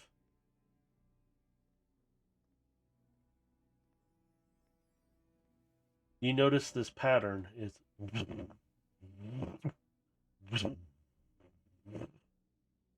and it's regular. We just lost Baja. Oh no, he's dead. Oh Oh, no. Anyway. okay. Howler, Oh, we're gonna no. jump back. No, And nothing of value was Howler. lost. Howler dies by himself because a creature comes out and eats him. No. Man. R.I.P. Howler, we're gonna jump back to you real quick until if he can come back. If not, it's all right. We'll figure that out. You are down here looking around, and you do notice around you that there's a slight door. Oh, here he comes back. I can see his name pop back up. There's a door down to your right. You'll see it,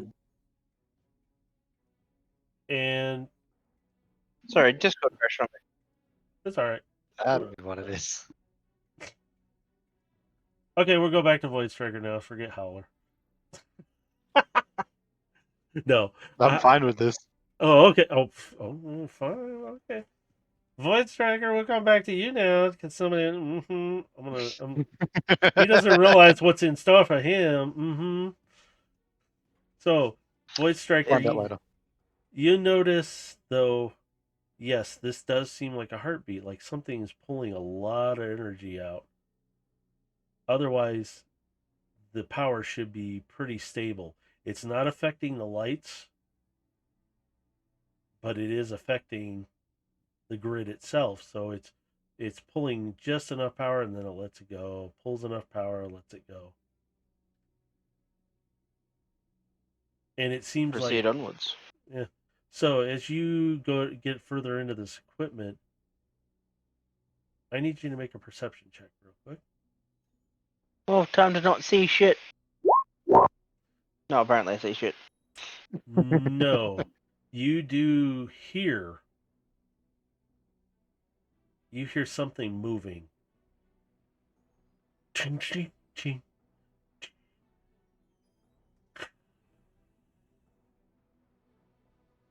As you are proceeding forward, you do kind of see something move in the distance. Your thermal picked up something, but it didn't register it like normal.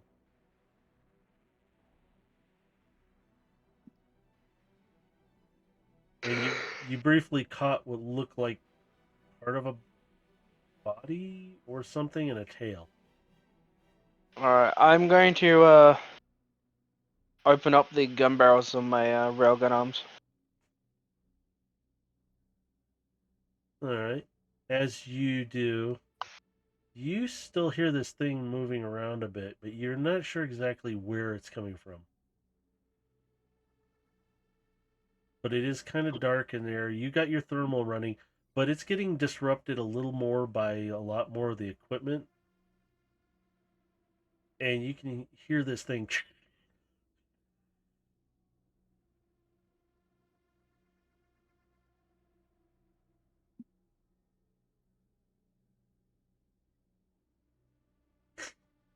Damn it. Can I do a survival check to see if I can track it? Sure.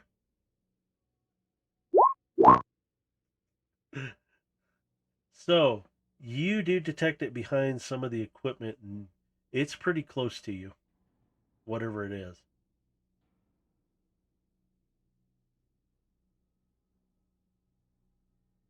And it seems to be hunting you in a way. I'm gonna let it hunt me.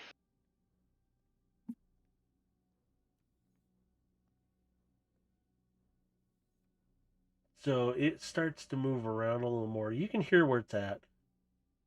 And it seems like it's trying to almost get in above you.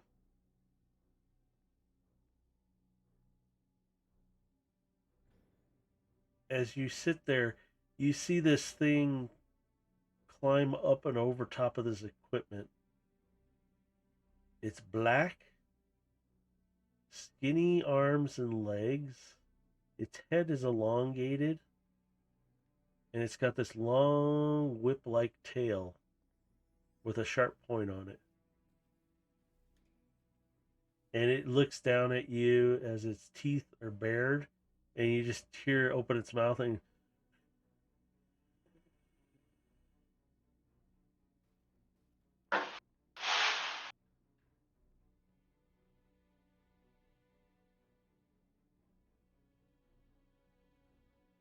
It's an alien. So I'm looking at a xenomorph, am I? I don't know, maybe. Cool. I'm a let it make its first move. If it fucks around, it's gonna find out I'm acid resistant.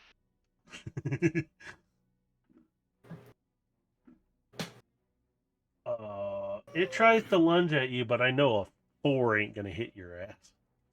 Absolutely not. Can I do a strength check to try and Grab it by the tail and grapple fling it it? around like a toy? I don't know. I'm just making shit up. Because this thing would be really fucking tiny compared to me. Yes, it is. It is not really that big. It tries to bite at you. That's Oh my my strength God. check. Yeah, you can fling it around like a toy if you'd like. I'm just gonna grab it. This thing is I'm gonna give it a quick scan. It's fully bio, yeah? Yeah, it's pretty much all it is. And Cool. I'm just gonna slightly put pressure on my thumb and snap its neck.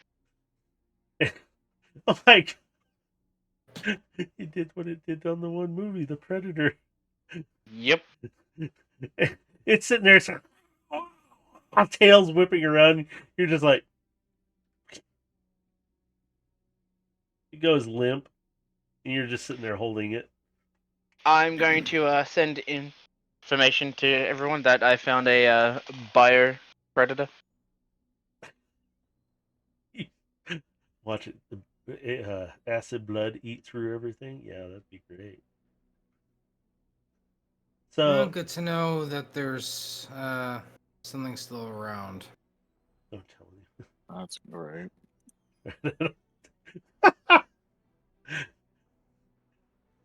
And Carbine stops. Ew. Howler, you're not on their comms, so is he on your guys' comms? Did you invite him into that or send it to him? I don't see why we wouldn't have on the stupidly long elevator ride down. Oh, yeah. Howler, you receive an image of this thing. What's going through your mind now that you're alone and you're at this door that is going into another area? Be fine. I'll be fine. So, Voidstrikers dealt with a xenomorph that's up there. The only xenomorph that I see being a threat to us would be a queen. And even then, the queen's not big enough. I'm gonna say you guys Maybe are for excellent. you. Yeah. The only xenomorph that could be a threat to me would be an Emperor's class. Oh God. So, Yeah. we're gonna jump over to Howler now that somebody's got a tasty treat to gnaw on if he wants to play with it like a toy. Howler. No, it's gonna be one of those things. Snap neck, warn others, throw to the side. It's not important. So, Howler, you got this door near you. Do you want to open it?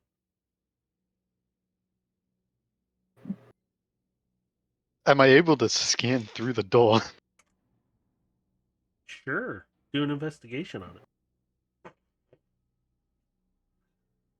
You got a fail, boy. Investigation. Yep. It's just one of those in that list. Well, unfortunately, doors steel and your scanners just don't seem to really do a great job of getting through that. It just kind of bounces back and reads you. Not much. Can I open it like just the tiniest bit to stick the top of that scanner through? Now he's paranoid. I mean, You could if you want to. I'm gonna do that then. You can crack it open, and if you want, do another investigation on it and see if you get a better. Yeah. So you. Fuck. Boy, that sure is a door. Man, I think you broke your scanner. man. Imagine. Doors are a thing. The door's cracked open, but that scanner Ah, is yes, just the going. door Nope. is made out of door. Yeah, the door is metal. Yes. The door is in It's about fact as much as you can a tell. door. Yes, it's Though, to be fair, are we sure it is actually a door, not just a painting of a door? So you got this door cracked. Your scanner is in it, and it reads Bumpkiss. Nothing, nada, zilch. Just that it's a door. Dude, you know what Trent just fold? He just took a picture without taking the lens cap off.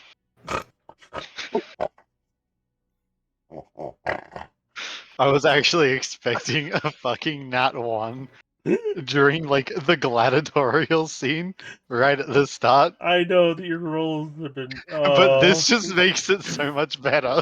It hits you when you least expect it. That's the beauty of these random dice rollers. Oh god. I mean, there is an algorithm to them. Do you want to open the door? No. Or do you just want to close it and walk back to Void Street? Now I'm gonna open it. How are you opening it? You Slowly. just rip it slowly.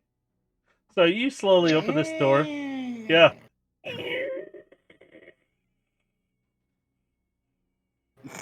No.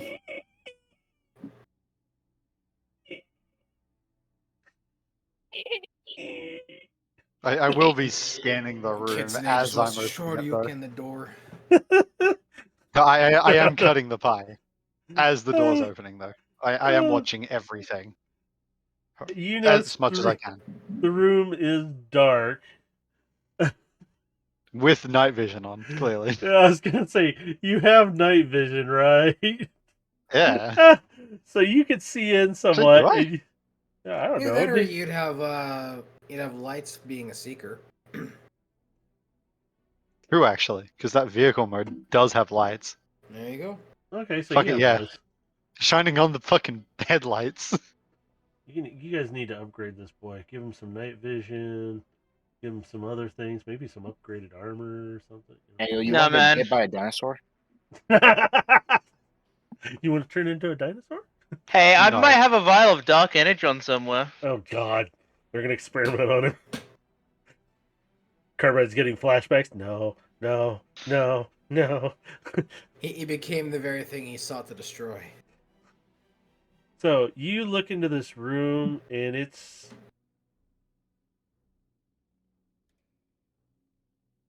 a room. It's a room. There's nothing in there. No, but you do see off to the right that it looks like there's stairs that go down. But there's nothing else really in the room, just the light that kicks on as soon as you step in. Nothing he sees. Investigation roll shite.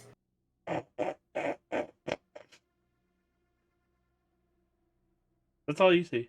The stairs that go down. What do you want? I'm gonna ready the blaster arm. Since that one is silent and doesn't make a loud fucking bang whenever I use it. Are you sure about that? Although you might want that to help us know what's going on. If shit hits the fan, I've got the blaster to keep me safe, and then I can activate the auto gun. It'll be fine. So you want to Yeah, that's what proceed they down all those say. steps? Yes, and I'm Okay. gonna leave the door a little bit open, All right. like So enough that I can see just a tiny little line of the light from the previous room. So you're going down you start to proceed down the steps. They're dark. There's really no light, but your lights, Headlights. headlights are kind of lighting it up, but it's dark down at the bottom, and you can kind of see it goes down a little bit, maybe about 30 feet or so, and then it platforms out down there. You proceed down the steps, and you get to the bottom, and your lights are lighting up cages, or at What's in least the cages? cells, in a sense, in across from you and around you. You see some of the cells are open, nothing's in them. You see Those ones. some down the way that are locked up, but you can't see what's in them from where you're standing. And then even down the other way, you see more, and it looks like it turns to the right, like it would go back toward that arena.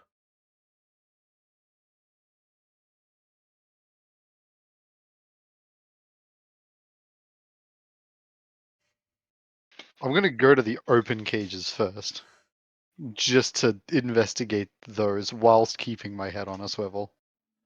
As you proceed forward, you notice that some of the spacing in these cages is pretty tight, so like nothing can really get out. But you do see little bits of scratch marks here and there. Looks like something, some kind of creature or something was in here at one time. Really no bedding or anything, it's just floor bars kind of thing. Is there anything on the ground that looks out of place? Just the scratches. Just the scratches? Mm-hmm. In all of them? Well, at least in the ones you're seeing right now. You have to move around to see the other ones. They're not within I, your... I would like to walk and look at all of the empty cages first. Are you walking toward the arena or away from it? It only goes down so far, so...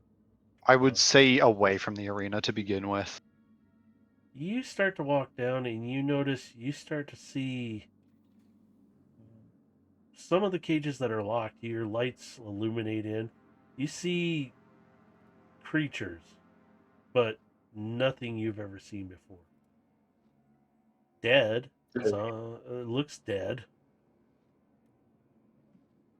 Do they match the image that Void Striker sent out before? Not these ones. Interesting.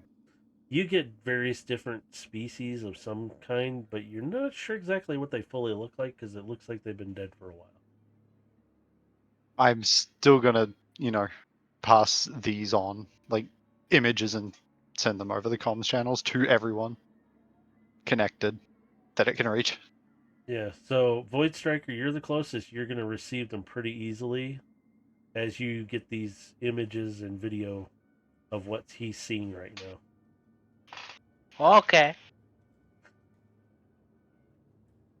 You get down to the last few cages, and you notice the last two have something similar to what Void Striker just dealt with. You say similar. Similar. These ones look a bit, how do I put this? I'm going to say dog-like, but beefier. And their teeth are a little more jaggedy.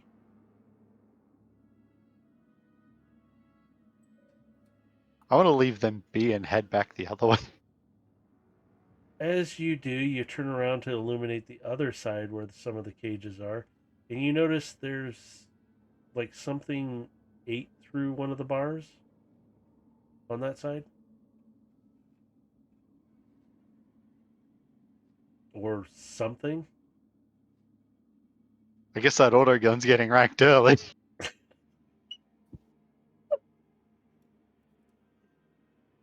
We're all seeing this, right? Mm-hmm.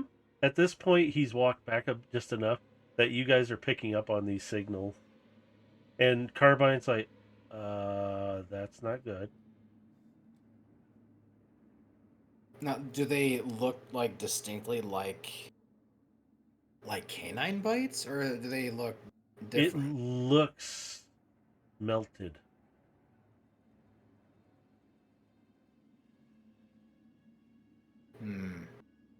So, xenomorphs.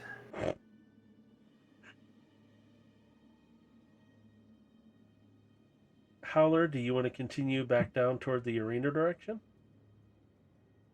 Yes, actually, I would. So you proceed past the steps. We're gonna go past all that point. You get down. You start seeing. You just see all these cages lined around. You notice a few of them look like they've been busted out, like bent outward. Mm. So things have escaped. And you notice a couple more just in different spots that look like have been melted through.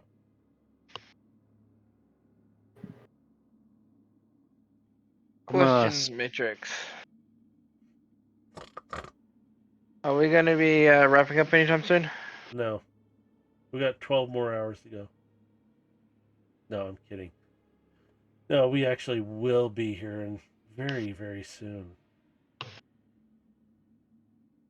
Howler, you I'd like- notice what? Yes. I would like to investigate the fucking acid burnt cages. You notice it's kind of a nasty greenish look to it. You know if you touch it, you're probably going to lose your finger. Fair enough. You do notice there's scratches here and there and other marks along the walls and the floors as you go. You see the arena door ahead of you cracked open, though. Can I look through the crack? You can. I'm gonna do that then. Do a perception check on it, then. See what you Perception. see. If you can even see. Oh my god, he can see. Thank you. It's a miracle. Yeah, it's better than my Oh scanner. God. As you look through, you can see where you were looking at from above, but you got a better view of it. You can see some deep scratches. Looks like some good claw marks have been done in a few spots. You see where the burn marks, which are now acid marks. As you look around through that crack, you can see all that.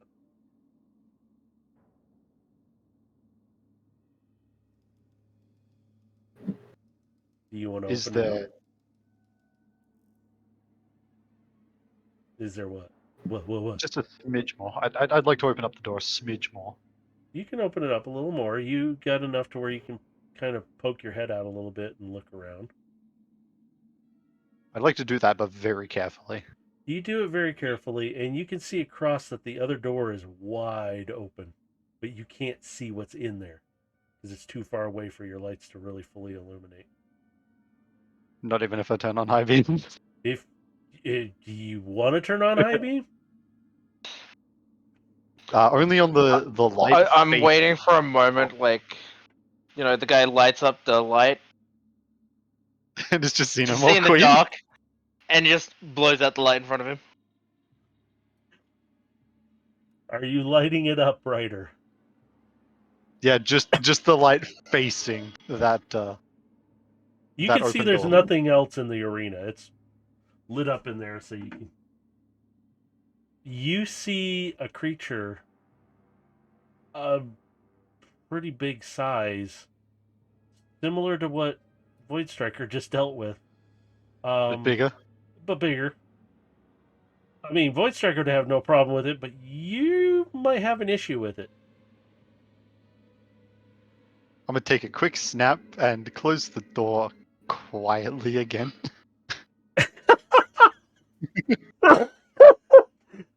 As you hear this loud, and it just bellows out. Void Striker, you're close enough. You hear this kind of echoey sound coming down and around.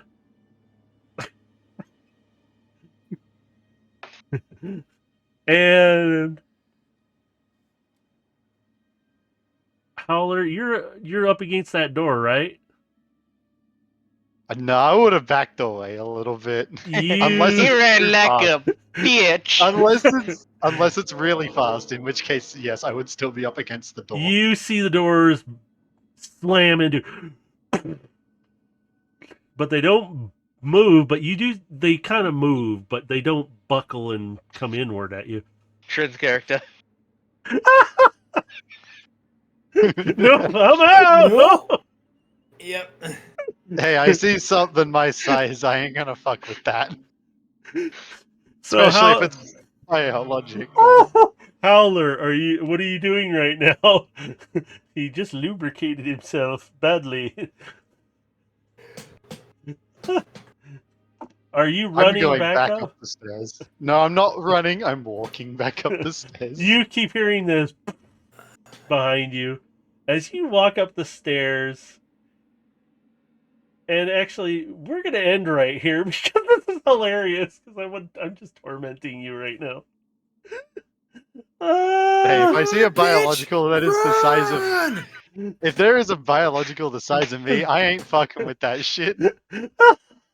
Especially if it's clear it's either them or something else has acid blood. Yeah, and all those xenomorphs, of course, have the acid blood. Yes, the ones you saw, yes, are dead, or are they? I wouldn't know this.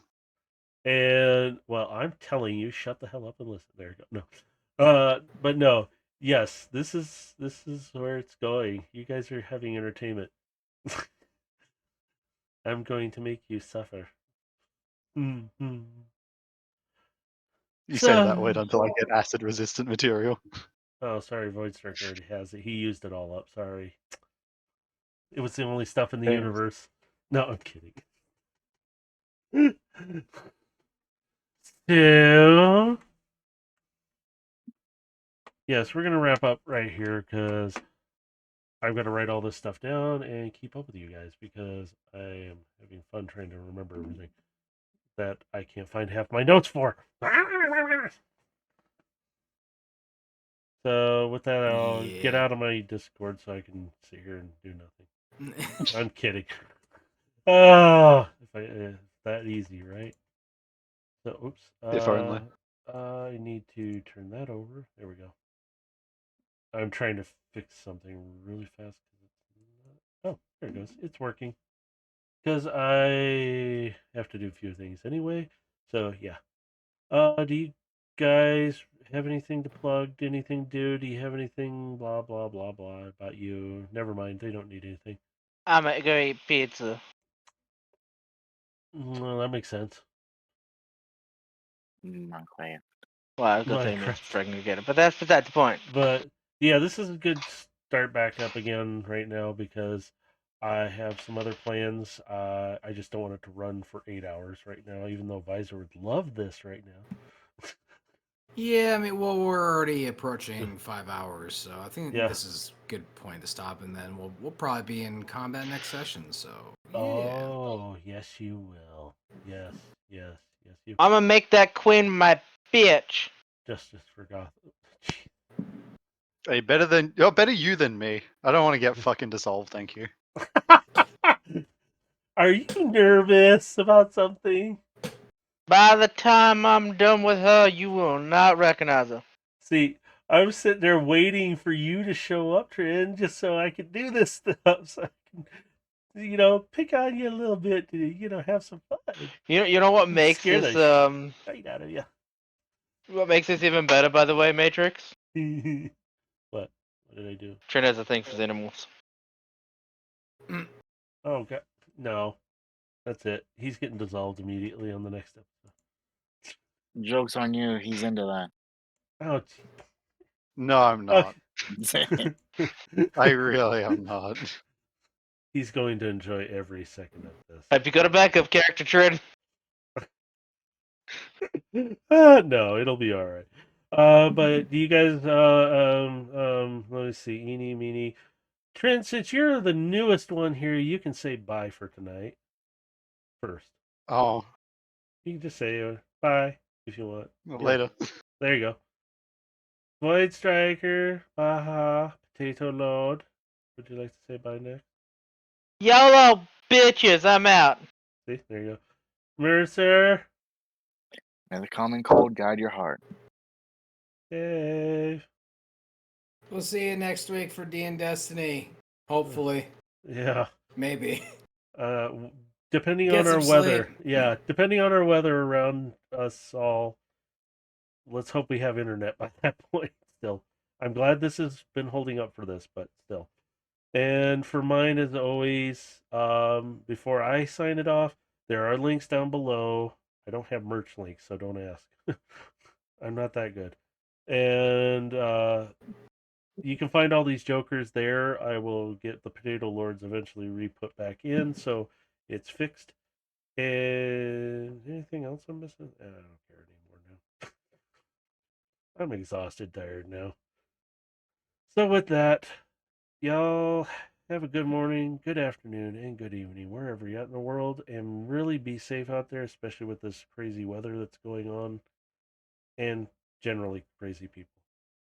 So have a good night, good morning, whatever.